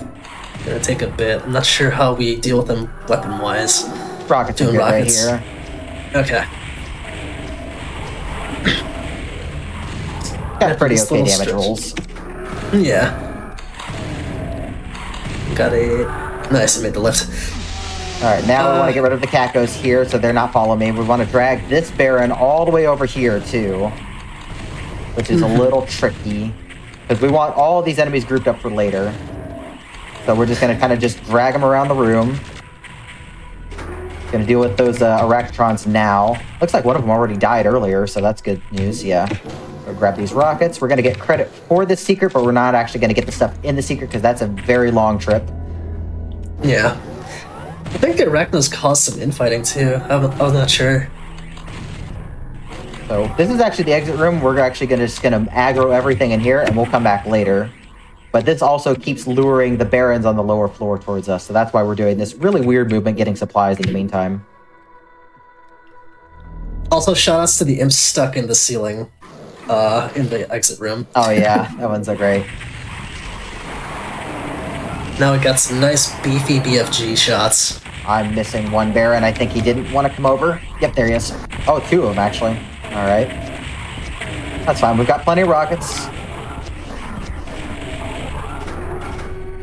Let's see, where am I at? I have 12 rockets to spare. 1 more shot I can use.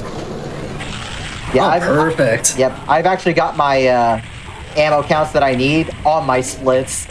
So that way I can keep track of them a lot more easily. That is also exactly what you want to see at the end. All 4 Barons just right there. Alright, so Eye of the Storm. This is just another scary level because this is very stingy on the resources, specifically armor. There is 0 armor in this level, which makes ILs terrifying. Yes, doing ILs at this level is absolutely the worst. Yeah. So what we need to do for progression is specifically killing the Barons, of which there are 4, and we're doing some deliberate movement and routing here. So there's actually 2 line deaths, one of which we can't really avoid. This one right here, which spawns, I think 8 pinkies on the other end of this castle. And we're gonna try and not cross the line here, right, like around this area. So if you notice, Zilla's not really going forward from here. So we're just gonna try and go around, because there's a secret that we pick up with the BFG, and we can essentially just backtrack back up to this level.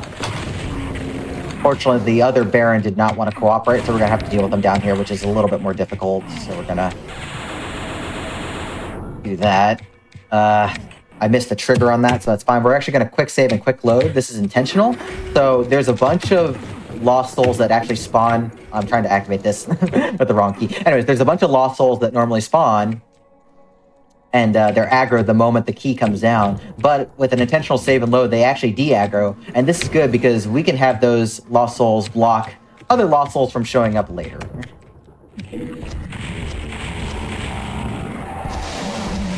Yeah, like the moment you fire a shot here, they do aggro, but due to where we are in the level, they mostly stay where they are. So we don't have to worry about that too much. Speaking of Lost Souls, man, this level loves Lost Souls. Because we're going to see a bunch of spawns here. This room can get pretty scary if you're just caught in the middle there. And once again, the chain gun, like with increased fire rate compared to PC Doom, is perfect for like the half health Lost Souls. Like it's so good for focusing them down. And then once we kill the Barons here, there's actually a supercharge that spawns in the middle. We don't want to pick that up. Oh yeah, there's actually one down there. That's kind of rare, I think. Happens occasionally, but yeah, we don't want to pick up the Soul Spirit that shows up because that actually just makes a bunch of Cacodemons spawn. So we're just gonna play this out with what health we have, and I'm not in great shape right now. I should be okay, but this is very scary with all of these shotgunners here that can just whittle me down very easily. Yeah. Also volley morning for this shot. Just killing, I don't know, 20 plus Lost Souls instantly. Okay, now we have to pray that none of the Lost Souls left this area because that is a real thing that can happen. Okay, we're lucky. Yeah, nice. Yeah, it's happened so many times in my runs. It's bad news. So yeah, funny key bump here with the blue key, and there's a couple of Arachnotrons here behind that like black space that you can't really see at all. That Lost Soul in front of me did not get a single tracer on it. I feel ripped off. Not a single tracer hit that one. All right, so we've got the most difficult arena in the run coming up right here. At least in my opinion, this is the hardest arena to deal with because there's a lot of crap. Yeah, Do you think after the arena would be a good time for a quick break? After this level would be perfect. Yeah, just let me know. Yeah, no, this arena like was so tough to get past casually, like for my first play. And you can probably see why. There's a bunch of ground enemies going on. There's Arachnos, Barons, Knights. Luckily, some infighting going on. I'd love to see that.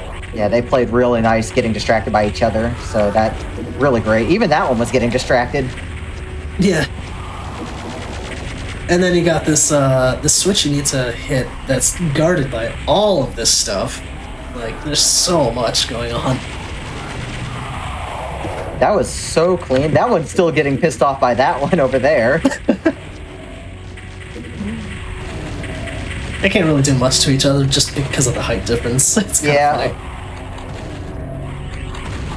So yeah, that was actually probably the cleanest that has ever gone. Yeah, that was good. Make Now sure we're there's coming no up on other imps over there because imps like to hide in that corner too. So we just need to make sure they're not wandering off. Yep, there's one somewhere over here. Speaking of, where is he? There he is, right there in the back. So there's like this dart ridge coming up, like a bunch of dart traps constantly firing off. And the way back after you hit the red key is kind of scary because there's like 3 Barons and 2 Arachnotrons, and it is rough to deal with quickly. I'm gonna grab this extra health. Oh, there's health over here. I'll grab this one. The last room is not any less scary, that's for sure. Yep. Got a bunch more Lost Souls, and yeah, we didn't really talk about the tracers. They're essentially revenants from Doom 2, like their missiles that they fire off. Revenants aren't in this game, probably due to cartridge limitations, but you know, their projectiles are here in spirit, so gotta be very careful with that.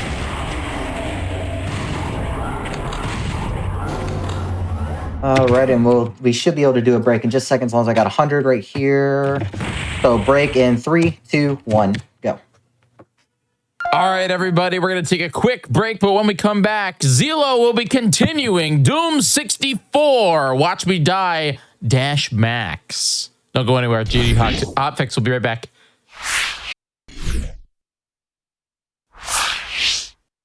Welcome back, everybody, to GDQ Hotfix special of Doom. We are going to jump right back into this. Doom 64 with Zelo. Zelo, you ready to rock and roll? I am, thank you, Jiggy. So we'll get started again. Let's not exit the main menu like I almost did. That'd be bad.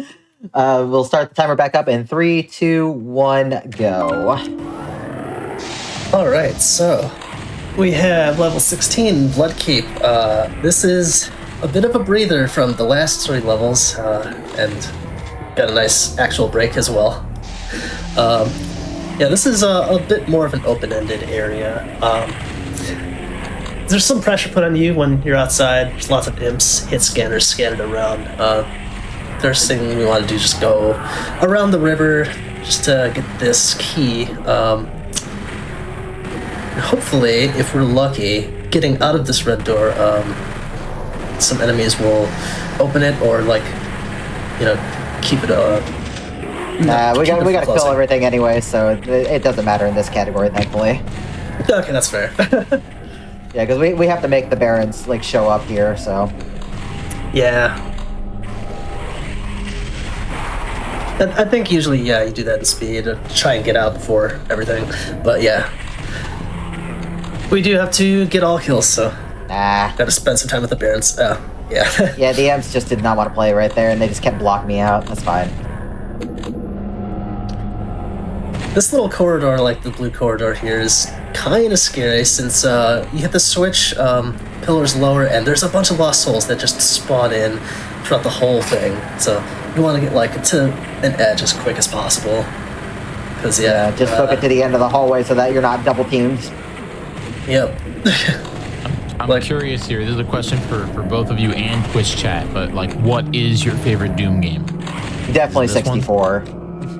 Yep, definitely 64. Yeah. This is the one that I like owned personally as a kid. Like Doom 1 and 2, that belonged to Dad. This was mine when I got the original N64 version back in '97, and I still have my original cart. I've used that cart for previous Hotfix shows actually.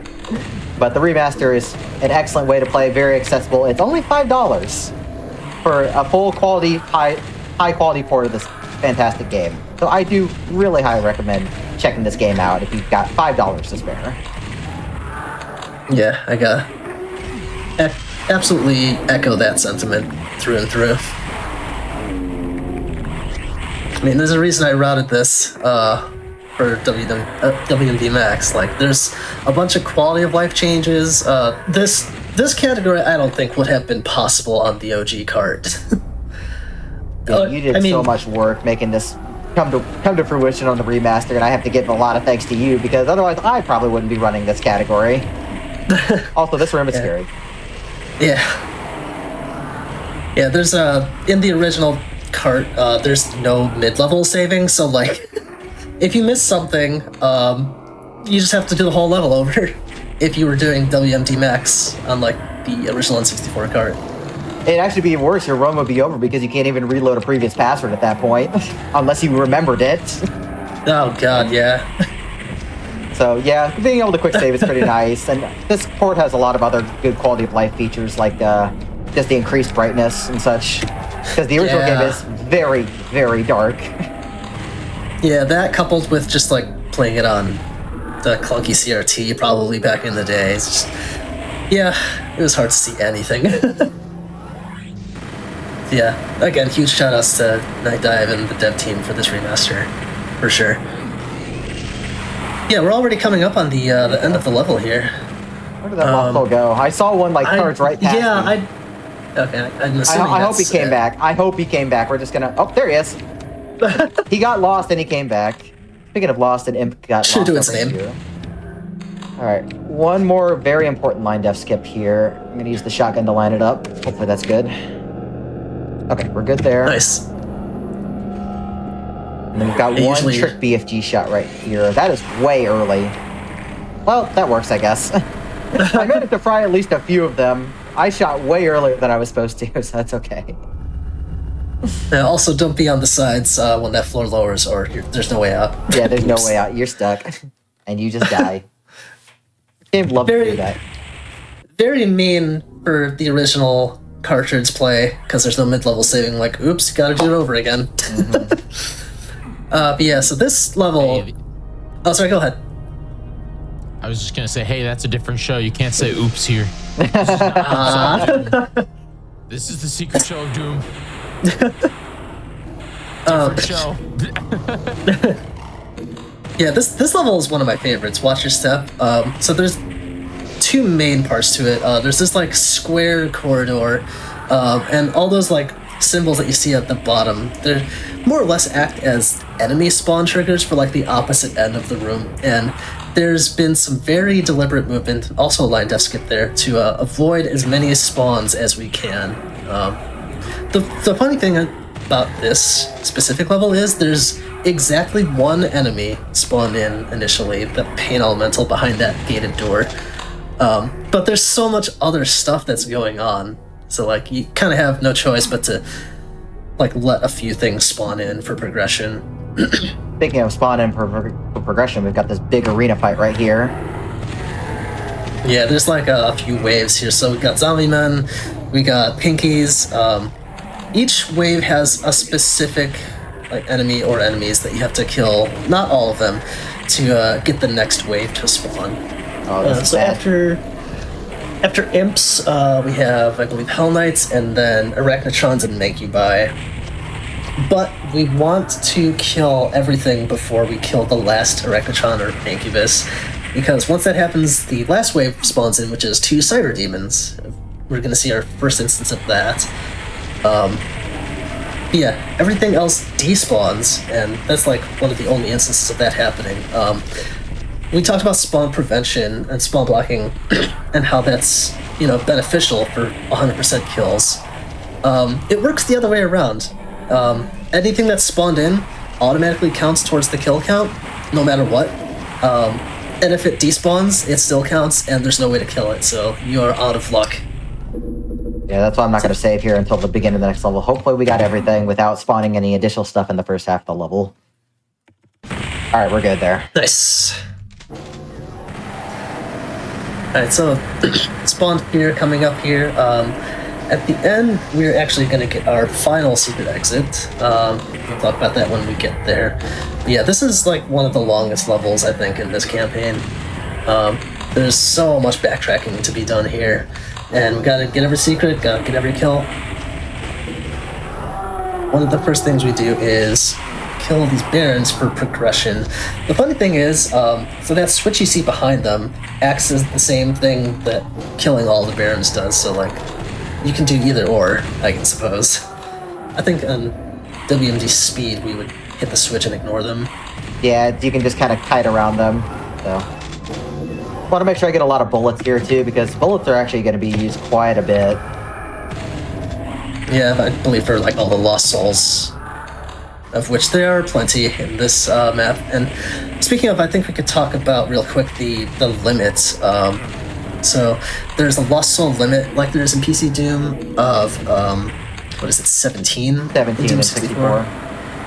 Yeah, and as long as those are alive, like that amount or more, pain elementals can't spawn lost souls, and that helps a ton with combat against them. And then coming up here, we have a nice little breather just for a second, and we're gonna get into a very specific position. We otherwise have to just wait around for like the next part of progression. So there's this pain elemental that spawns. We're behind it. It's not aggroed. So this room is on a timer. If we aggro the pain elemental, what happens is like, there's spawns on a timer with that center portion where pain elementals just keep spawning in until the Hell Knights spawn in. But, if the pain elemental's there, it spawn blocks itself like another copy of it. So that's really nice. Okay, get the And secret once- plasma gun. Yeah, we've done a lot already. We are halfway through the level right now. Yeah, I would say that red key pickup marks about the halfway point, because now we're going to go around to the basement, like, back area, where we're going to go out into, like, a courtyard section. And that's essentially the second half of the level. And we're also ignoring those imps behind the gate where the exit is, for very good reason. You'll see why when we get there. Yeah, there's a bunch of Hell Knights behind this red door. We just rocket them down, and then, like, little bookcase over here is where we get to the back courtyard. And also I'd like to mention that there's a ton of resources, health and armor-wise, in this. Like, there's... what is it? There's this Mega Sphere, which tops you off 200, 200. There's 2 supercharges, and there's a Mega Armor, so, like, this level is very, very generous in terms of just health and armor. So we got the Pain Elementals over here, which, yeah. BFG took care of, like, 3 out of 4 of them, which is really nice. And none of them spawned Lost Souls, which is also very nice. That's actually why we do that part first, because we're still under the Lost Soul limit of time, so we can abuse that so they can't spawn anymore. Yeah. Alright, where's the other Kako? There he is. Yeah, doing this room is quite a puzzle, figuring out how to optimize it. Yeah, routing for this game is... It's so fun. Then I got this, basically the last section. This, like, little, fire river, I suppose, and I think our first instance of, like, a rad suit pickup basically acts the same as, in PC Doom. Shields you, except for 20 damage floors, of which we don't really see much of in here. It's either 5 or 10, I want to say, for, like, almost every instance. Alright, a bunch of Hell Knights and a Baron show up here, so we've got plenty of rockets, so we'll go and burn them here. Yeah, now that we got the yellow key, we can make our way to the exit after dealing with this tiny horde. I'm amazed that last rocket managed to kill both of them. the Hell Knight was so far away, it must have been just on the verge of death. Gotta love Rocket Splash. Let's see if we get this this spawn block right here using the imp. Yep, looks good. Nice. So yeah, that's the reason we kept the imps alive. Once we cross that yellow door, there's a bunch of spawns that happen, including a Baron, which was spawn blocked by the imp there. It's a kind of a brutal exit room with 3 pain elementals, but yeah, we take care of that, we backtrack, make sure we take credit for this secret here. Okay, good. I hugged the wall for that one just to make sure I don't miss it. Alright, we're good there. So that brings us to our last secret level, and this is the coolest conceptually. Yeah, honestly, like this is my favorite aesthetically, with just like the teal fog going on. Like, so the N64 loved to have really thick fog in its games to cover up its like small draw distance, and I think it did this level wonders for the atmosphere. Yeah, I've got some Baron and I think Hell Knight infighting, which is actually unique to Doom 64. You can't do that in like the PC Dooms, because yeah, in Doom 64 they're classified as different enemies, where as I guess in PC Doom they're the same. Yeah, I think the first thing we want to do in this level, as you probably saw, is to take out the pain elementals that are roaming around, because this level, as you can see, is very, very open, very wide, and any lost souls that come out, like, they have so much room to roam around. It's bad news for maxing a level. This this level overall, it's really is pretty long, despite like not having too much going on. It's just like long corridors and like a lot of backtracking. Really scary fights too, like this. Yeah. I hope I get a little bit of infighting right here. Perfect. So they actually started infighting with each other. Nice. Yeah, any infighting we can get is great. Just saves so much on ammo. That was a good shot right there too with the BFG. It worked out nicely. That was clean. Yeah, so there's a secondary goal here. We need to kill everything before we start the hunt for the demon key, and Ellie can talk about that in a bit. Yeah, so we just got, I believe, the blue key, so we're going to do more backtracking back to... We're actually going to see the demon key coming up right here, just as a bit of a teaser. That's bad. He's like way out in the distance. Okay, I killed him. I just have to make sure these lost souls don't... There's lost souls over there, though. That's a problem. Yeah, I think one went behind the wall, it looked like. Yeah, this is actually a problem because now they're behind. Okay, I think that's the only one. I think that's only one? Yeah. I want to say that too. But yeah, so we hit that blue switch. You would think that, oh, maybe it lowered the ledge for the demon key. Nope. It just gives you more progression. The demon key is just kind of sitting on top of the ledge there. There's nothing you can really do about it. Yeah, so we get the yellow key here in this side area. And I believe that's everything in terms of kills now, right? If that lost soul died, then yes, that's what I'm worried about. So we're gonna save as we activate the quake. We're gonna go start the sequence for the key. We're gonna hope. I don't hear anything, so I think we're good. So this switch shows up once you get to the exit and trigger the quake. Yeah, so the key moves to a different location behind where we got the blue key, and there's a little pedestal raised up. We rush over to it, and the timing is kind of generous, but we want to beat another timer that starts when we grab the demon key. We can kind of stack the macro timers if we go quick enough, but long story short, we're trying to hit the level exit before a bunch of pain elementals spawn in, and there's only a couple seconds of leniency with that specific trick. This probably saves upwards of a minute. Hopefully 100%. Oh, thank goodness. Excellent. Good. I was really scared I was going to have to do some shenanigans to get rid of lost souls.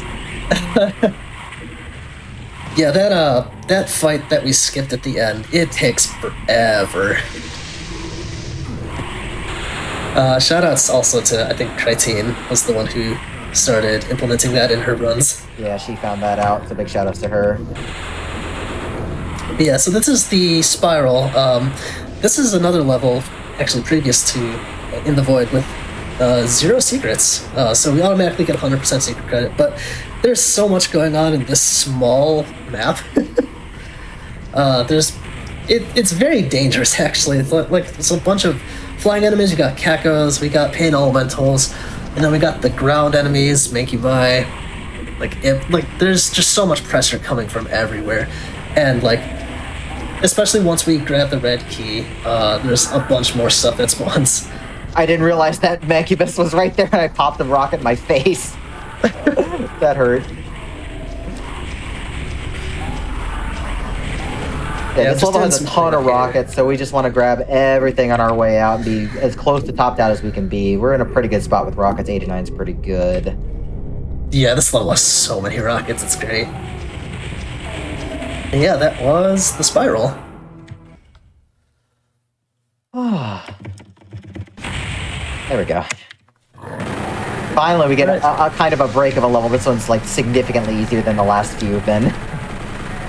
Yeah, much less chaotic in terms of combat. But much more chaotic with this one in terms of terrain transformation and level geometry. This one's fun. This is Breakdown. Yeah, like I said, you're going to see a bunch of level transformation going on. So we got the blue key here.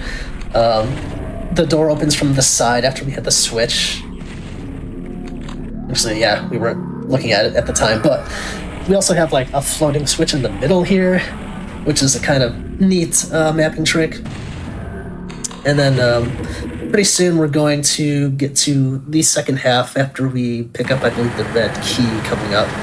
We just have to go around this corridor with a bunch of shotgunners. That kind of beat me up pretty badly.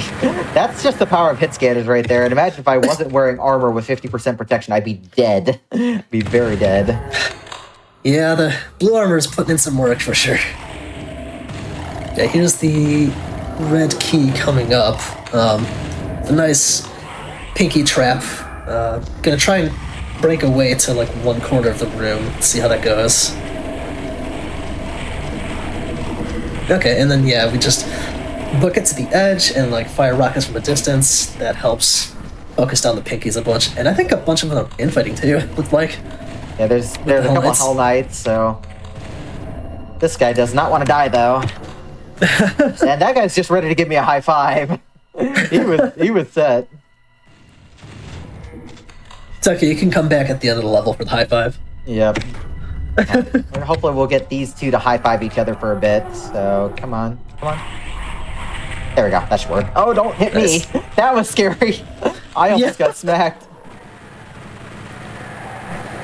So while they're doing their thing, we can do our thing. It looks like the Hell Knight already died, so we're gonna have to deal with him now. So let's go ahead and deal with this Baron now. Mm-hmm.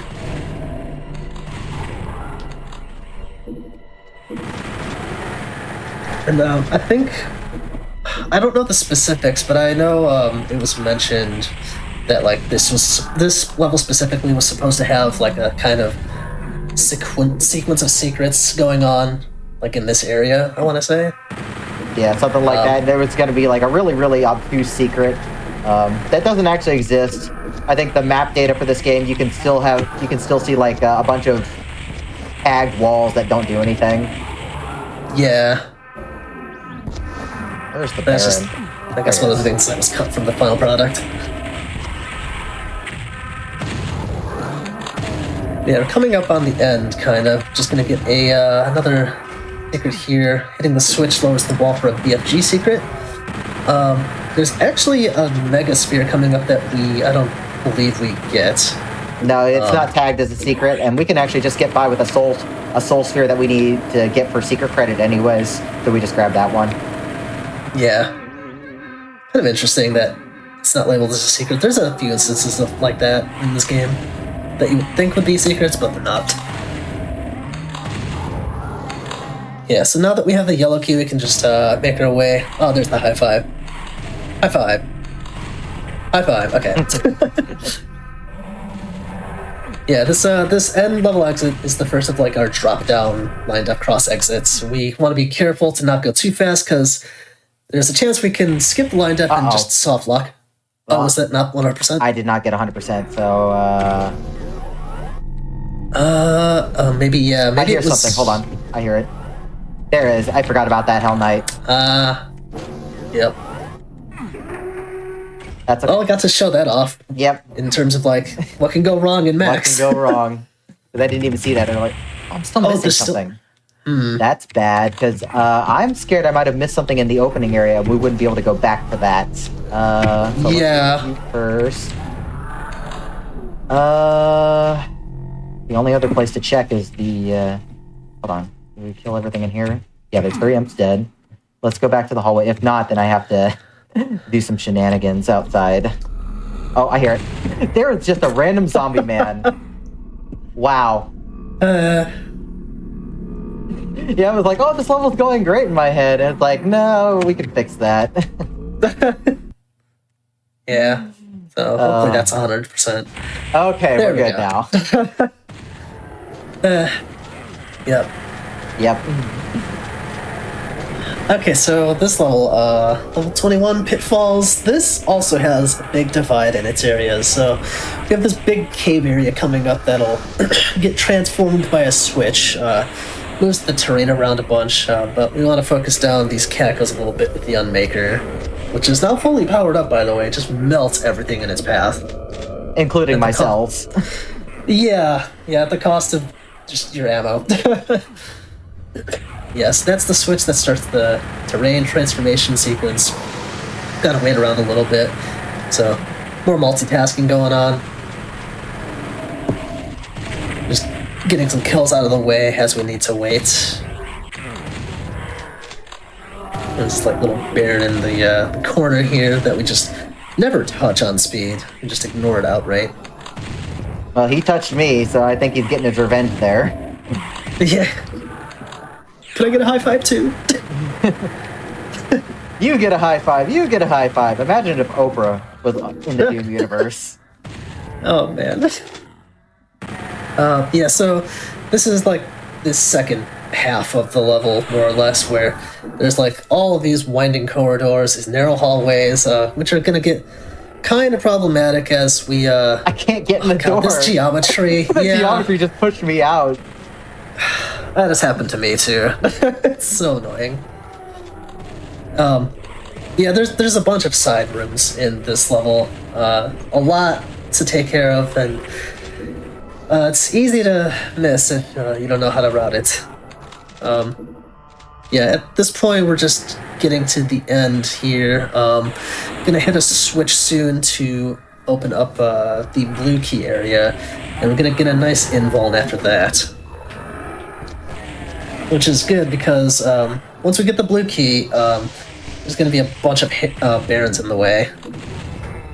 I forget if you focus them down and kill them outright or wait until they come back. I kill them now in this category. Okay. We got a little bit of a spawn block right there, so that's good. One, the two infighting over there overlap another one, so that's great. Yeah, spawn blocking, infighting, got the works going. Oh, I'm so glad that Fireball did not kill me. It got a pretty low damage roll.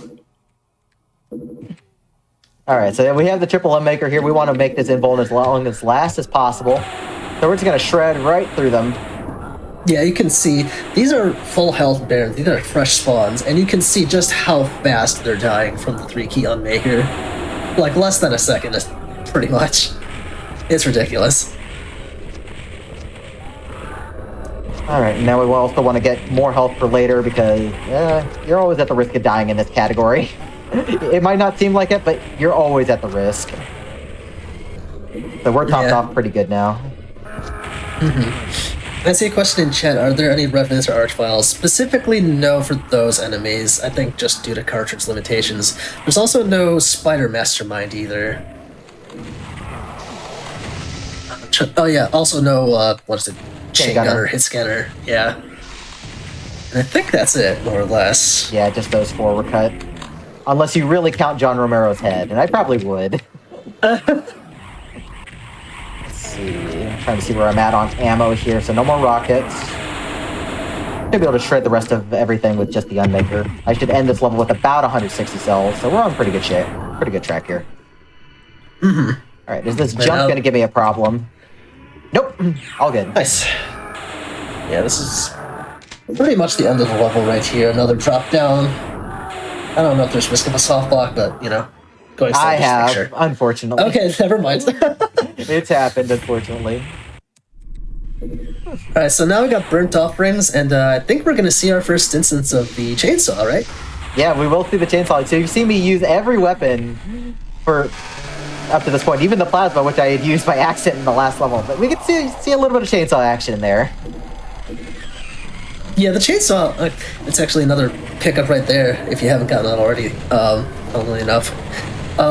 It's actually really good in Doom 64. Like, did I just spawn block that Hell Knight? I think I did. Oh, we take those, sure. I didn't know that was possible. Just marathon things. Yeah. But yeah, the chainsaw is actually really good in Doom 64. It does, like, double damage. It's twice as it's twice as fast with the output, and it can stun arachnotrons pretty reliably. And I think you want to talk about this trick coming up? Yeah, so this dart trap, we could activate a wall that blocks these darts, or we can just play Ring Around the Rosie, as Peaches likes to call it, which actually makes the script last a shorter amount of time. So it's not only faster, it's cooler looking. Yeah, shoutouts to Peaches, also one of the OG Doom 64 runners. Yeah, great friend, and definitely did a lot of the early routing. Even if it wasn't this category, he set a lot of the groundwork. Absolutely. Yeah, we had a secret there with the Mega Armor, which unfortunately doesn't get its time to shine because we just got a Mega Sphere right away afterward. And then we pick up the yellow key here, and I'm not sure how many arachnos spawned. Oh, no. 10? Oh, one did. Okay, one did. Okay, yeah. So yeah, there's a weird quirk with this mech. I'm not sure exactly how it works, but yeah, once you pick up the yellow key, there's 3 arachnotrons that spawn in the back of that room, just like as an extra, pressure. If none of them spawn, you'd think that would be good, but for some reason, if that happens, later in the level at some point, the macro triggers again, and that just... it'll spawn all 3 because there's nothing in the room to spawn block it at that point, and it just wastes time because you have to backtrack. I'm getting hard. Jeez. This is not as much help as I would like going into the end of this, because this is going to be a little dicey leaving this level. Yeah. Actually, I want to talk real quick about that red key that we picked up. So it activates a really cool looking trap where the walls close in on you, but since terrain can't really move forward or backward, how it actually works is there's a bunch of walls that come up and down instantly in sequence. That's just another instance of like some really creative workarounds with this game's level design and the engine. Yeah, I didn't even know about that until recently, so it's a pretty neat trick. Yeah, and now we're gonna see the 3-key Unmaker in all of its glory, just melting everything in this courtyard area. It's so satisfying. Where am I at on rockets? I can use 3 here. That one died in 2. That's pretty rare. Nice. Yeah, rocket management and cell management is so important for this category. I missed a secret. I think I know where it is. So there's one instance, there's a line def that I probably ended up skipping over. It's probably this one right here. Right here? No? What did I miss? I got the soul sphere. Trying to think what else there is. Not the backpack secret.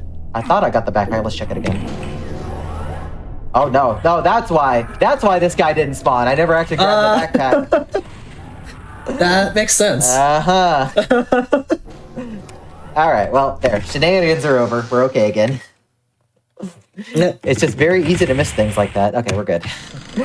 All right, well, here, our last instance of the chainsaw here, and this saves a lot of ammo and time, but it's also really awkward to use on Arachnotrons because Arachnotrons have rectangular hitboxes. So it can be kind of bad when you don't actually make contact, but they're blasting you in the face. I think it's a little faster to just SSG them down because like it takes less time than 3 SSG blasts. It depends on the damage rolls probably, because you'll never do it in 2 for sure. You always do it in 3 or more. Mm-hmm. So yeah, this is one of the, I think the 3rd to last level, Unholy Temple. One of the longest levels casually, at the very least. But there's some stuff we do to make it a little bit quicker. So another big castle-themed area, and shoutouts to the skybox texture, like the animated green fire. It's so cool. Yeah, the art design of this game is really fantastic. Just putting a new spin on the Doom thing, it's really good. Oh, there's actually, that's the other instance of the Unmaker right there. I forgot about that one. Mm-hmm. With the cell secret. So now, kind of a scary Arachnotron fight. There's a bunch of pinky spawns that come out. And we have to wait for them anyway, so we take care of these Arachnotrons right now. So like there's a few waves of pinkies that spawn in, and then barons, and then once the barons spawn in, that's when you can progress in the level. Like there's a switch back here, but for some reason you just, I guess because there's a macro going on, you can't activate it until that script is done. Yeah, you have 3 waves of pinkies and a wave of barons that get airdropped in, as we like to say. Yeah. Yeah, so now we started the key collection. So we got the blue key, going to get the red key over here, and then after that we get the yellow key in like the exit area coming up. But we're only like maybe halfway through the level, and actually coming up, this is a important line def skip, maybe the most important in the run. So normally this yellow key you see here keeps teleporting around until you can finally grab it. But if you grab it in the final position, it locks you out of the inside of the castle, and you have to kill a bunch of cacos to open it up. So we're just lining it up here. I was too far that time. We'll move just a little bit here. So your position in that corner is a little variable, but we got a second try. Yeah, we don't want to get locked out of the castle because otherwise you have to kill 5 cacodemons to get back in, which is very, very rough and time consuming. Yeah. Like even though that key is teleporting around, if you skip the thing that, like the trigger that despawns it, you can just pick it up anyway. They're all real keys, so. Yeah, so now that we have all 3, we can get to this area, which is kind of a switch puzzle. There's, if you may have noticed, on other parts of the level, there's like a sequence of colors for switches. You have to hit the switches in that specific order, of which there's 3 different sequences. The easiest way to remember is just going around in a circle, turning right, starting with each switch of a different color. Yeah, if you're playing this blind, it's like one of the longest levels, 'cause you have to figure out how to open all of these doors. Let's go. Let's go. Yeah. We get the rocket that we get the Hell Knight that's like all the way up there. It just loves to auto target the wrong thing. Yeah. Coming up at a kind of tricky jump. Like if you run full speed at it, you're gonna bonk your head on the ceiling. I think there's people do it differently. Yeah, I do a double tap. The way I do it is just turning off auto run for specifically that one shot and turning it back on. Yeah, that works too. The double tap is just muscle memory for me, so it's easy to remember. Yeah. So that should be everything in this level. So now we just make our trip to the exit, because thankfully the third barrier is deactivated by a switch that's conveniently right by the exit. Yep, and then, assuming we have 100, let's see here. Yeah. Okay, now, penultimate level, no escape. So if you liked 2 cyber demons and watch your step, well, we got 3 cyber demons in no escape, and one of them's just roaming around right at the start. I'm gonna take care of that thing right away. Yeah, even cyber demons, yeah, already dead from the 3 key unmaker. That thing just melts enemies. It's great.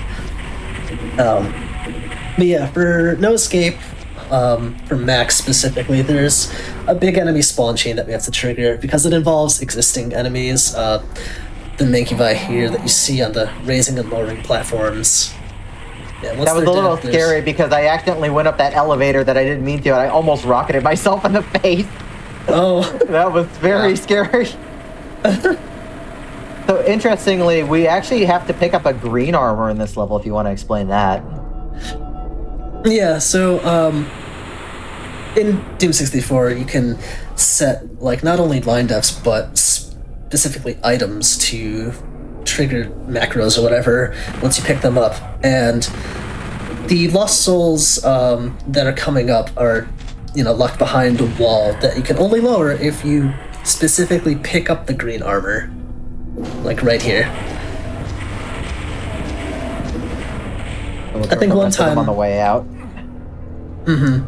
I think one time I was above 100 armor at that point, so I had to like intentionally damage myself a little bit. Yeah, you had to just take a slime bath.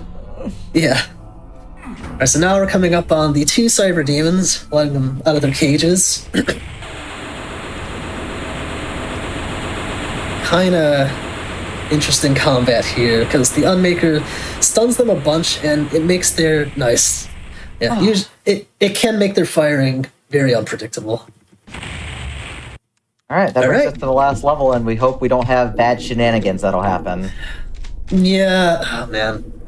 The max categories for this, it can cause a few different soft locks, unfortunately, and it's at the very end of the run. So, this is the other thing that the demon keys are useful for. They're good for powering up the Unmaker. They're also good for hitting the switches here to seal off the gates that the monsters come in from. This is actually a proper monster closet. Like one of the only ones in the game. It happened, of course. Of course it happened. Of course it happened in a marathon. So just for whatever reason, sometimes something doesn't die and you're never able to spawn the final boss. Yeah. If that happens again, I'm gonna go no clip and see what happens because it's funny, but I haven't like properly looked into it. So hopefully this gets everything this time. Okay, there we go. Okay. Problem is we can still not get 100% kills if we're really unlucky. So hopefully that'll happen. By the way, here's the Mother Demon. There was the Mother Demon. Yeah. So if we have 100% kills, time is going to be at results screen. So hopefully we don't have to sit through a minute-long wait to get back. Time. GG. Oh. GG. Alrighty. Absolutely incredible. Absolutely incredible. That was so Thank much fun. you. Yeah, so that... Good run. Thank you. So that's Doom 64. Watch Me Die Max for the main game. I hope you all enjoyed. It's a really fun, very difficult but rewarding category, but it is also the reason why I will not try and improve the 125 right now, because that can happen at the end, and if you don't have 100% kills on this screen, you get to sit through the entire credit sequence just to be able to reload your save and do it again. So I'm good keeping that. But you did it. Yeah, I did it. Well, Zelo, this was awesome. Thank you so much for showcasing some Doom 64. Why don't you tell everybody just a little bit about what you do on your show and what they can expect when they go follow you? Notice that I said when they go follow you, because I think they should all go follow Zelo. You can go to the top of the stream right now in that title, because Twitch moved it from the bottom of the stream to the top of the stream. But yes. Hover over his name and hit that big follow button. Yeah, if you want to see more of these fluffy boys, if you want to see them more, and you want to watch me speedrun games like this, or Mega Man Network Transmission and other stuff, you should follow me at twitch.tv/Zelo. That's 3 L's, 3 O's. I also do a lot of rhythm game stuff, usually Pump It Up. So if you like music games and just want to chill, that's a good place to get it. Ellie, you have any shout-outs you want to do? Shout-outs to the entire Doom 64 community. There's a bunch of us, a lot of custom content. That's always fun. Shout outs to Night Dive Studio for this amazing remaster. Hey, shout outs to you for an amazing run. Thank you. Yeah, if anything Doom 64 interests you, we have a dedicated Discord with a section for speedrunning. But if you are into any kind of custom content, the 64 scene, like the modding scene, is huge now. There's tons of stuff you can sink your teeth into. And like I said earlier in the run, this game is $5. It's really good. But I think that's going to do it for me. Thank you, Jiggy, for having me, and definitely stay tuned for Kovacs and Red Warriors runs coming up. You don't want to miss more Doom. Yes, absolutely. Thank you so much, Zelo. All right, we'll be right back. When we come back, though, Doom Eternal, the brand newest game in the franchise. I know that there's another Doom coming out next year at some point. I think it's next year. But yes, we have Doom Eternal coming at you. 100% Nightmare with Kovac. Don't go anywhere. Secret Show Doom. We'll be right back.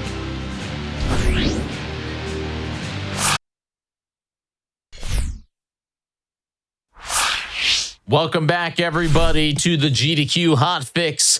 Doom is what we're playing today, and we're still going. We have two more runs, two more absolutely incredible Doom runs coming at you right now, and I wanna get right into it. But there's one thing I want you to do before I get right into it. I want you to go over to, in a new tab, theyeti.com/AGDQ, and check out all of the shirts that we have going on there. If you'd like to support GDQ Hotfix, you can check out the 2024 Season 4 shirt. That's going to be awesome. Definitely go check it out. I love it. It's a really great design. Definitely check it out. But just over in another tab. All right. With that, I'm ready to get into it. This is it. We have two more runs. Doom Eternal, 100% Nightmare, and Ultimate Doom. So I'm ready to jump into it. Kovac, how are you? Hello, Jiggy. I'm doing great. Thank you for having me here. I am super pumped for you to showcase Doom Eternal. This is going to be a blast. This is, the newest game in the franchise. We got a new Doom coming out next year, but I'm very, very excited for this 100% Nightmare mode run. So why don't you tell everybody just a little bit about who you are and what we're about to see here? Sure. So I'm Kovac. I used to be a competitive Quake 1 player. I'm rather old at this point. I'm 39 years old. I made an aim trainer, and I play Doom Eternal. That's been my hobby for the last 3.5 years. I use an Azeron Cyborg, so that's a whole lot of information thrown at you. All that's to say, Doom Eternal is a crazy game. You're going to see some wild stuff. It'll go fast. Well, I'm definitely excited. We also have Chaco here. Chaco, how are you? Hey, I'm great. Really happy to be here. Excited to have you commentating the run here. Tell us a little bit about your experience with Doom Eternal. Sure. Yeah, I am a returning runner. I used to run the same category here that Kovac's going to be doing. I did it a little over 2 years ago, and I've relearned half the run. So about half this run I'm familiar with. The other half, well, it'll be a blast. All right, whenever you're ready, Kovac. All right, I will cut the cutscene here, and we'll start in 3, 2, 1, go.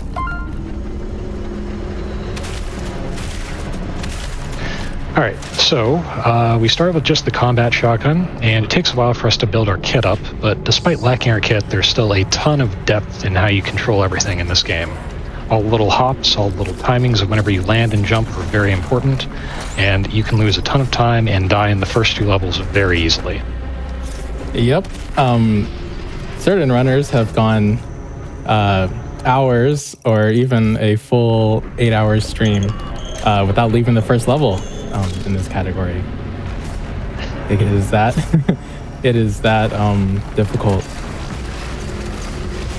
Yeah, it's very, very easy to lose time in the first levels before you have your full kit. Yeah, I would say the first 4 levels are generally agreed upon to be the most technically difficult. They're not always the most flashy, but just because you don't have so many of your kit, every single minor movement you make matters and they all add up. So it can be very difficult to compete with the community's best unless you are very, very practiced and have great technical ability. Yeah, for sure. And it takes a little bit before we get the fun upgrades like air control in the second level, so we'll just see what we can do here. Coming up, one of the optimizations we found out is that you can kind of skip this next fight here for using a punch boost. And basically punches, if you have geometry between you and an enemy, then it will send you way, way in the sky sometimes. However, they're a little finicky. Enemy's got to be in the right place too. Yeah, this is one of those punch boosts that is maybe the most finicky in the run. Is very punishing. It's very easy to die there because there's so many enemies doing so many things. Yeah, I was fortunate the zombie actually followed me. A lot of times they'll just stand there and look at you like, hey, what are you doing here?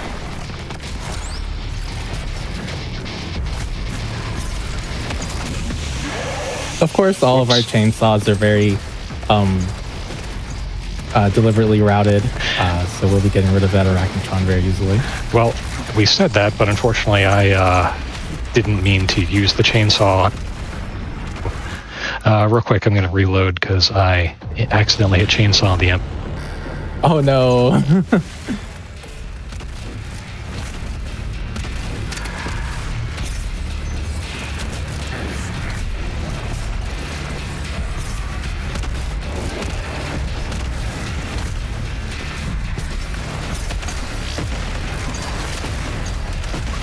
Okay.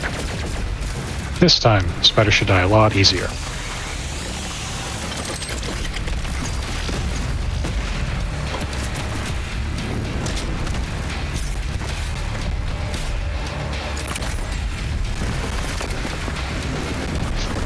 Alright, so now we're going to get an upgrade, Precision Bolt, which is a hit scan instant shot for about as much damage as the sticky bombs do, and that's going to open up our damage options quite a lot, because we can combo between sticky bombs and precision bolts. Yes, Precision Bolt is one of the most important tools we will get on this speedrun. Being able to get rid of anything that's like generally considered to be fodder at any distance, and with a hit scan weapon, pretty great, and with ammo efficiency as well.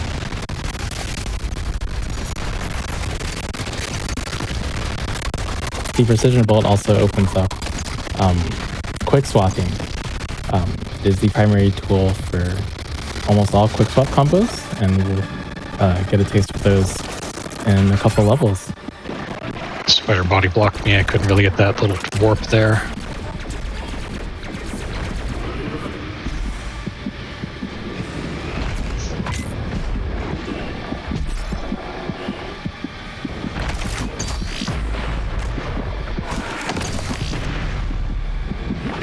Thank you very much, Ray. Thank you very much, Ray.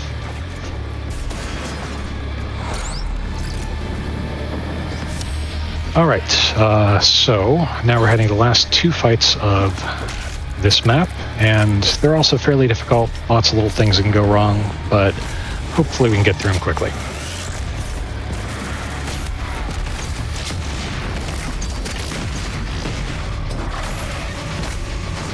This arena is a classic.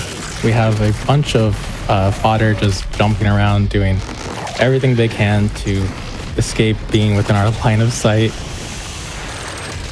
So I might have missed it, but can you explain for everybody that's just joining us here what 100% in this game is compared to like Doom 2016, like we saw before? Yeah. So 100% in Doom means that we're going to be getting all of the collectibles, all of the weapon upgrades, all of the suit upgrades, all of the mission challenges, and of course, we're going to be completing the game.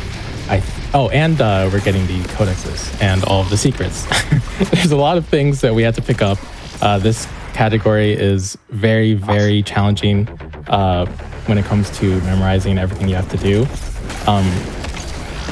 And then the second part of the category is that it is restricted. Restricted in Doom Eternal means that we will be working with a very limiting rule set. And the main reason restricted exists is because people love the combat about Doom Eternal, I would say, more than anything else. And while it's awesome to jump over entire levels and clear them in like 3 or 4 minutes, that's not what everybody wants to do when they speedrun Doom Eternal. A lot of people just want to go through the levels and the combat as quickly as possible. So restricted puts a lot of limitations on what we're allowed to do in the speedrun. We're not allowed to go out of bounds. We're not allowed to execute some of the more game-breaking bugs, including some things that would really trivialize combat. And so as a result, restricted has kind of become the most popular category for Doom Eternal. So yeah, that's what we're doing today. 100% restricted. Correct. Yeah, there's a lot you collect in there. Nightmare. Yes, and most of the runners actually run on Ultra Nightmare. Fun fact, I have never completed an Ultra Nightmare run. As you see, I already died twice in Hell on Earth, so those have been resets in an actual speed run, but I do have a personal goal of eventually completing this game on Ultra Nightmare in a speed run, and probably be trying that over the next few weeks. Would it not just be faster to run on like the easiest mode? It is, and I used to do that to practice, and honestly, like, if you're trying to get into this game, then that's what you want to do, because you learn how to control your character so much better by playing with the lower stress of, like, you know, all the enemies not managing to kill you in 2 shots or whatever. So I did that on the lowest difficulty for a while, learned how to play, and now I'm bumping up to Nightmare, and now, as I die fewer and fewer times in these runs, I'm going to head up to Ultra Nightmare after this. People just love the challenge of Ultra Nightmare. They love the fact that it's so difficult. I think that's one of the big selling points of this category and why it's remained so popular, both for runners but also for viewers. It's not every day that a runner gets a personal best, and usually that would be, you know, in other speedruns, that's usually because the execution is so tight throughout the whole thing that you can't have any mistakes. But in Doom, it's because it's so hard to actually complete the run. And so you'll have runners who sometimes, they'll get a PB like next day, and then you could have that same runner not get a PB for like 3 or 4 months. Yeah, absolutely. I mean, there are so many streams where people literally go like the first 3 levels just all stream. Yeah, and it's also, I think there's a lot of pride involved. People really love the fact that they can complete the game on Ultra Nightmare. So as a result, especially with 100%, there really just are not that many people that run it on the lowest difficulty.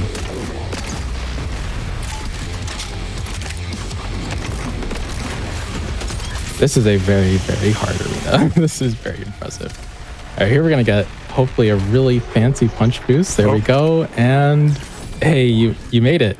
So getting this battery from the punch boost acceleration off the Arachnotron's turret is something that I've actually never managed to do up to this point. It's really, really hard. But it saves us quite a bit of time because now we won't have to double back to get the battery later on in the level. Right. We have a nice little route that kind of goes around it just by using a punch boost off of another enemy. And now we have dash, thankfully, my favorite ability in the game. So you're supposed to be able to dash and it just like cuts out after a little bit, but if you dash into a wall at the right angle, then you keep most of that speed. And I'm going to be doing that as much as I possibly can whenever the game lets me. Yes. So certain walls are made out of geometry that prevents you from using them to create what we call dash boosts. However, Kovac can get around that by putting a sticky on the wall, because for some reason a sticky bomb does actually have the geometry required. The explosion of the sticky bomb has the geometry required to dash off of it. So you saw there when he initially got the dash, he put a sticky bomb onto the wall. That was just so that he could dash boost off of it and get a bit of extra speed. Right. It's called a bozo dash because the guy who found that out knew about it for like 6 months and didn't tell us. So he's a bozo. Where'd that gargoyle go? Honestly, might be one of my favorite names of like a speedrun explanation. Like, I've heard a lot, and Bozo Dash might be my new favorite, especially because, you know, you just said he knew about it forever and didn't share. Yeah, and he misunderstood it. He thought it was like the blood smear of killing something, but it's the particle effects of the explosion that you can bounce off of. So there are a couple other things you can get like that too. Hey, I remembered one of the backup extra lives. Yeah, we're just grabbing that for safety because there are a couple spots later on in the speedrun where if we die, it is not good. We might have to end up even resetting that entire level. Yeah, we'll hope not. Also, please, I boost. Doesn't want to give me the height on this one. There we go. Yeah, that's not an easy one. All of these, we're going to call them, I guess, some of them are Zy boosts, some of them are they called edge boosts? The ones where like you stand on the edge of like I think edge dash boosts, maybe? Yeah, like well, this one over here. Whatever these are called, these are all very, very finicky. They're very particular in where you stand and then what direction you're facing.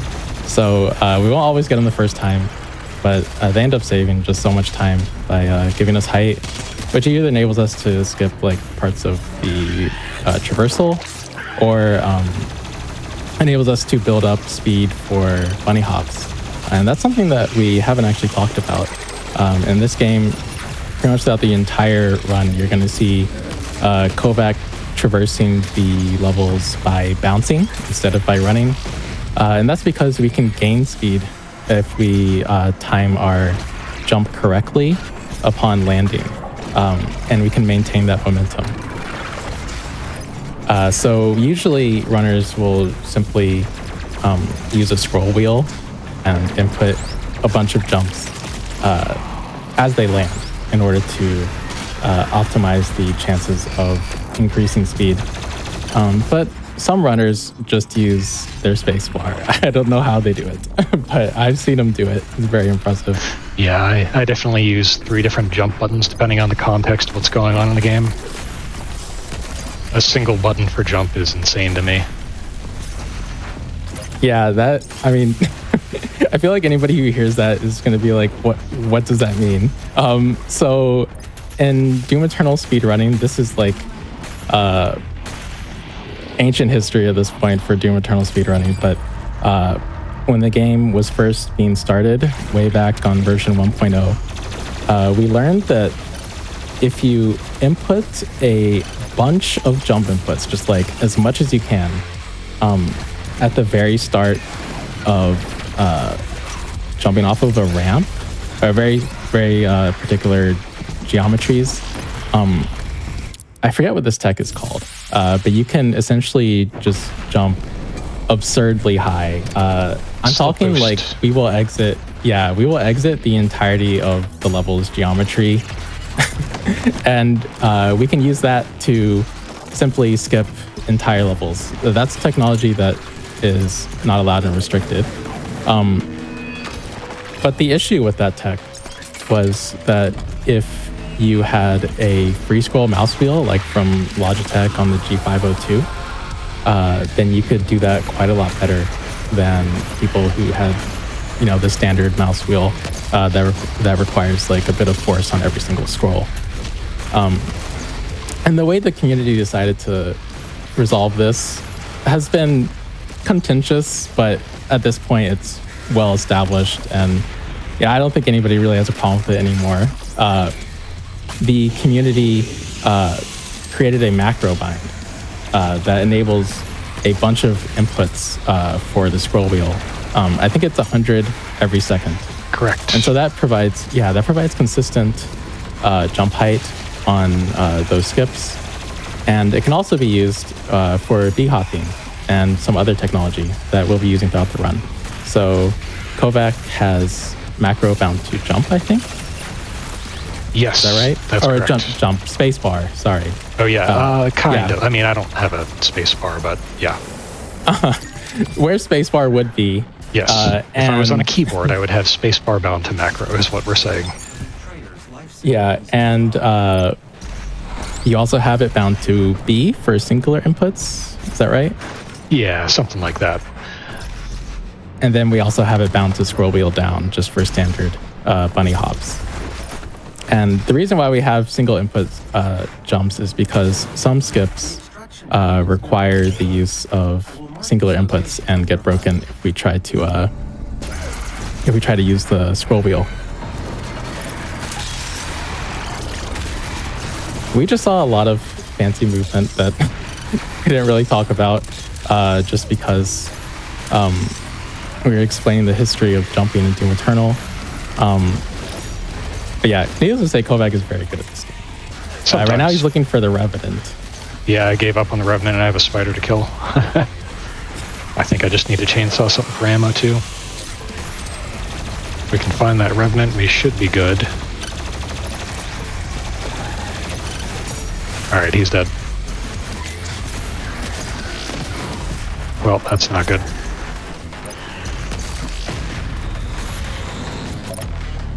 Alright, and if we stand in just the right spot, we can skip the cutscene. Yeah, usually we have to watch a cutscene when this portal opens, but you can actually take the portal, at least in this version of Doom, before the cutscene, as long as you're there, where it would be afterwards. You save a little bit of time that way. There are actually quite a few small optimizations like that that you'll see that unfortunately are no longer possible on the live version of Doom Eternal. We have it downpatched to 1.1, which is the second version ever released. Just changed my mouse to wireless. Forgot to do that before starting. Feels much better. Okay, so no more like sloppy arenas, is that what you're saying? Yeah, that'll fix all my problems, no doubt. Perfect. Yeah, so we're jumping into Repertorium here. Technically, this is the same number and type of enemies as the very first arena in the game. It's just we have way more stuff, and it's a different arena. Yes, this is the only time we'll come down here, because it's the only time we're required to. However, it's a nice spot for casual runs, where you can learn how to fight against all the different enemy types that are introduced throughout the game. If they show themselves. There's more. What do you know? I think there's an imp to the right. So you just like... Oh yeah, look at that. Yeah, AI in this game sometimes is very anti-speedrunner too. Like, imps will just hide and do nothing. Carcasses sometimes just decide to like put a shield up in your perfect path and screw you over. Yeah, and if you're wondering how Kovac came out of that portal moving like he was shot from a cannon, that is I'm not exactly sure if that's a fade-in boost. Yes, it is. Yeah, so that's basically the first instance of fade-in boost ever discovered, long before it was generalized. So there's technology where if you enter a black screen and press dash after coming out of it, with just the right timing, you can zoom out, just keep the entire dash momentum. So that's what Kovac did there, and then he used bunny hops to maintain it. We'll be seeing that several more times throughout the run. Multi-space intro went pretty well. Yeah, that was practically flawless cultist start right there. Kovac just used a technology called Yeet Blast, where we use particular inputs in order to have Heat Blast activate several times, even though we only press right click once. It involves like switching your weapons and then activating Heat Blast at just the right moment during the weapon switch, as long as you have shot 8 bullets prior. As far as I know, we don't really know why it does that, but we're thankful for who found it. It saves a lot of time in the early levels. Oh, I believe we'll be seeing it again here. Yep, and there goes the Arachnotron. That is the last Heat Blast too. Because now we upgrade to Hot Swapper, which makes it so whenever you change weapons, it goes faster. And since it goes faster, you don't have the longer animation of the extra shots firing to trigger the extra Heat Blasts. Yes, so now I believe it's technically possible to do a twofer Heat Blast, but in order for it to really be worth it, you got to be activating it at like 3 or 4 Heat Blasts per activation. This is one of those arenas that ends a lot of runs. Ooh, yeah, we see the see why Kako going for it. Yeah, there it is. Please die. Unfortunately, this arena is just. Oh, he didn't die. It's not something that you can do perfectly every time. This game is very unforgiving, and banks deal over half your damage in one shot. Don't like that I have any extra life, or I'm out of extra lives moving forward, but we'll see if we can get through here. Yeah, and there might be 1 or 2 easy to pick up ones along the way.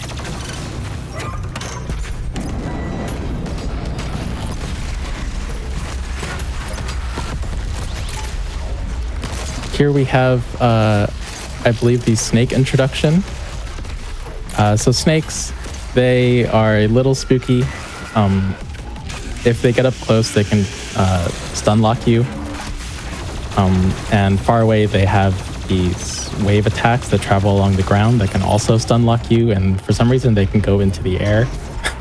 So for the most part, we'll be dispatching them with this lock-on burst that we're about to pick up. Yes, lock-on burst is one of the strongest weapons in the game.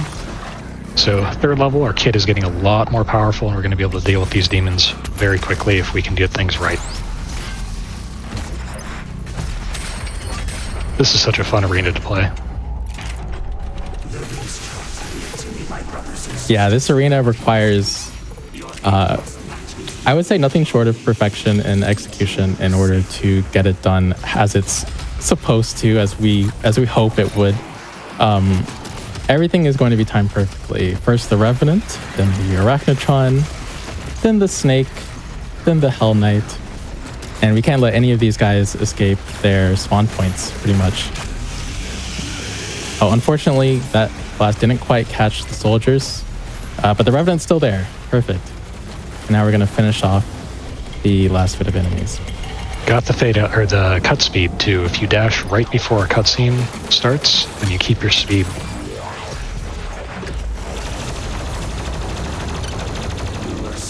Yeah, we'll be seeing that a few more times in the run. The myth of the Slayer's strength is exposed now to us. Can you see it, brothers? He has lost the resolve to continue. We're about to see a very fun punch boost. This wasn't here back when I was running 2 years ago. Oh, do you know the name of this punch boost? Oh, I don't know the name of it, no. Mute named it, and it is Moroccan toast chicken with toasted vegetables. Moroccan spiced chicken with toasted vegetables, rather. Yeah, I think I'll need to ask Mute for an explanation on that one. We went through a food era.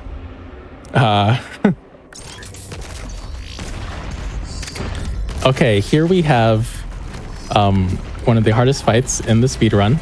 It is known as Pit Fight, and we've since made it even harder because we're going to combine it with a secret encounter. Secret encounters are part of the secrets that we need to do in order to get 100%. They're timed encounters. We have to kill all of the enemies before the timer expires or else we redo it.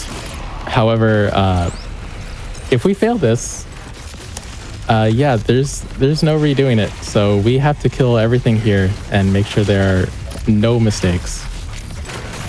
And uh-oh, what am I missing? Because we don't have oh, that's not good. Well, I can redo the secret encounter after this, but time loss. The rest of the pit fight went pretty well, actually. Unfortunate. Yeah, I wonder where probably that soldier was hiding. Oh, shoot. I can't do this. It's locked off to me. I can try to load checkpoint and see if it opens up, but I think we're... Yeah, let me try that. I might be loading a safety save after this level, actually. That might be best. That way I can keep the actual route. Because we don't have weapon points here. We've just been locked out of 100% essentially. As we said, this speedrun is very unforgiving, and that is one of the most challenging parts. Unfortunately, one of the demons involved in the secret encounter was hiding, and as a result, we ran out of time to clear the encounter. That doesn't mean the run is over. It would technically be over if we were trying to like submit it on speedrun.com. Right. But yeah, but Kovac does have safety saves, so we can boot into the next level with 100%, which is necessary because the combat encounter, the secret encounter, actually gives us, I think it is a Praetor suit token, and those are very, very strictly routed. So we need those to be correct in order to really get the run. Yes, our upgrades are very important to not just like executing the run, but being able to do the correct upgrades so that you can master your weapons. Yeah, it's pretty tightly routed, as you said. Yeah, exactly. But yeah, this would have been a reset on the third level for sure.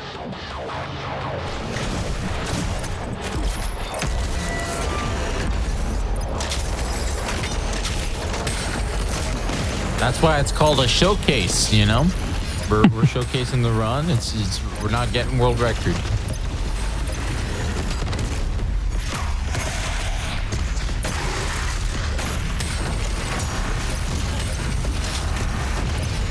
This is one of the more fun rooms, I would say. This has always been my favorite room. It's a good one, yeah. Yeah. Except for when we grabbed just opening all the boxes and getting rid of all the demons.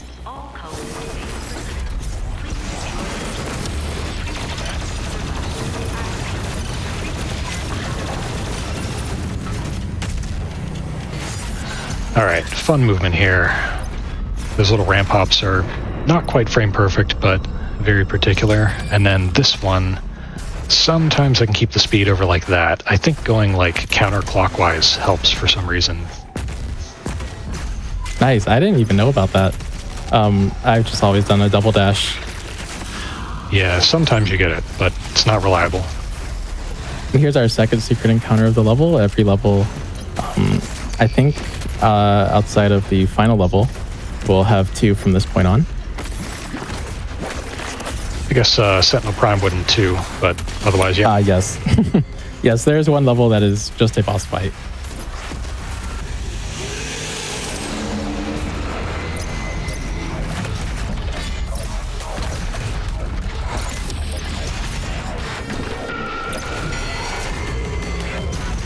And we are coming up on another type of special combat encounter. One that you might not have seen if you... we missed his shield soldier. I've never not killed him before. That was a new one. Yeah, I don't think I've ever seen them survive. Yes, we're coming up on a second kind of special combat encounter. One that you might not have seen if you've only played through the game casually. They require a key in order to access. So first we'll be getting that key, and then we'll be doing Slayer gates. We actually already did one last level, but this is the first one that is scary. They are typically some of the scariest parts of the Ultra Nightmare runs. And yeah, you'll see why. It's a lot of tough demons, including sometimes demons that you haven't encountered yet and won't encounter for 1 or even 2 more levels.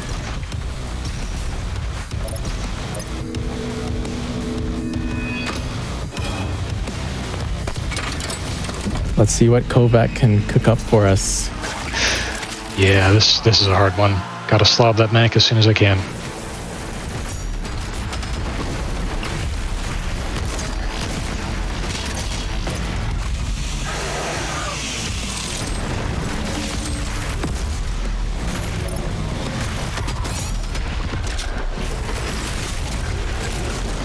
Oh, the health just evaporates on Nightmare.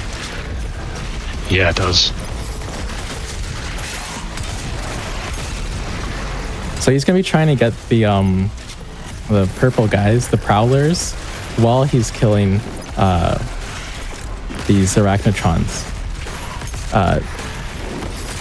because those are necessary in order for the gate to complete. The soldiers, oddly, are not, but usually they end up dying anyways.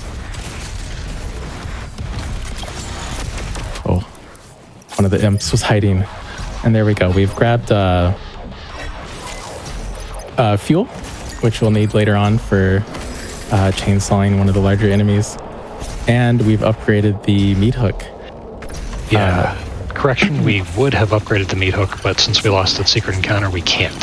So this is where we would start collecting ticks for killing things, but unfortunately we will just do that after we get the safety save loaded after this level. The meat hook actually is something that we definitely need to talk about. You might expect the meat hook is one of the key tools for going fast, and congratulations, you would definitely be right. The meat hook is frame-based, so we have a rule in the community where you cannot speedrun this game with a frame rate that goes higher than 250 FPS. That's why our frame rate is capped. And meat hook is a big reason for that. With enough frames, you can go super fast and skip a ton of things. Another great thing about the meat hook is it includes frames while your weapon wheel is open. So we'll be seeing a couple times throughout this run Kovac opening the weapon wheel in order to use the meat hook to quite dramatic effect. That mean that if you got yourself if you somehow like just uncap the frame rate and you had a 4090, this would be a pay to win speedrun? Yeah. Yes, actually, yeah. That's another reason why the frame rate is capped. I think there was consideration there with like it being pay to win. That was also a thing with the scroll macro. All right, I'm killing the game real quick. If you could pause the timer, or if that doesn't matter, that's fine. I'm actually going to have to start the game twice because the first time I load, it always tells me a save is corrupt. And then after that, I'll restart the level and it should work.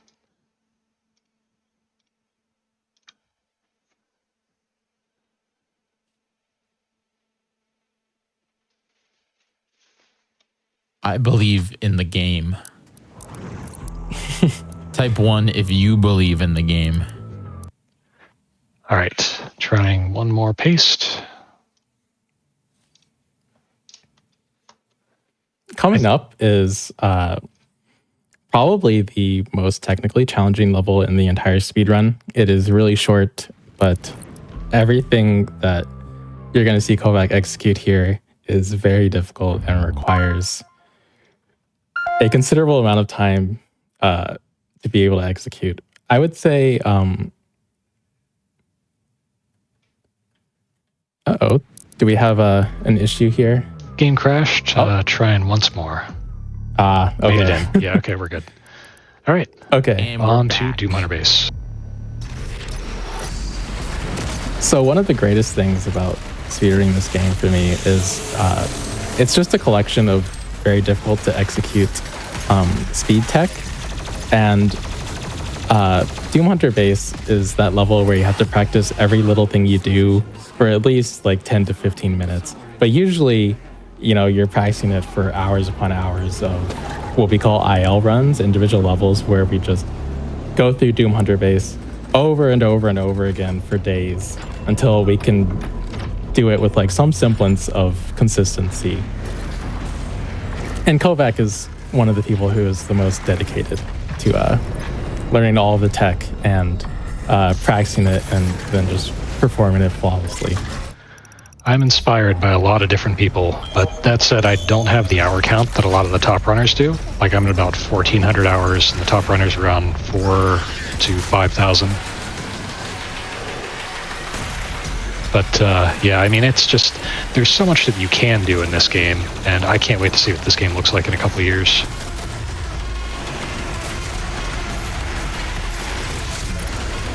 So you put the grenade down there so that the pinky would be stunned upon turning around, just to get rid of it really quickly and easily. All right, so now we have to clear out all the fodder of this encounter. Unfortunately, this can be rather tedious because they like to hide in here. They like to hide in general. That'll be a recurring theme of the speedrun. And sometimes it loses us some time, and that's not in our control, but with a speedrun that's this long, typically it doesn't end up mattering all that much.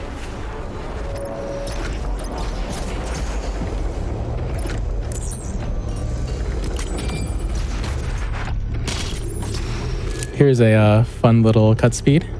Got that one. Yeah, you heard the dash at the end, so it jumped my speed from like 20 to 30 meters per second. Yeah, and funnily, in the speedrun, you end up going so fast that the game doesn't even show the coffins coming up in the cutscene that they showed us there. Usually you would see like coffins rising from the abyss to just like kind of hang in the air for some reason. But yeah, we don't get that in the speedrun. I messed up and did get the FPS cap, so we have to wait just a minute. Basically, if you leave at your FPS at 250, there's supposed to be a Revenant that jumps up there, but he doesn't, and he has to die out of bounds. So we're just waiting a moment. Check I'm not missing a zombie or something. No, we're good. Yeah, that is also a mechanic that we haven't really talked about. We'll actually be changing the FPS cap, and we have a few times already, in order to manipulate the game's AI. So for some reason, the movement and decision making of the AI in this game is FPS dependent. And we found through a lot of testing that various demons move in ways that are beneficial to us at caps of 30 FPS or 100 FPS. And also the way movement works also changes slightly for the player at different FPS. So a couple times now, Kovac has capped his FPS at 30 or even a number as particular as 37 in order to perfectly set up edge boosts. Yeah, 37 in particular is a useful one because you can end up with a 2-tap back and you're at a different spot than you would be if you like line up in a different way. There are different ways you can line up in the little corners of edges and stuff. I kind of do a wiggle and setup in some places. You'll see that in later levels. And we're coming up on possibly the flashiest skip in the run. Yes, Skyhook. I will just, I'll just let you show it off.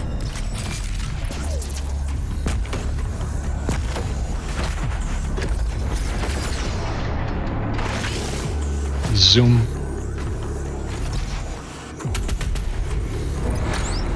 Yeah, so we've kind of left all those enemies behind.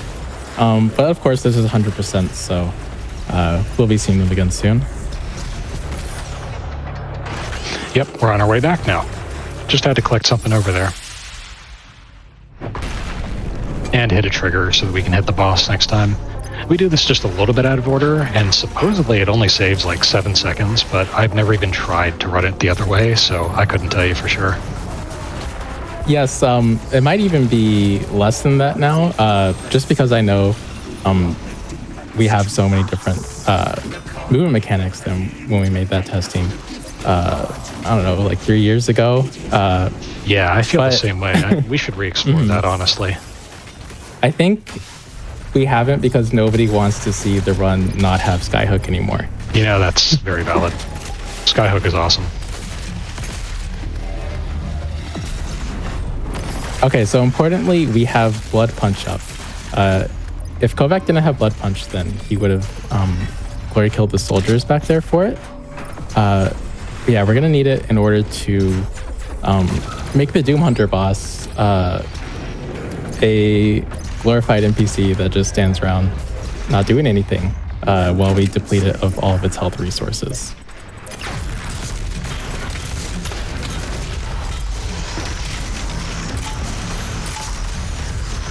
Got a bad grenade, but it worked out anyway.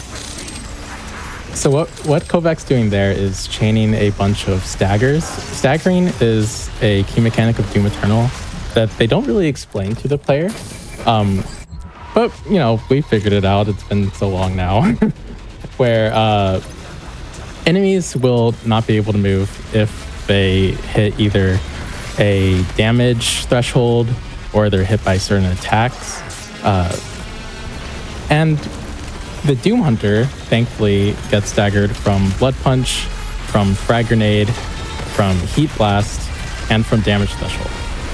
So we usually use the first three of those. We don't use Damage Threshold because that's a bit too inconsistent, but we're using Frag Grenade, Heat Blast, and Blood Punch to keep the Doom Hunters from being unable to move and just removing all of their health. We're also targeting the sled. That's something that's also not too obvious for people who have just played the game casually, but you can remove the Doom Hunter from its sled just by shooting at its sled. We don't have to actually remove the sort of plasma shield that it tells you to do with the plasma rifle. Fun fact, if you do a double Heat Blast and get enough shots in, you can break his shield and make it a little bit more damaging to his body. I've considered doing that in runs, but I'm not sure that it's like actually got a place.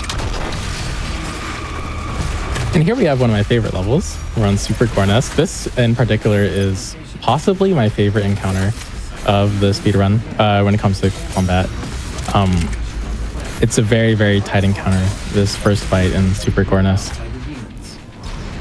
We basically are going to catch, or we're going to try to catch all of these heavies on spawn.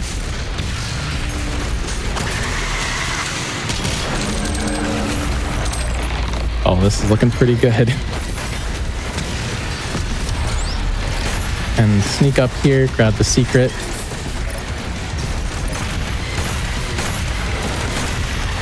And then clear out the last bit of fodder. There we go.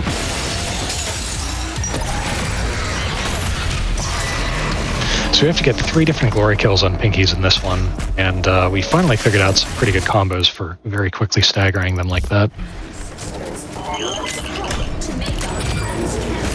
Oh, and I didn't even mention, we have the Ballista. The Ballista is the biggest gun, well, the biggest gun that uses normal ammo that we'll get in this run.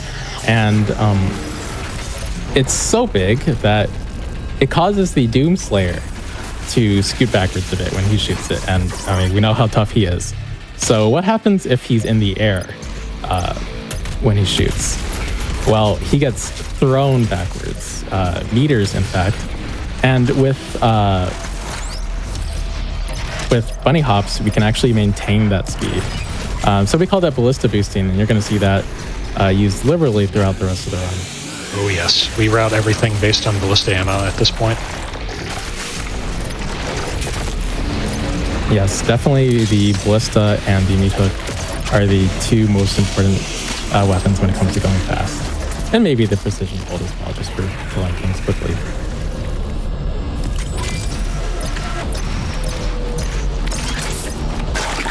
And this fun secret encounter goes by fast. Perfect.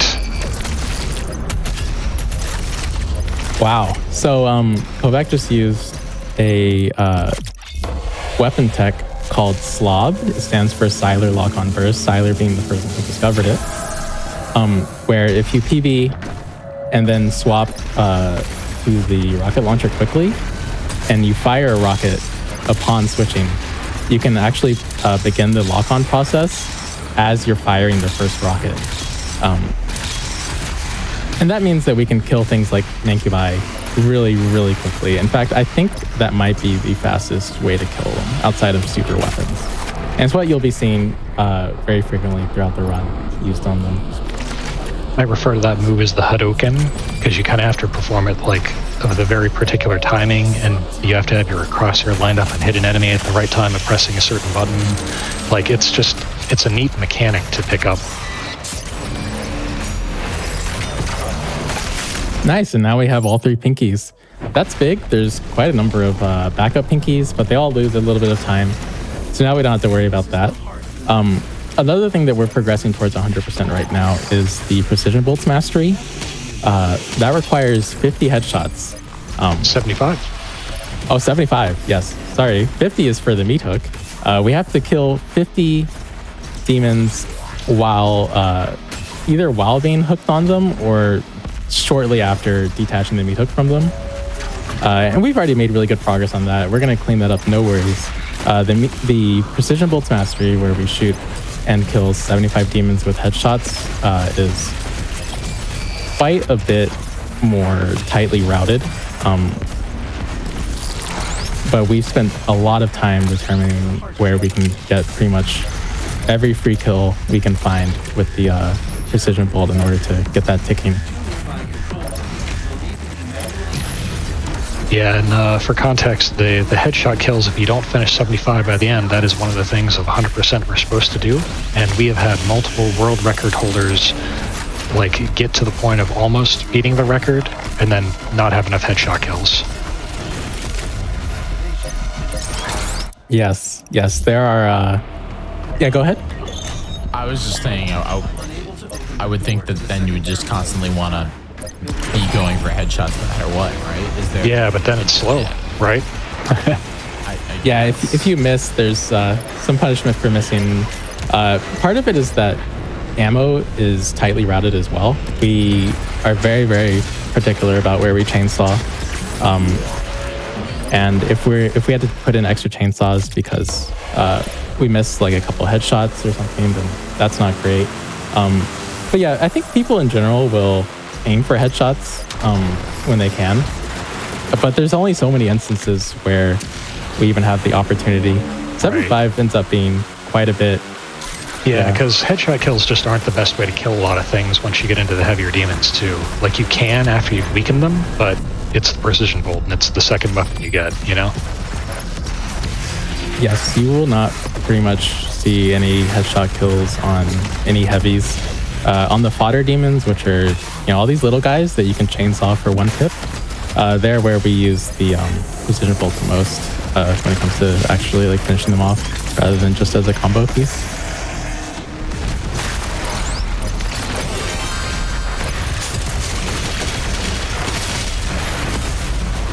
One thing that's really nice about the Precision Bolt is that it is it's part of the heavy cannon, which is the fastest swapping weapon in the game. I don't actually know why they decided to make the heavy cannon the fastest swapping weapon, considering it is the heavy cannon. And if you've seen like the full 3D model, it is kind of absurdly large. But yeah, it is the fastest swapping weapon, which means that Precision Bolt gets put in a lot of hot swap combos where we're using PB Rocket or PB SSG, PB Ballista sometimes for the long range precise kills. So yeah, that ends up mattering quite a bit to the speedrun as a whole. Hey, remember fall there? All right. Now we have our Slayer Gate for Super Gore Nest. So we need to upgrade Destroyer Blade, and I like to do Scatter Bombs there as well. All right. Oh, by the way, Jiggy, when is break preferred? Because I could do that the next, 5 minutes, or we could do it, 13 minutes after that. We can do it in like 5 minutes. That would be perfect. Okay. So this Feel comfortable.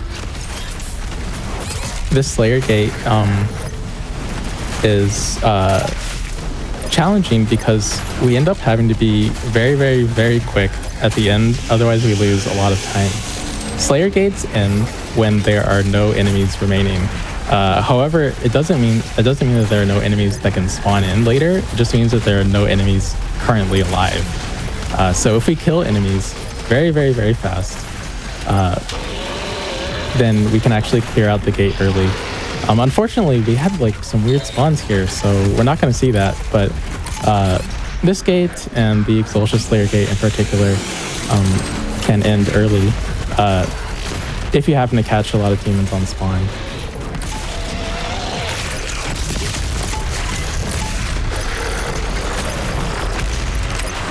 Let me get some ammo and fix this problem here. Okay. Yeah, that was strange. The heavy started spawning really quickly there. Didn't expect it to be there so quickly. Yeah, I have not seen that since coming back either. Alright, so we've got everything. Now we're gonna make our way out. Lots of ballista boosts. We will try our best. Those tentacles are brutal though. They just like eat all your speed.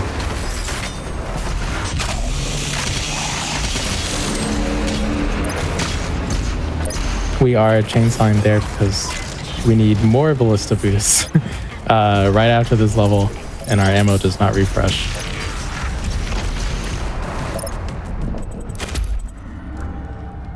My best exit there is 78 seconds left. I kind of got a little scuffed, but it's all good. All right, so before we take a break, we are in the Doom Fortress, and we're doing just a little bit of collection because there are a couple little like unlockable things you can do with the batteries and such that you have collected in the previous levels. We could do this at any point, but we just prefer to do it now because it's a couple of upgrades, and why not? And also, he's talking a lot and doesn't let us progress, so let's do it. Yes, there's also the ballista routing. I believe is a significant part of it. I don't know if this is all routing that was done years ago now. So kind of the logic behind it is not known by all current runners, but I'm pretty sure it's fastest to do this here just because of the ballista routing. And yeah, Hayden, or not Hayden, sorry. What is the robot's name? Well, the robot just talking for a bit. Vega. Vega, yes.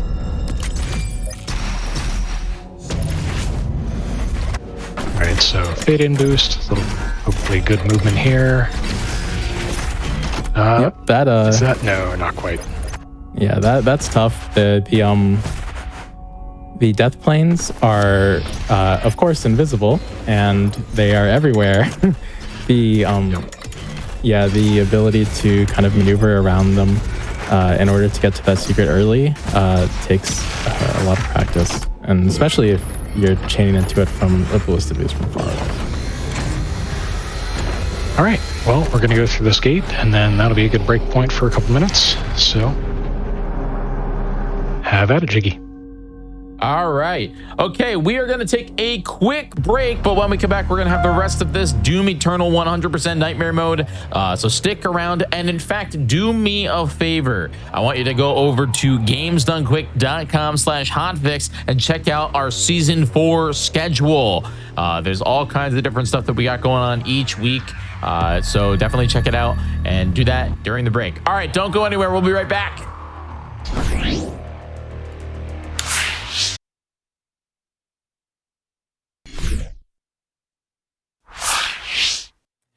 Welcome back, everybody, to the Secret Show of Doom. We have the second half of this Doom Eternal 100% run coming at you right now. Are you ready to rock and roll, Kovac? Yes, I am ready as soon as you say. All right, let's get right back into it. Going live now. Okay, and we are in Arc Complex. This is kind of the level when it comes to dying. I think everybody's died here on Ultra Nightmare several times. I said before the Doom Hunter base is the hardest level in terms of tech execution. Well, Art Complex is without question the hardest level when it comes to surviving. The fights are in these tight corridors, and there's so many heavies. And everything is just turned up super hard on this level in particular. So Kovac, best of luck. Thank you. Yeah, there's a lot that can go wrong here. Fight after fight, it's just, I don't know, like whenever I was first starting this level, I remember getting to a certain point in the game, or in the 2 out of 6. Okay, I'm gonna wait a sec on this. Ooh, that was unfortunate. So Kovac right there is trying to get what we call shield ticks. There is a mission challenge where we have to kill 6 enemies with shield overflow explosions, I think they're called. We can use carcasses for that, and we can use shield soldiers. We just shoot them with the plasma rifle and hope the nearby fodder dies.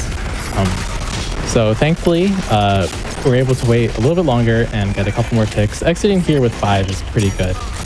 Sometimes you exit there with 3, and that's not great. That can cause quite a bit of slowdown.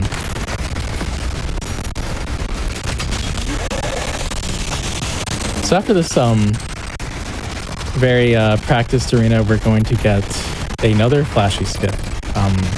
This one is called Convention Hug.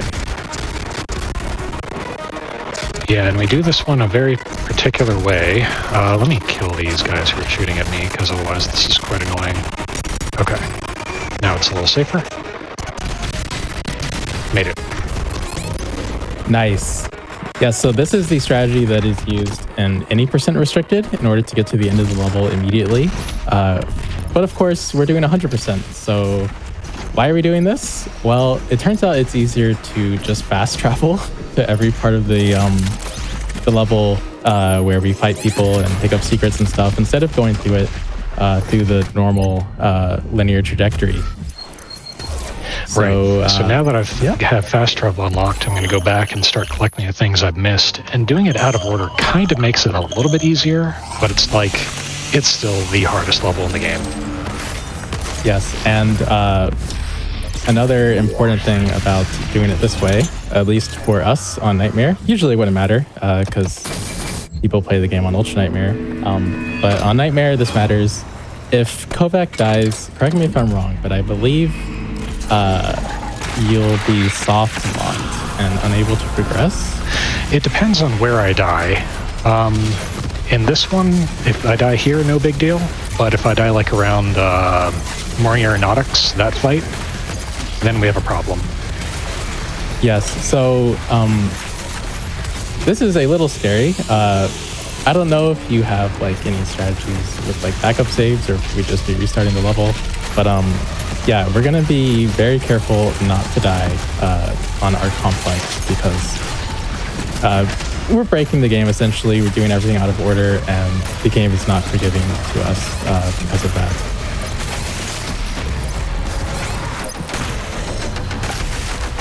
Whew, okay. I didn't talk about it much, but this gate is notoriously difficult. We work with 3 enemies that we won't see for, well, I think one of them shows up next level, and then another one shows up in like 3 levels. The Tyrants and the Barons, which can't be chainsawed no matter how many tips you have, and you do a ton of damage, and are just generally very scary. So yes, the Art Gate is a classic run-ender. Kovac did it flawlessly. Well done. And we're going to have a few more scary encounters before Art is done.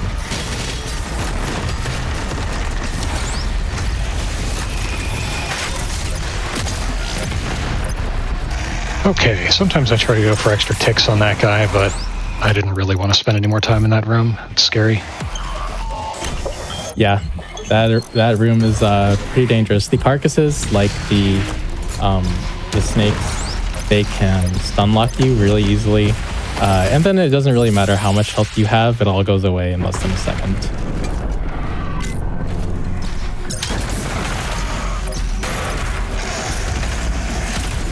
Here we can see Kovac just going for those headshots, trying to get in as many as he can.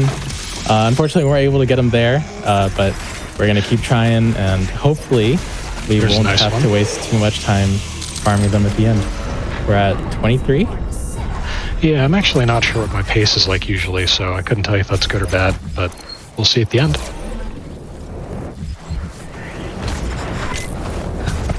So the first time we come to Mooring Aeronautics and fast travel, we kind of skip around, and we're going to go up top. And the big benefit of doing this fast travel route is that there are no enemies to fight in here at all. Normally this whole section just is fight, and try to live and get this and ignore the enemies. None are here. Yes. Getting this secret in particular, this rune, is very scary. This hallway is known as Death Hallway because we ignore a Mancubus and a Carcass and a bunch of fodder, and we just run over to the rune, pick it up, and then try to escape without dying. Yeah, very thankfully we don't have Death Hallway anymore. It's kind of relegated now to the annals of Doom Eternal 100% speedrunning history. But I don't think anybody really misses it. Didn't feel great to die on Arc in Death Hallway. Yeah, because it's not tracked, so like by the end of a speedrun, you have no idea if anybody's done it or not, and it just doesn't matter.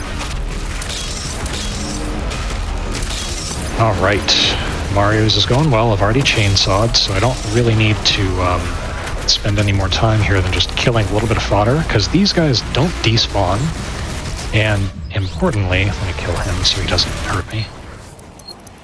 Okay, so there's a spawn cap. You can only have like 30-some demons in this game at the same time, and if those enemies don't despawn, then that means other enemies later on won't spawn in at all. Yes, and needless to say, that's bad. Yep. If we were going for 100% and the enemies aren't spawning in, so we kind of end up just, scary Carcass. We kind of end up just standing around for a little bit, waiting for the enemies to spawn in. And that can lose. I've actually had runs where I've lost multiple meds and just reset because of spawn cap issues.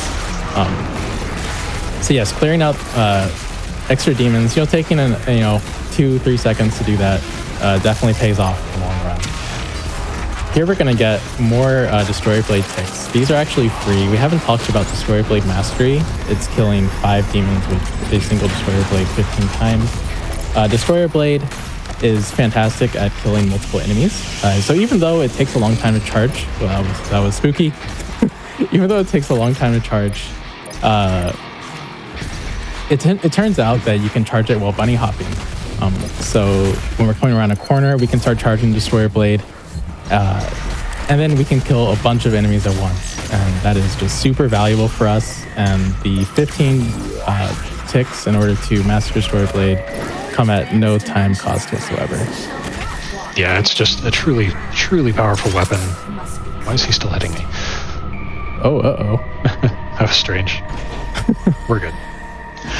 But yeah, Destroyer Blade is just one of the most powerful weapons in the game, and being able to master it for free is wonderful too, because that opens up a lot of options later. Yes, it even has some new tech since I last speedran this game, called Double Destroyer, where you can shoot twice after just charging once. Could you explain how that works? Not in a short amount of time. That is fair. I did discover it, but it's involved. Yes. So you'll see it sometimes. I think we used it in the gate, in Art Gate. Is it routed anywhere else in the speedrun? Oh yes, we use it everywhere. You'll definitely see it in Mars Core. You'll see it in. I need to find this Hell Knight. There he is. Oh yeah. This is one of those spots where if we didn't clear out enough demons before, we can get very late spawns. Thankfully, it looks like we're just fine on that regard, and the heavies are spawning in.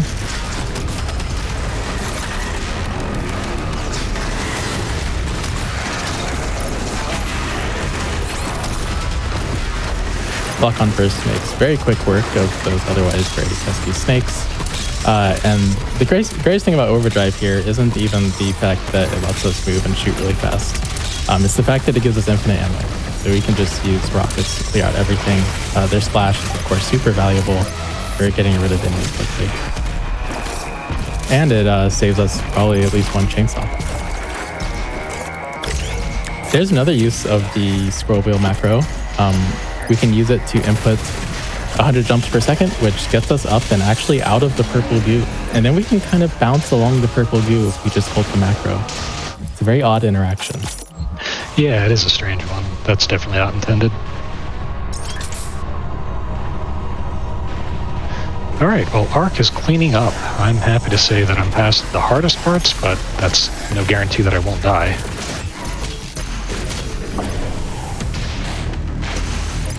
Yes, and soon we'll be on to Mars core. Oh, it was such a quick encounter that I didn't even think to talk about the Marauder, which I feel like I probably should have brought up. There was a boss fight in our complex. I would not blame you if you didn't notice, because it died on spawn, and of course we skipped the cutscene. But at the very end of the level, which we did kind of towards the beginning, we fight the Marauder, which is, I think it's something like Hell's equivalent for Doom Marine or something. I don't really understand the lore. You know, people don't play this game for the lore, but you know, they're a guy with a shield, and they say, hey, you can't shoot me unless my eyes turn green. But we don't really care about that. We want to go fast. So we broke the rules, and how do we do that? Well, we shoot an ice bomb over his head. When we throw the ice bomb, the Marauder is programmed to turn towards any fire we shoot at it. So the shield turns towards the ice bomb. In other words, he turns his back towards us if we shoot the ice bomb over his shoulder. So then we can hit him with 2 lock-on bursts. And well, poof, he's gone. Yeah, and that's how we're going to get rid of Marauders for pretty much the entire run. They're not going to be an issue whatsoever. Unless, of course, we misuse the ice bomb or something. And then things can spiral, but typically Marauders are pretty free. Yeah, then the other thing, if we don't have Ice Bomb, is we can stand like just the right distance away from their spawn spot, and then that'll make them do their green-eyed attack immediately, so then we can just combo them and one-cycle them. And we call that the fun zone, because if you know anything about Doom Eternal and Hugo Martin and his keeping the players in the fun zone, fantastic name for it, which I believe Chaco is the person who came up with this name. Thanks. Yeah, I discovered the fun zone way back when I was speedrunning the Super Bonus Master level. I didn't realize it was at the time I didn't realize it was something that could be generalized to all Marauders, but it turns out pretty much all Marauders have a fun zone. So in Doom Eternal patch 1.1, of course, we have the Ice Bomb trick, but it removed the Ice Bomb bug around 2.0, I think. So directly after 1.1. On current patch, we use the Marauder Fun Zone to make the Marauder allow us to attack it on spawn. And it's about as fast. Maybe even faster in certain scenarios, although it requires more ammo.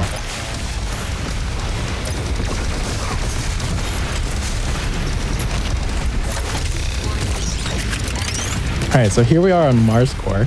Mars Core is really fun because we get to do a lot of really big jumps with the meat hook and with ballista boost.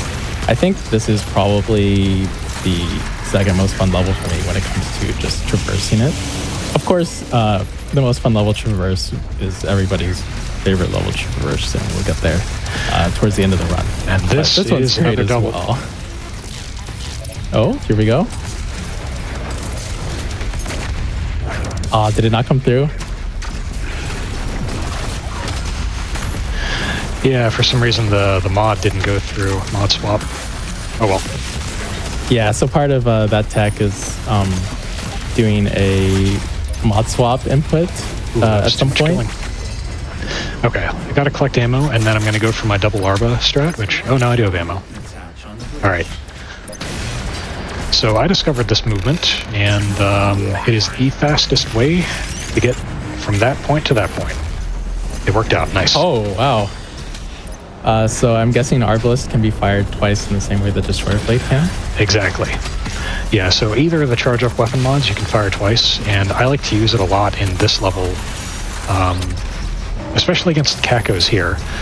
Now, this is a little bit of a route divergence from other people because they go for a ballistic shot and then that, and I go for double arbor, which I missed the double arbor again. Darn. Yeah, Tricky tech. so the Arbalist, why we're firing that on the Kako Demon now is because we need to master the Arbalist as well. And the Arbalist mastery involves killing 15 Kako Demons with it? 20. 20. Yeah, so we'll be killing 20 Kakos throughout the run with Arbalist. Unfortunately, Arbalist is one of the ones that actually causes some time loss. But we've tested them all, and this is the fastest. Unfortunately, some of the masteries do require quite a bit of time. But thankfully, in this category, we use the weapon mastery tokens, which we get a good number of to speed those up at the end of the run. So only about half of the mods will be mastering, quote, naturally.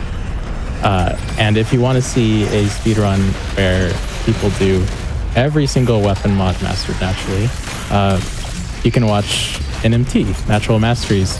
Or no, it's called No Mastery Tokens, I think, but everybody calls it Natural Masteries. Right. Yes, it's not a super popular category. Yeah, there are a couple weapons that are just not fun to master manually. Like the headshots, the meat hooks, and the arbalist are kind of like fitting them in and makes sense in this category. But then other ones you have to like really slow down for plasma, you know, microwave mastery and... Yes, the microwave beam. The microwave beam is a really big one. That one's very, very slow. There's a couple other ones that are like that. Mobile turret's not very great, but it's also not the worst.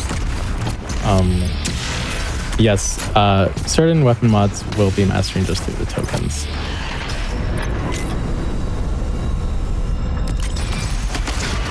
Maybe it's less than half.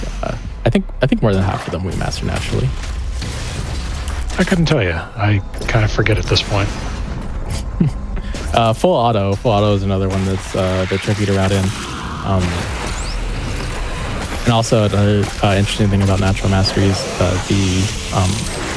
the routing of the weapon tokens is of course super important. So figuring all that out and making sure it's optimal, turns out that's like a very, very difficult challenge that we've had like some debates over.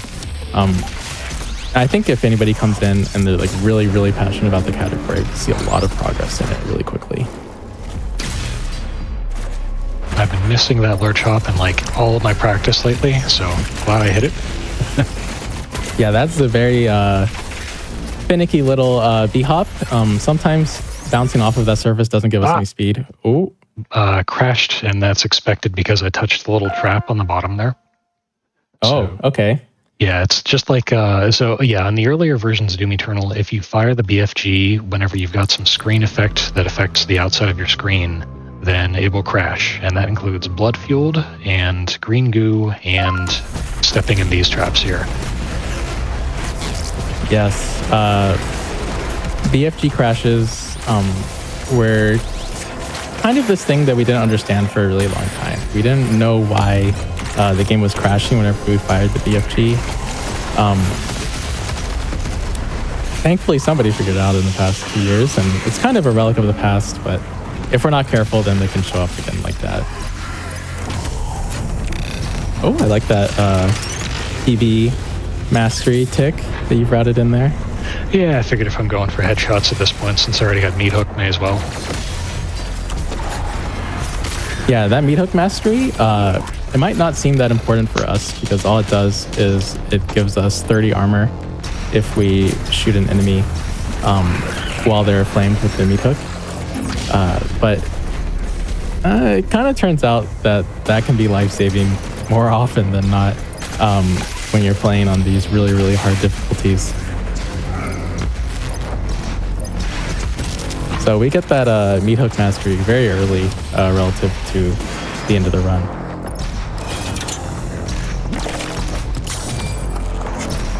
All right, and here we have the Mars Core Slayer Gate. Yes, so this one's fun because we only figured this out recently where you can just dive the Marauder as soon as this starts by doing that. and then we're in the fun zone, and he is. Oh, I tried to do the wrong tech.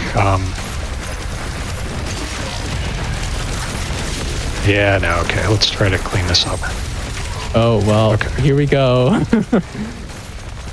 Now we got him. Okay, we're good. We're good. Marauders are not always the easiest to handle when they start spiraling out of control. Kovac did well there.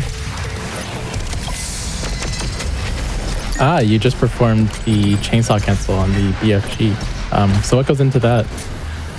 Pretty much just chainsaw immediately after you use it.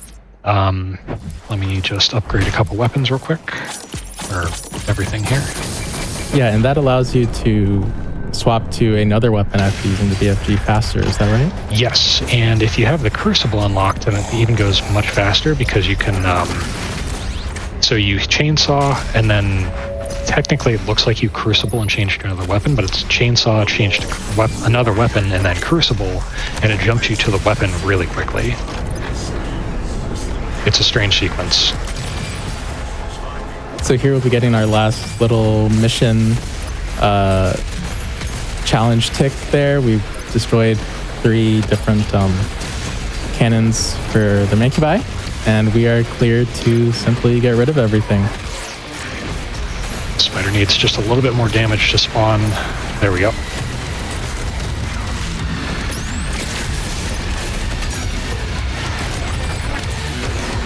And do you get any Arbalistics here?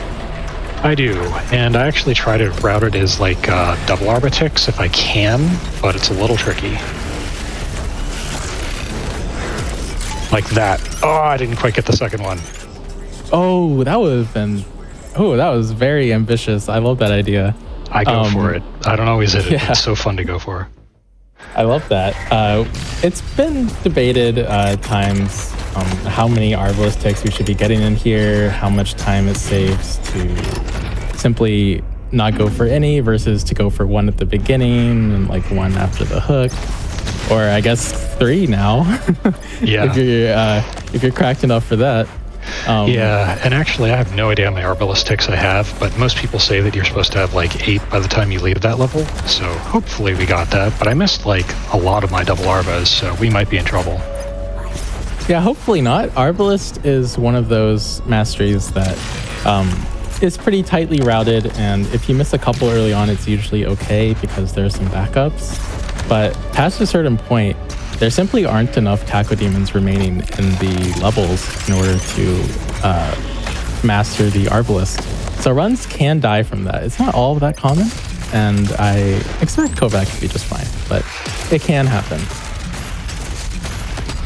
So here's my question. What is your favorite Doom game? This is for both of you and for chat. What is your favorite Doom game? Is it this one, or do you just play this because it's fun? It's this one for me. Hands down. It's just got so much complexity, so much nuance, so much expression of skill, so much potential. I've been hooked since I found out about the game a year after it came out. Yeah, for me, it's tough. Doom Eternal is, I don't know, it's the kind of game where I can just spend thousands of hours in it and feel like there's still so much more for me to learn.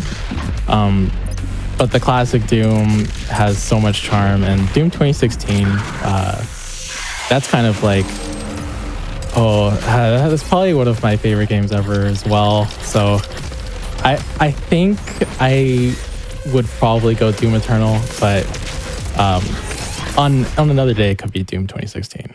Didn't expect to die to that. Darn. Just, how you're feeling each day. Just switches back and forth. Yeah, it really does. It really does. So we're doing... Yeah, go for it. I was just going to make a joke saying that Kovac can't play Doom the Dark Ages until 2027.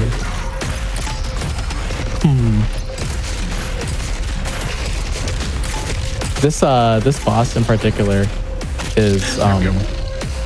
He's in focus mode. Yeah. Why do I joke so when he's fighting the Caber Demon?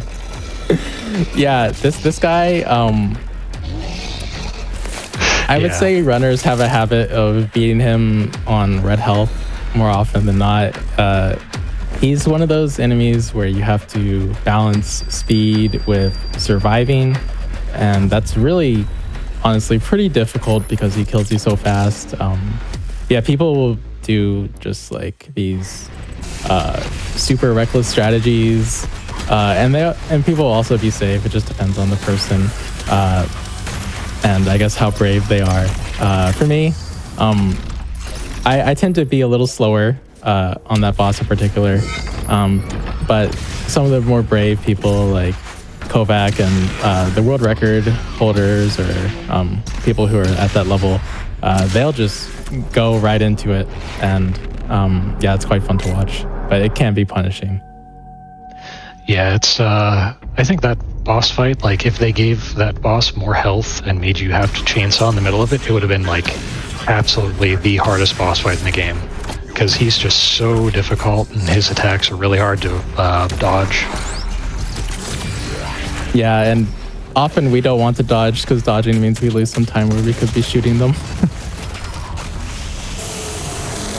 Okay, so now we're doing the micro missiles mastery. This is another mastery that is very tightly routed. Thankfully, you cannot fail it. I believe the mastery is hitting. Is it 3 enemies with one barrel? Okay, so without refreshing the magazine on the heavy cannons micro missiles, we have to attach micro missiles to 3 different enemies 15 times. So this is the natural mastery that we do that loses us the most time throughout the run. However, it is one that we've tried very hard to make as free as possible over the years, and it's only gotten better. And at the end of the level, or at the end of the entire run, you'll see there's actually a bit of a time period where we simply can't do anything but stand around with a few of the fodder demons, and that's kind of where we try to wrap up the micro missiles. So there's a bit of a trade-off where you can save time early on by not doing micro missile ticks, as long as you're fast enough to get them for free at the end of the game, or you can be safe and get a lot of ticks throughout the run and then not have to worry about it at the end.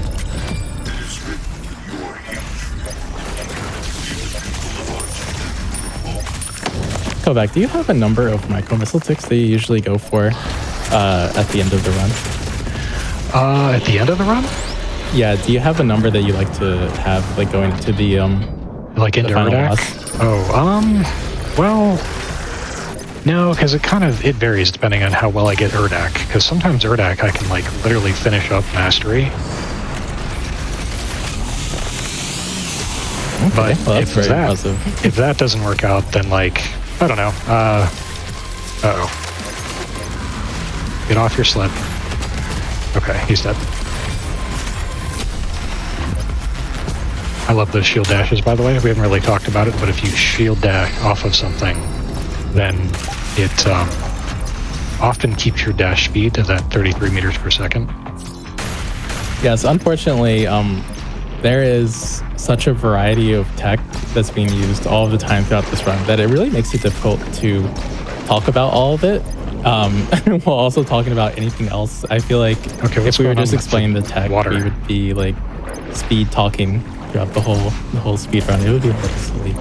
Oh, this is weird. Oh, you have Is there a way to break this? I think you might have to reload. This is a bug. I forget what it's called. Something fish, where you can just be a fish, like. Oh, special fish or something? Okay. Special fish, yes, special fish. That's my literal first time triggering that. Yes, you can get that in this level. It's very rare. You won't see it very much. Hopefully it doesn't happen again to you. All right. Now, is your route all okay still? I think so. Yeah, I've got all the chainsaw fuel I need. Just need to actually get out of this arena. There we go. Yes. So why we entered Special Fish there, I'm not entirely sure, but it has to do with the fact that we kind of make the water invisible in that encounter. I believe that is one of the primary reasons why. So it's not abnormal for Kovac to have been just like swimming through the air, but he was supposed to exit the swimming animation at some point, and he didn't do that, so we had to reload. All right, so you said you haven't seen this either. I hope this works out well. So we have a new route where we BFG a little differently in here, and our target is the Marauder. Oh, I might have aimed that too high. Nope, he took it. That's cool. He ignored the ice bomb, but yeah, you can actually get him to just die to that. Ooh, okay. Nice. Good recovery. We lived. Yeah. Another thing that's interesting to talk about here. This is more relevant to the Ultra Nightmare category rather than what we're running on today for safety purposes, Nightmare. But yes, we've now come up on the kind of the mission challenges that end runs, right? We have performed 3 different glory kills on pain elementals on this level. But how many pain elementals are we actually going to have the chance to glory kill in this speedrun? Well, we skipped 3. 1. There are 4 total. Yeah. So there are 4 total in the level. But we're only going to be seeing 3 of them. And unfortunately, demons in this game, if they're in certain animations, when they hit the glory kill threshold, their health for the glory kill threshold, they'll just skip entering the glory kill animation, so you won't be able to glory kill them and they'll just die. So that happens on Ultra Nightmare. We changed the ruling at some point in the past 2 years so that you can Alt F4 and try again, because we deemed that as not the player's fault, but the game's fault. But for a very long time,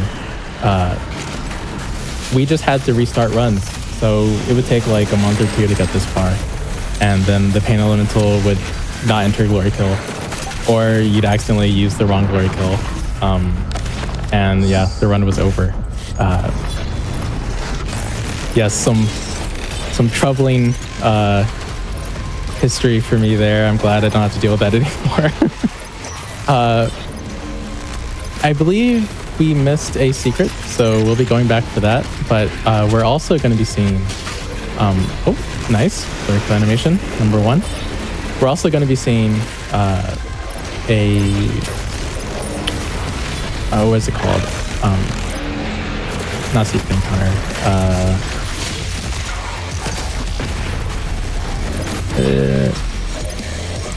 Slayer Gate. The Slayer Gate for this level soon.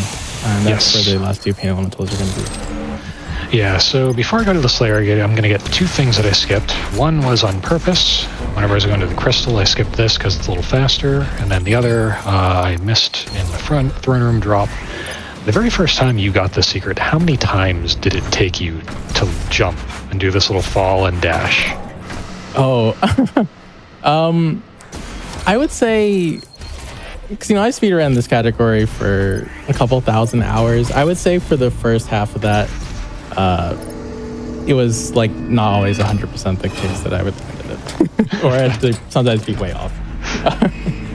Yeah, it's really easy to like mistime the dash for that.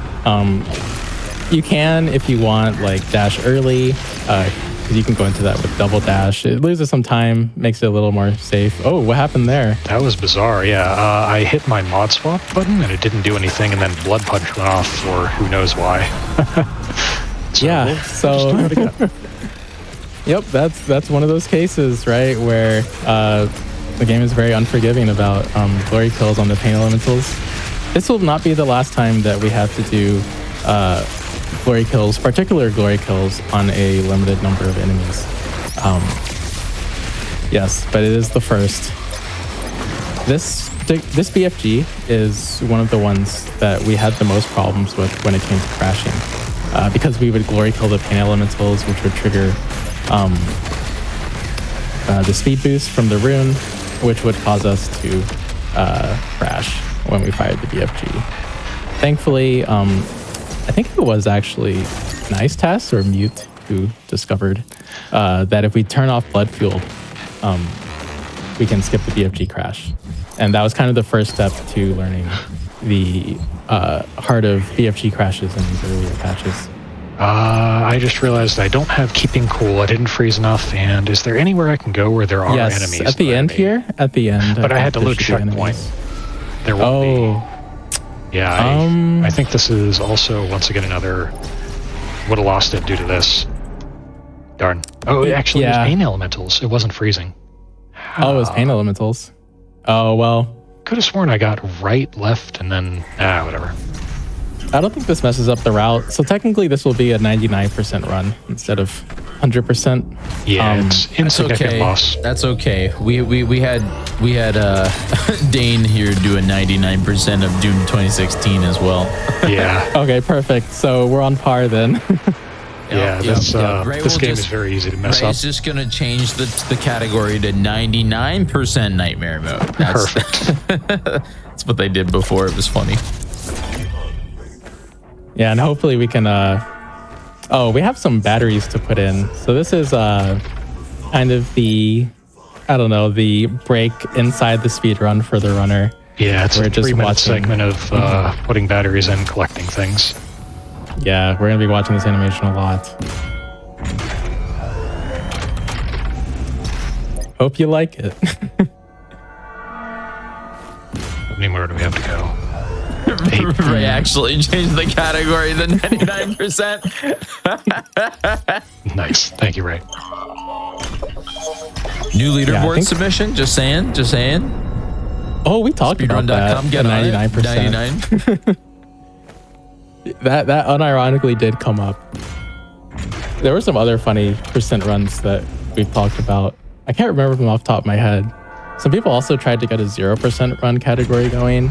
Oh, but it hasn't been standardized yet. Oh, really? Yeah, Mute got like a true 0% or minimal percent. It was hours. Oh gosh, it was crazy.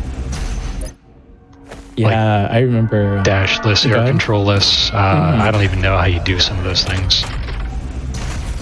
It's okay. Doom 2016 has that doll fist bump percent category. That's what Dane was talking about before. Yeah, I love that one. Doom also has a 0% that's incredibly hard. Whew, that is a tough one. The days of watching Bite Me speedrun that on Twitch, I remember very fondly. Okay, we have 4 more of those batteries left. Down to the last 2 on my screen. Okay, let's go.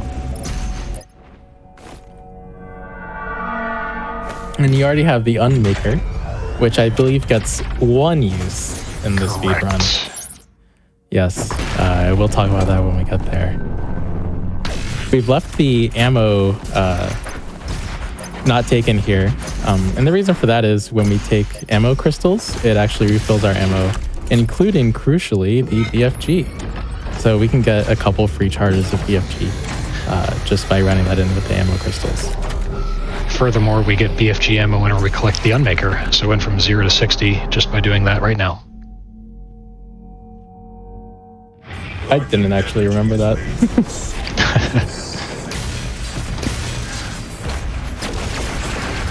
All right, we're in Necroball Part 1. All right, I'm going to try the swag strat.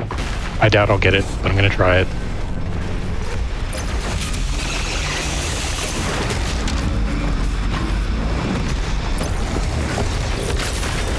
Oh, you did make it all the way up. Made it up, but then I didn't get the energy shield vacation into double Arba. There's such a cool strategy there, but it's so hard, and it saves like, half a second really, so. Oh. Yeah, I would say those seconds add up, but I mean, in this long of a speed run, we just do that kind of stuff for fun. Yeah, there's a mental fatigue to going to that sort of stuff.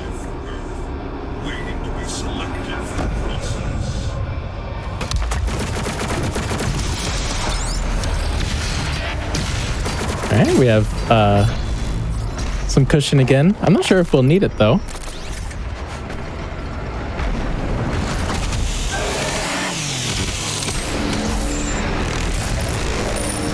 Poor imp.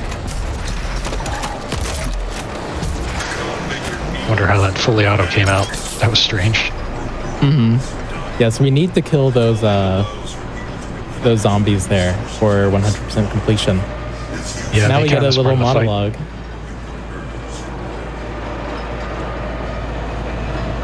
Sammy does love to talk. He's back from 2016. But instead of an office, we're in a cage. It's much more appropriate. Trapped. All right, so we do like to use double Arbalist on the eyes of this guy because it kills him immediately. And then the other thing is Crucible chopping, Crucible canceling, so we keep the Crucible charge, but we still get the damage in.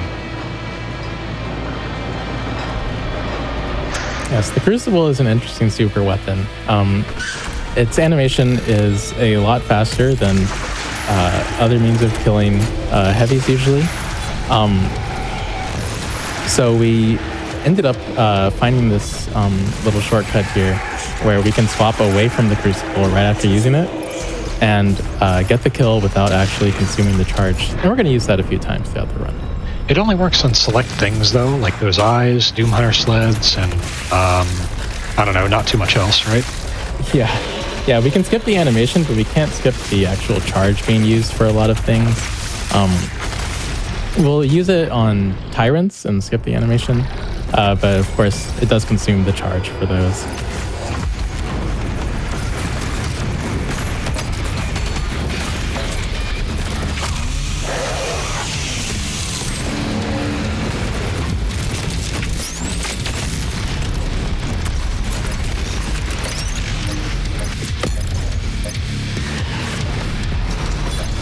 Okay, and now we're gonna get probably some progress, on this, and we finished it. The mission challenge for smushing enemies. I believe that's the last chance we get for that.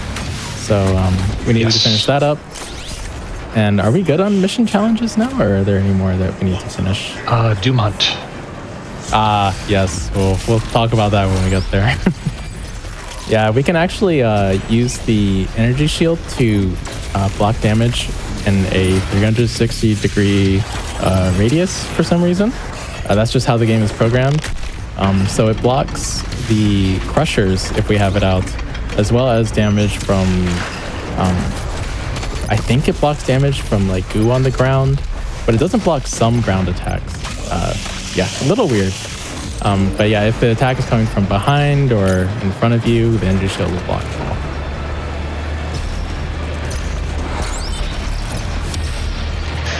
All right, now just wait for a little elevator here. You can kind of do a neat little jump off this to gain height sometimes and get up there faster. Oh, I didn't need to chainsaw this. What am I doing? We have a little cushion now. We're gonna fly over here for the other secret encounter.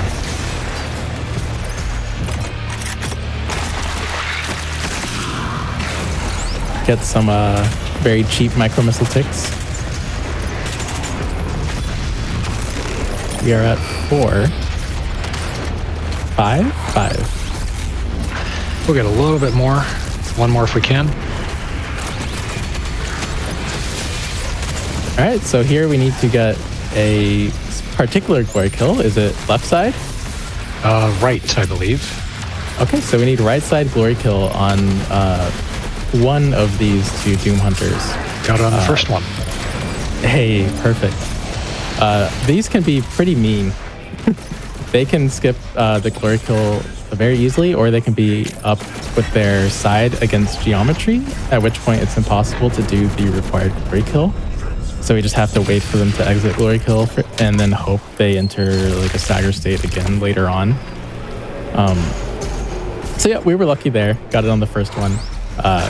However, coming up, we will see that sometimes you won't even get 2 chances.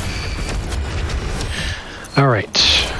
So I just had to do a little bit of fast travel to get something I skipped there, but now we're on to Neckfall 2. It's a little short, but has a very, very complicated opener.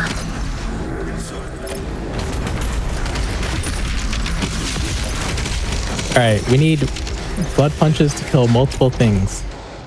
And, yep, we Got the blood Kovac did that punches. 4 times.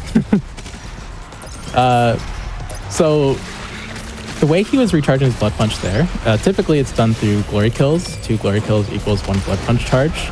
However, the crystals give you the upgrades armor for blood and health for blood, which means that if you collect that is Lost unfortunate. soul. I'm just gonna reset level. If you collect health pickups or armor pickups respectively, when you're at maximum health or maximum armor, then you refill your blood punch. So that execution is very, very difficult, and you can't take a single lick of damage in order to do it. But it saves a ton of time. We're already at 4 or 5. Earlier we had this BFG get blocked by a lost soul. That is tragic. That stops Kovac from being able to complete the secret encounter without a lot of time lost, so it's just easier to reset the level. And now we get that BFG back.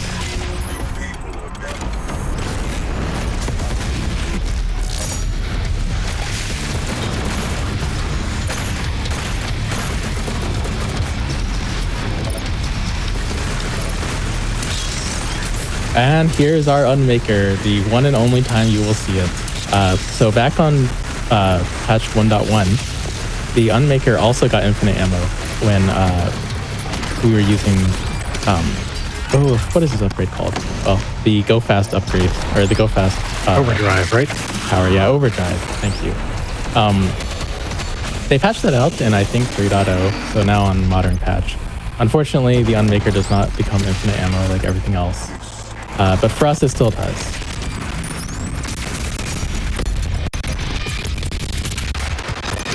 Okay, and we've finished Punched by Blood. Here we go. Archvile. Oh, perfect. You get 1 chance to do that Archvile glory kill in this speedrun. And if you mess it up, you cannot get 100% unless you reload. That is also a glory kill that is not as easy as it probably should be to execute. You can be standing on what looks like the Archvile's left side, but still perform a, I think from in front glory kill. So you have to be standing like slightly behind the Archvile and to its left in order to get that. Of course, Yeah. Kovac has practiced that so many times. Oh, I've also messed it up so many times. As have I. And there's going to be another demon that only appears once in this level that we need a particular glory kill for. Cut down to size, yeah. Oh, the movement before then is a lot of fun too. I'm gonna see if I can get a little swaggy strap that I've been working on. It's toward the end, Soul Converter skip. Oh, okay. Cool, I haven't seen that. Alright, so the typical 1 cycle here. Nice. And then Yes. we go all the way up through here. I didn't quite get all the speed I hoped for, but still after this token, so this is the new part. I can basically line myself up into here, like do a little wiggle. I'm only gonna give this a couple tries. Ah, darn. Okay, I'll have to show you later, Chaco. But basically, I can do Soul Converter without riding on the elevator, and then do this punch boost all the way up, which punch boost is great. Oh, I've seen this punch boost. Wow, that saves so much time. And then, darn, if you don't take the elevator, or you don't take the cutscene, okay, good.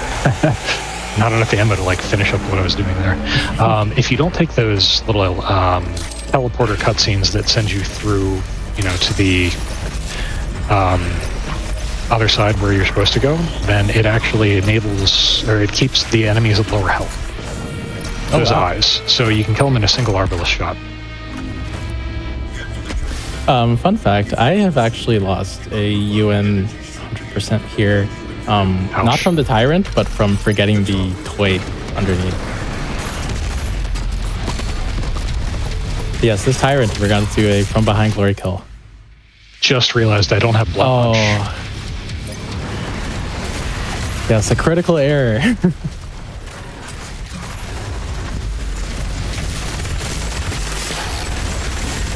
Oh, we're gonna have to hope he staggers. Hey. Will he? There we go.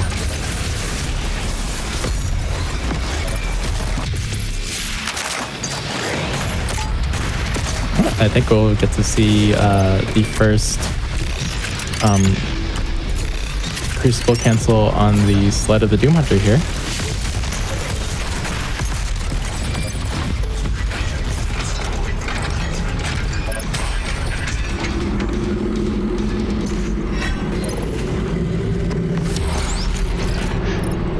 All right, so that was the toy you missed at the end right there. Yep, yeah. Oh, I forgot to go down there. heartbreaking.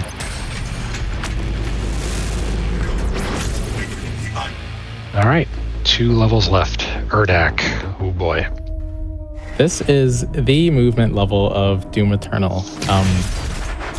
As far as I know, everybody loves this level. Not casually, there was some debates about whether platforming should be in a Doom game.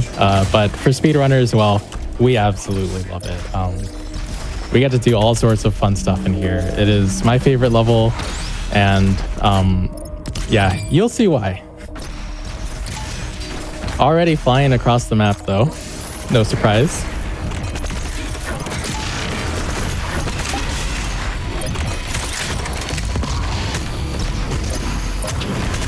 Here, we have to wait quite a while for the heavies to spawn in, and of course the heavies are required for progression. So we can get some free micro mistakes. Movement though. Yes. This is the movement is real. I would never have thought somebody would say that platforming should not be part of a Doom game. But is it just is it like Quake elitism or something like that? Oh, you know, it's just like the old school people. Just because, you know, you couldn't jump in the classic Dooms. Doom 2016 They made put platforming jumping. pretty That central. sounds so. I'm sorry. That sounds so Zelda of them. Like when Breath of the Wild came out and they're like, you can jump now. This is not my game. I hate this. How dare you? Yeah, everybody has their own way of enjoying the game. For us, this is definitely ours. No, I don't think nearly as many people would love the speedrunning of Doom Eternal without all these awesome aerial mechanics. We just have so much verticality in this game. Like here, flying around with the Kako Demon. Yeah, in my opinion, it's fantastic. They were absolutely on the right track with all of their additions.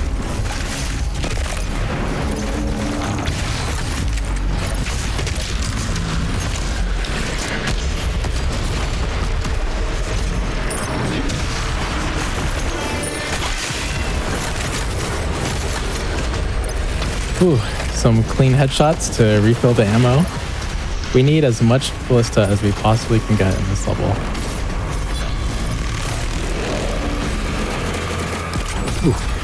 Wasn't sure I was going to make it in that door. Yeah, so it's very easy to not make it through that door, which is just a little bit of time loss. But of course, we want to save as much time as possible, so we love that. Now I really want to do like a skit at like a GDQ or at another event where you just have somebody dressed as Doom Guy, and then the bit is the player gets an analog stick and the analog stick has an up button, or like there's an up arrow. Doom Guy just looks at you and he's just like, up? What is up? I only go left and right. I can't. What is this up you speak of? I don't know. I think that'd be funny. Meanwhile, Kovac was doing probably some of the most difficult movement of the entire speedrun. Yeah, we were just doing. Just talking over it, you know. No, that's perfect. He's busy doing his work. You know, he doesn't have time to converse with us, and he's gonna aim this BFG at the arch file that he left behind. And we're just gonna hope it gets him. If it gets him, we save a little bit of time. If not, it's not a big deal. We'll just go finish him off. And if it gets him, we're gonna see a little dip on the side. Yes. Yeah. That reconfigure the portal to Earth pop-up, I think, lets you know that he did in fact die. Yeah, I saw at the top right, there's like a list of the combat encounters, and it just bumped up like 3/4 of a point. So that means the Archie died. Yeah, this is a very, very good Urdak. Every single big skip has been hit. These are really, really not easy. I cannot emphasize that enough. And then I try to go flashy there, but that's really not the route I should do. Oh no. But yeah, all the big skips are going well. Let's try to finish this up. We have one more really, really big, difficult skip. This, unlike the others, is a part of combat. We're actually going to leave this arena in a moment and come back and do it later. It's hard. If you're even a second late to any of the heavies, then you can't do it anymore. Okay, we got the snake early. And we're gone. Of course, we don't have the weapon point for that encounter, so we'll be going back soon. Fortunately, it's along our way. And this skip does save a notable amount of time, so we really wanted to get it. We skipped at least one cutscene while still killing every demon on spawn.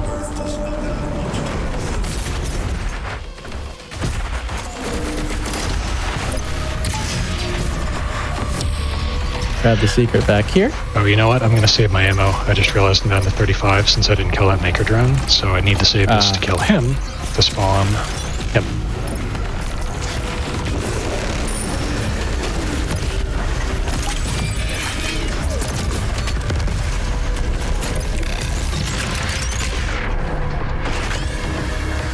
Oh.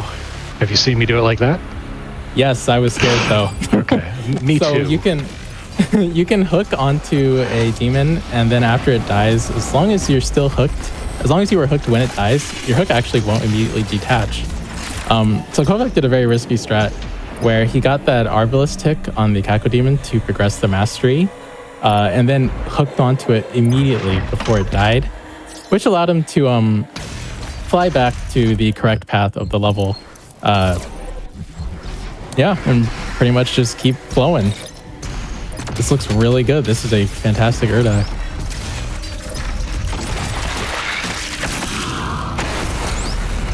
Going back for this secret encounter.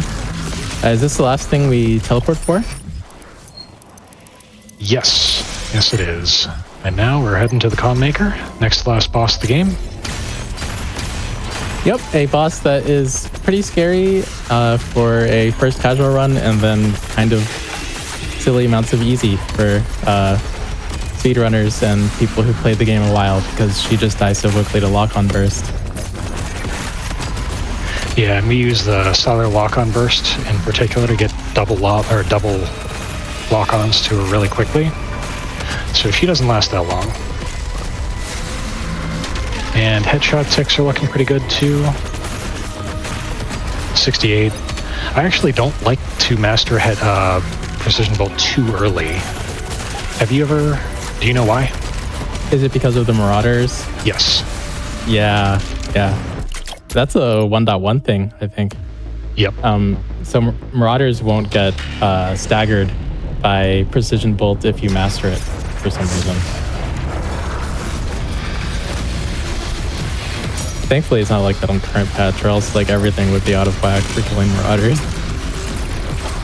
And we've made it to the final level. This is mostly just like a celebration of the combat. You know, at least if you're doing it casually. There's not like a ton of secrets. There's not really any secret encounters. There's no Slayer Gate. We're just killing a bunch of demons and then getting to the final boss. For us, we do have a few really fun movement strategies though, including a very fun meat hook that takes us right to the boss at the end. Oh, this looks fantastic. And we've got micro missiles.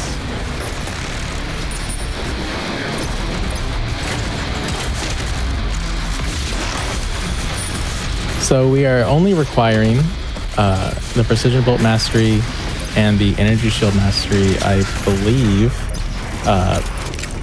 as in terms of like what we're mastering naturally, and the rest will be done through the Mastery tokens.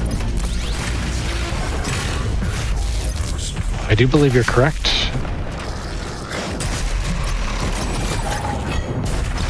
Although I'm still not sure how I am on Arbalist, because I kind of didn't look during Urdak. Oh yes, we should definitely check that. I'm trying to think of Kako demons that are left. There is one. Okay. It's it might be at 14. The Triple Tyrant. 14 now, I was higher than that, I think. I hope. Oh, right. 19, sorry. That's not good. Okay, you know what, I'll take that health. Yes, this encounter, or this hallway can be very sketchy, because, yep, the what's it called? The buff token. Buff totem, that can stay up. It's not always like that. Fortunately for Kovac, he got hard mode in the showcase. I guess the Marauders had to get one in. But that's what the extra lives are for. Yes. All right.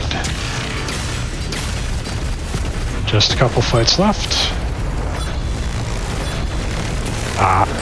Animation did not get canceled. That's okay. We really just wanted to show everybody what that animation looked like, I think. Here's the last Kako. That was 19. So technically, I might be screwed unless the last boss happens to spawn a Kako demon for me. Yes. I don't know the probability of that. However, it does happen. We might be down to 98%. I think it can happen in the first phase. The second phase, of course, well, it goes by so fast that we aren't really thinking too much about Kako demons at that point. I think there might actually be one in here. I was gonna say if we don't shoot two the pain BFG. elementals there, right? Oh, it's pain elementals. Unfortunate.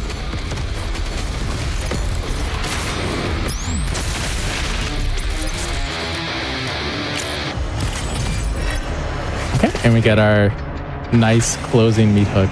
Our final yeet hook, as they're called. Got all the speed off at 141. Hit this in practice earlier and was like 70. Where'd that happen? Turned out I bonked to the invisible wall, but time to upgrade everything. Yep, and don't ask why your dash refills while you're dashing up a wall. I don't know. Strange. Just 1.1 things.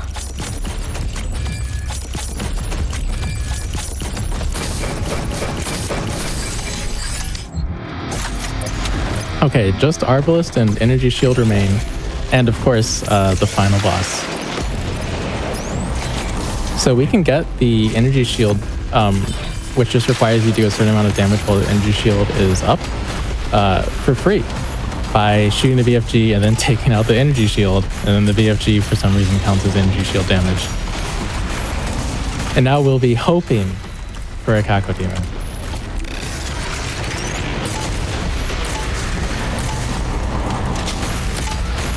Looks like Naked is firing at me from behind. Yep, yeah.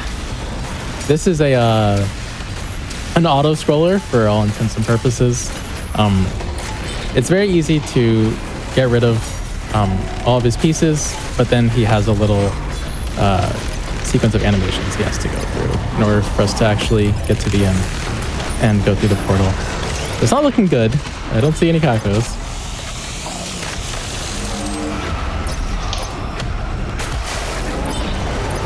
I'd also like to chainsaw more stuff, but that might not be happening. Well, nope, he's gone.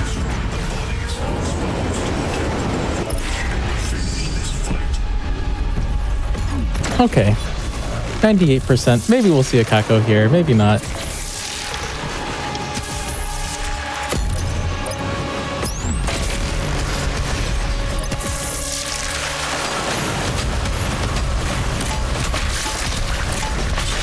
This is cute. I did not know about this. Yeah, he's basically dead now. Not too much left to go. Yep. And we get a little crucible in. Everything's destroyed. Now I just need those last masteries, so I'll take... Let's see, need chainsaw, need 2 headshots, and a Cacodemon would be just wonderful, wouldn't it? Oh, that's a Baron? Yeah. Yeah, we're not seeing that, Alright. that Kako. 98%. Yeah, that'll happen. Alright, and that's time. GG. That was awesome. That was really cool. Thank you so much, there, Kovac, for showcasing this run. Absolutely. Thank you, Jiggy, for having us. It was a lot of fun, and hope you guys all loved it.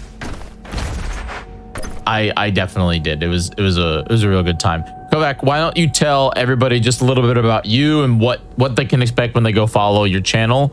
Everybody at home, you should definitely go check out Kovac's channel. Go to the top of the stream and hit that follow button by hovering over his name. Thank you. Yeah, sure. So I am Kovac. I'm the guy who made the aim trainer Kovacs on Steam. I used to be a competitive Quake player, and these days, instead of competing, I like to play Doom Eternal just because it's something where you can really push your skills insanely high. So I love playing the game. I'm going to be working on trying to beat it in Ultra Nightmare soon, and if you want to follow me, I tend to stream late on the East Coast, but I might get some streams over the holiday break a little bit earlier. So thank you guys for hanging out. It was a ton of fun. Absolutely. And Chaco, thank you so much for being here too and giving some awesome commentary. Where can they find you? Oh, thank you for having me. If you want to follow me, you can do that on Twitch at Chocolate Vanilla, but with an E at the end instead of an A. It's pronounced Chocolate Vinny. I stream on Tuesdays and Thursdays. I do the same thing as Kovac, except I'm getting back into it, so I'm a lot worse and I have a lot more learning to do. Awesome. Well, thanks so much for being here. This was an absolutely incredible run. But don't go anywhere. I know all of you are hovering over that tab thing. I know all of you are hovering over that next follow, like that follow page here on Twitch. Don't go anywhere. We still have one last run of Doom here on the Hotfix special of Doom. Don't go anywhere. When we get back, the OG, the original, the Ultimate Doom, episode 1 through 3, UV Speed with Red Warrior. Don't go anywhere. We'll be right back.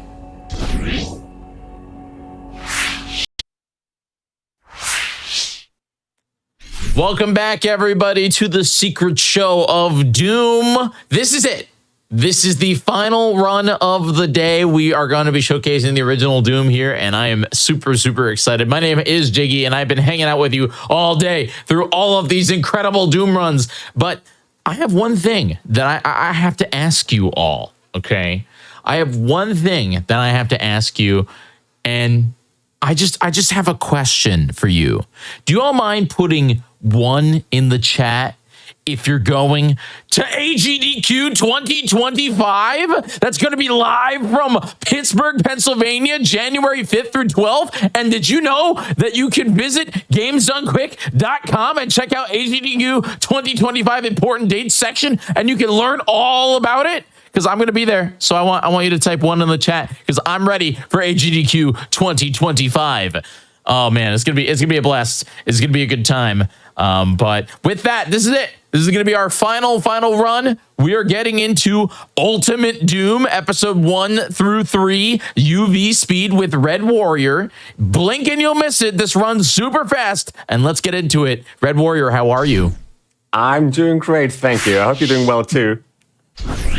I'm doing great. I've watched so many Doom games today. Of course. They've been a lot of fun. They've been a lot of fun to hang out with. So best thing to spend the time with. Definitely excited. Yeah. And this is it. You know, this is the original. We get to watch the original, the OG game. You're showcasing off the first of the first. So just tell us a little bit more about you and what we're about to see here, episode 1 through 3. Yeah, well, I'm Red Warrior and I love Doom. I've grown up with this game, with this very game. And thanks to King Dime, I got into speedrunning it. He has a great tutorial on his YouTube channel for Ultimate Doom episodes 1 through 4. And it's great for learning. And Doom 2016 is the other game I play. It used to be 100% Nightmare or Ultra Nightmare and 0% as well. It's pretty much the opposite of 100%. Both are great runs. Yeah, and I stream whenever I have time. All right, whenever you are ready, let's give this a run. Let's do it. Sure. All right.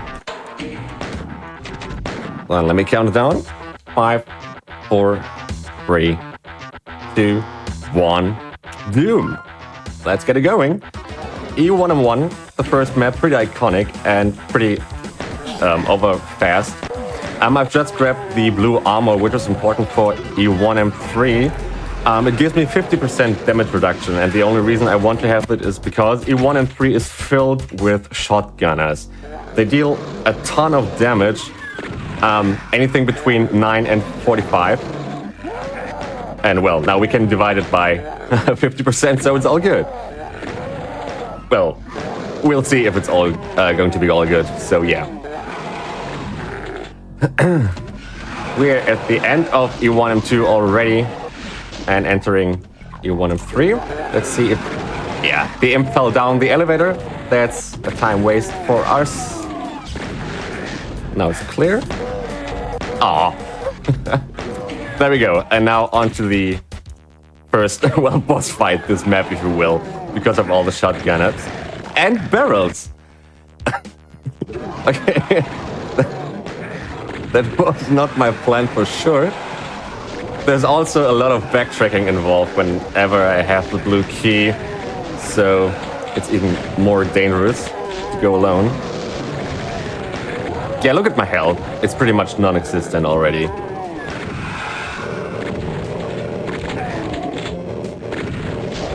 There's a stim pack, but would I be able to get through? No, I'm not. No dice. It's all good. That's why we have safety saves. And yeah, this is the only really hard map in the entire run. Sorry? It's that risk and reward is like how fast can you get through or how many guys you have to take out, right? Yeah, but it's more risk than reward, to be honest. Alright, I threw down another safety save. Alright, better conditions than before.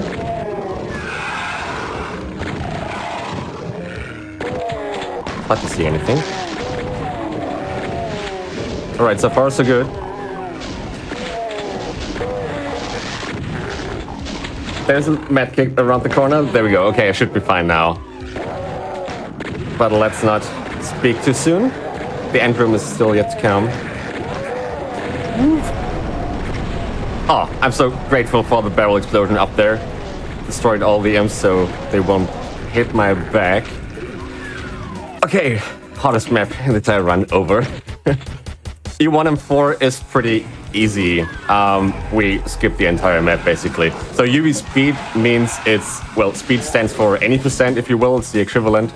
And UV refers to the difficulty, ultraviolence. And I messed it up, even though I had it. Most of the time you will see me running diagonally. That's because of how Doom works. If you combine a forward input with a strafe input, you already move faster than intended, actually. That's what we call SR40. And an SR50 is even if you... Oh, I ran over the yellow key. Colors are hard. And so yeah, if you add a strafe input and a turn input on top of the SR40, you will have an SR50, which is even faster. However, your angle becomes locked through that, so you cannot really turn direction, which only makes sense to use an SR50 if you have, well, long corridors or so. Who knows? E1M5. I'm really having a rough start, even though this map isn't that bad, actually. Yeah. I'm going to have a reset space now with a new fresh blue armor and lots of health to go with. The next room, I will try to do that pacifist in order to not wake up the pinkies, which could block my way when I'm going out. However, my way is blocked even before getting in. So, yeah, I shot a shot there. All good. Yeah, I was talking about that pinky. There we go. So again, I'm trying to do this room pacifist. I'm trying to do this room alive at this point. I feel like alive is just a little bit more important than pacifist. I think so too. That barrel explosion was really unfortunate. All right. So far, so good. Now we can at least see the pinky that was not blocking my way. That was actually my only intention there, so. Whew. All right, with that out of the way. Juicy rockets.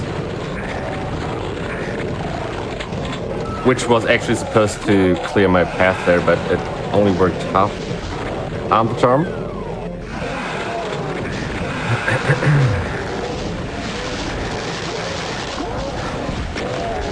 I'm so unfortunate with all the blocks I'm encountering.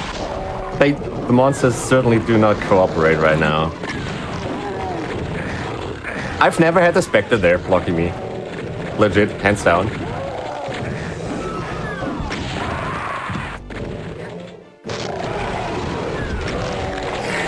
Oh boy. What an episode 1. So yeah, episode 1 is the hardest in this entire run. It's going to be easier for episode 2 and 3 because there's less hit scanners. That does make a difference. Right. I'm loving my health here. No Spectre to block me. Alright, now it's going according to plan. The next map, we'll have a nice trick. Actually, we're supposed to be trapped in a room for 30 seconds, but that's a no-go for a speedrun. So that shotgunner in the far back there, yeah, I was using him to hold the door. Doors work vertically here in this game, so whenever there is a solid object like a monster or the player himself, if it blocks the door from getting down, it instantly opens again. And because this door is set to a one-time event, it will never lock us into the room, which is good for the speedrun here.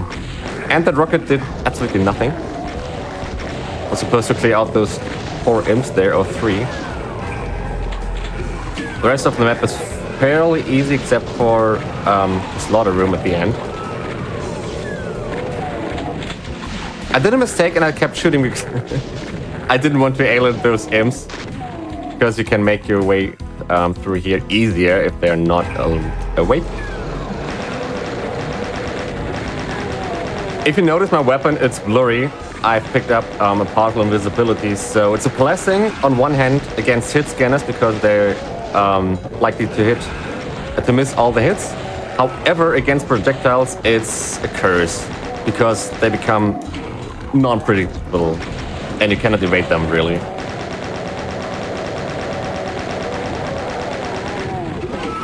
As for rockets, pinkies have a chance of a 1 to 8 that they can survive a rocket blast, which usually isn't that bad, but if you rely on the rocket to kill the pinky, it can mess up with you.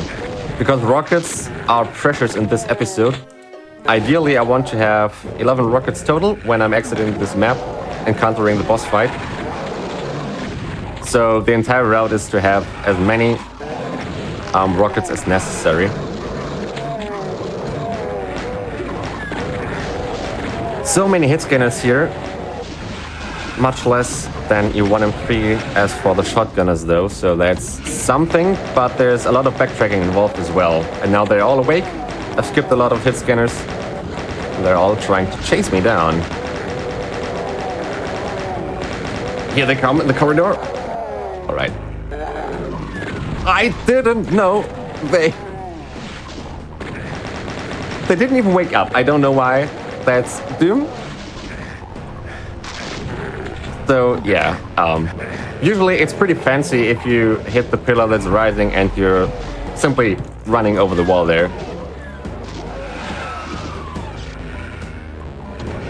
Sad timeless, but that's okay.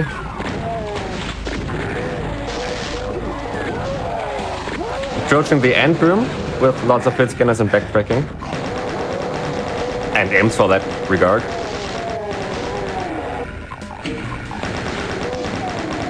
Now the final room, if I survive that, which I should, I have at least green armor, which gives me 33% damage reduction and lots of health. Okay, on to the boss fight. E1M8. Mission 8 is always the boss fight. Well, those pinkies aren't the boss, but yeah. Let's introduce and welcome the Bruiser Brothers. Those Barons of Hell, rather. Again, let's introduce the Barons of Hell. You haven't encountered anything like that in the entire episode. Here they are a boss, and you actually have to kill them in order to lower the walls, and he's a little afraid of Doom Guy, which I can't understand. I'm about to die. I mean, my end goal eventually is to die in order to finish the map.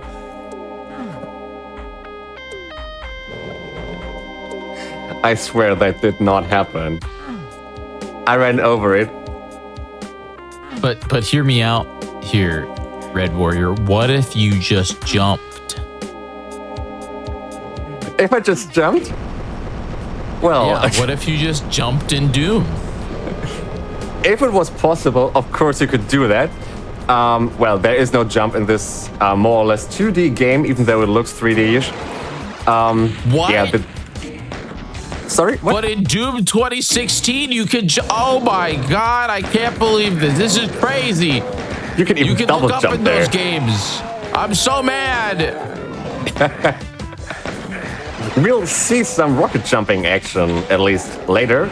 I hope that comforts you a little. It does. It does. It makes me feel way better. Which is a pretty cool trick. We're going to be there soon in this episode. I didn't grab the shell pack. Give me your ammo. Thank you. Right. A new enemy. A flying tomato. Being named as a cacodemon. They look quite differently as opposed to Doom 64 if you saw the run by Zello earlier. Here they're pretty much tomatoes. That's a Berserk. The only time we'll pick that up. It increases the damage output from a fist by a multiplier of 10. So it's a pretty strong weapon.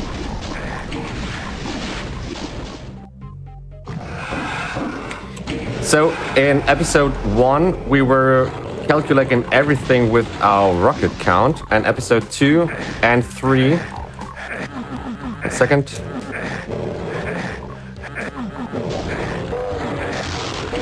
There we go. Episode 2 and 3 rely on cell count. I thought there was an imp for some reason. So I'm trying to preserve as many cells with my plasma rifle as I can, in order to defeat the Cyber Demon at the end of this episode as quickly as possible. Ideally, you want to have around 180 cells by the time you'll be there.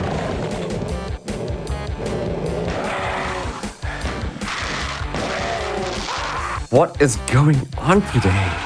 This is incredible. You got this. You're killing it. They're kidding me, you mean? Sometimes.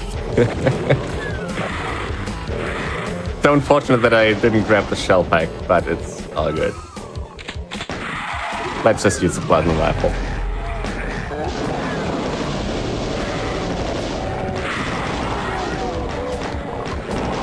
don't like my health count.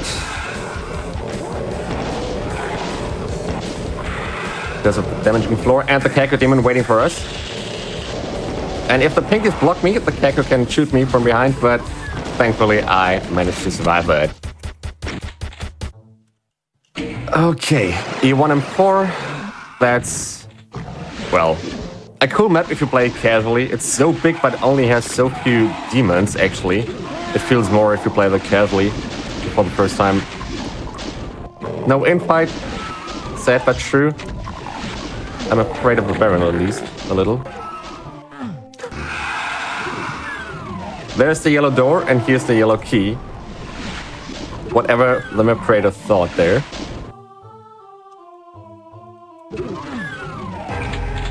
Okay, let's pray for the Kakos not biting me. There's a soul sphere right at the end here. Of course, it's a time penalty if you pick it up, but it's a necessity. Judging from how non-cooperative the demons are so far. E2M5, command control. That's, I believe, the only map aside from E1M1 which doesn't need a single key, which is interesting.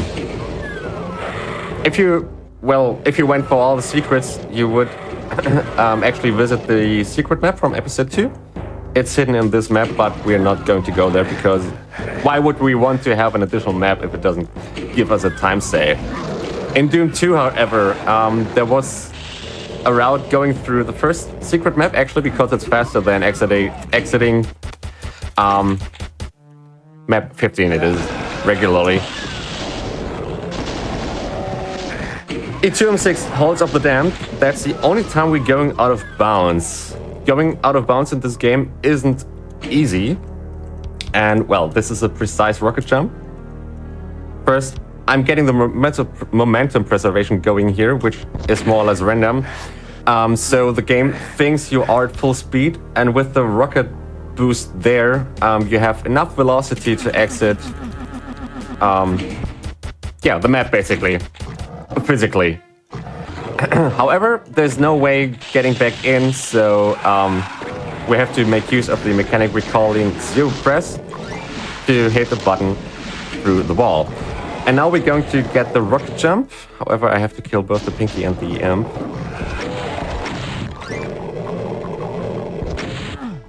Almost first try. I felt my foot on the ledge there. Wrong angle.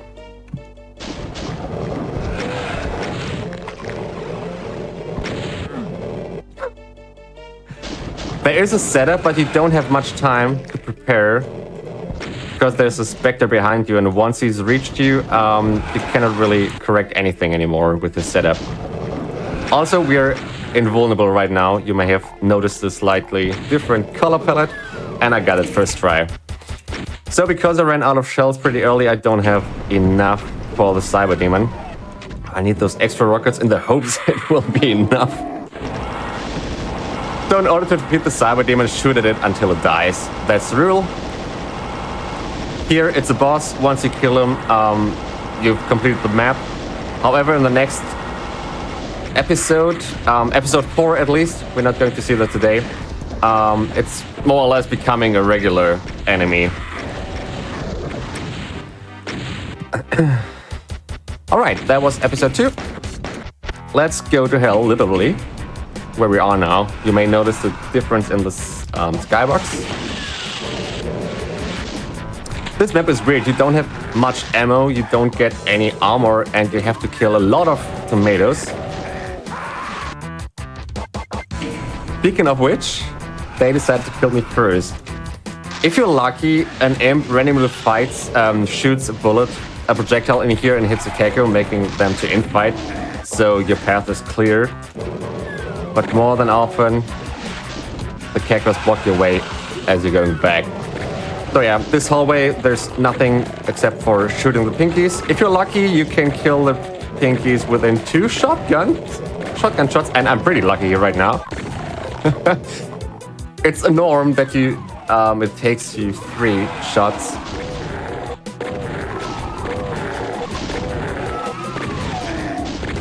An imprune, who doesn't love that? Next map, E3M2. It's shaped like a hand. Sadly, we don't explore enough of the map, so it actually makes sense to open up the minimap.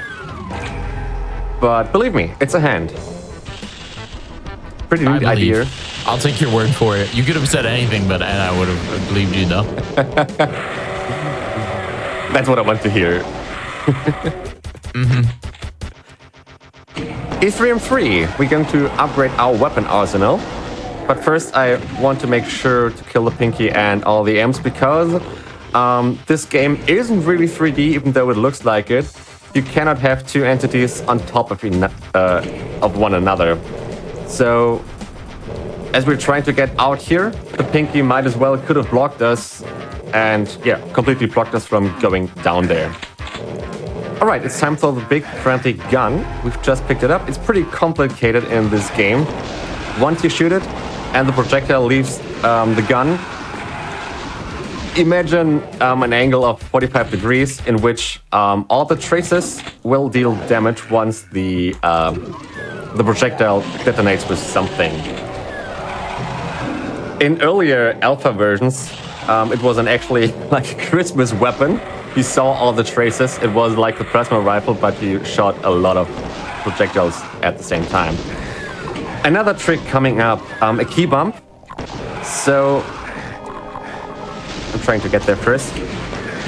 If you have enough velocity, the game, there I grabbed the yellow key through the ball, the game fails to check the same frame you hit the wall. You can trick the game into thinking you are behind the wall where the hitbox of the yellow skull key conveniently sits. And yeah, with the exact angle and enough velocity, come on, let me exit. You can grab the key through the wall. I'm going to try this with the blue key in this map as well. If you play this map casually, it's one of the most complicated maps ever. It has 4 center teleporters, which you can access from the middle area. But if you take the wrong one, you'll just get teleported to the middle again. And you can enter all the individual teleporters from different kinds of angle from the map. In order to find that out, you will spend lots of time with this map. E3M6. It's a unique map because it's a more or less open world map, if you can see. Well, we don't get to see lots of the map, but it's not a big building. You have lots of buildings within a confined space. I believe Sandy Peterson made this map, so shoutouts to him. BFG in action. That's eye and ear candy, believe me. So satisfying. If you hit lots of lower tier enemies like imps and soldiers with a BFG. Second to last map. Remember when I said E3M5 is complicated? Well, this one is too, because the same gimmick is here with lots of teleporters. And most of the teleporters, what is going on? Are locked by a red key. And you have to find it, of course. Which is the spirit of Doom, anyway. Lots of pinkies here. Let me pre-fire the BFG in order to kill a few. So there's less pinkies to block me later when backtracking. There's lots of backtracking involved here as well. That's a maze here with boiling blood on the floor, so you're actually going to take damage if you didn't have the radiation suit. Shielding suit. Now all the doors are open. Whoa, final stretch with going through a few teleporters. Of course, this is speedrun with lots of speedrun tricks and routes. We don't need to go through every teleporter. In fact, we can SR50 through across this gap here. Usually, you would need a different teleporter there to raise a bridge. Okay, final time to get the teleporter. Hello, soul. Good. Oh, I barely have enough cells. E3M8, the map of the name is this. It stands for disappointing boss. That's it, because the spider demons time, by the way. Sorry. The spider demons hitbox is so large. It's all the traces from the BFG, so it dies within 2 shots. Yeah. Well, those GG, that was awesome. Thank you. I was really unfortunate with episode 1, but that's a speedrunning life with lots of RNG involved, so yeah. I love this game. It happens. Yeah, definitely. All good. Well, you should definitely, everyone who's watching, please go and follow Red Warrior. Red Warrior, what can they expect if they follow you? What can they find on your show? Well, definitely some Ultimate Doom episodes 1 through 4 in that case. It's a great run. Episode 4 has a few quirks which are not easy to do. E-Form 6 is the actual final boss of the entire run. And yeah, most likely you will catch me streaming Doom 2016 0%. It's a great category and a great game. Amazing. Yeah. Well, everybody, thank you so much for joining us here today. Please go follow Red Warrior. Once again, this has been a blast all day of Doom. My name is Jiggy. I've been hanging out with you all day here in the chat, and I really appreciate you. We're gonna wrap things up here. We're gonna be going over and rating Power Up with Pride. So I want you to pick one of your favorite GDQ emotes. If you're not a sub, that's okay. Just pick one of your favorite emotes, and we are gonna go on over to Power Up with Pride, and we're gonna annihilate their chat. We're gonna spam them like crazy. We're gonna show them what Doom is, okay? But not really. We're actually gonna go over there and support an awesome live stream. So we're gonna go over there. Thank you very much for watching. Once again, my name is Jiggy, and I hope that you enjoyed this awesome day here on Hotfix. Goodbye. Go say hi over at Power Up with Pride.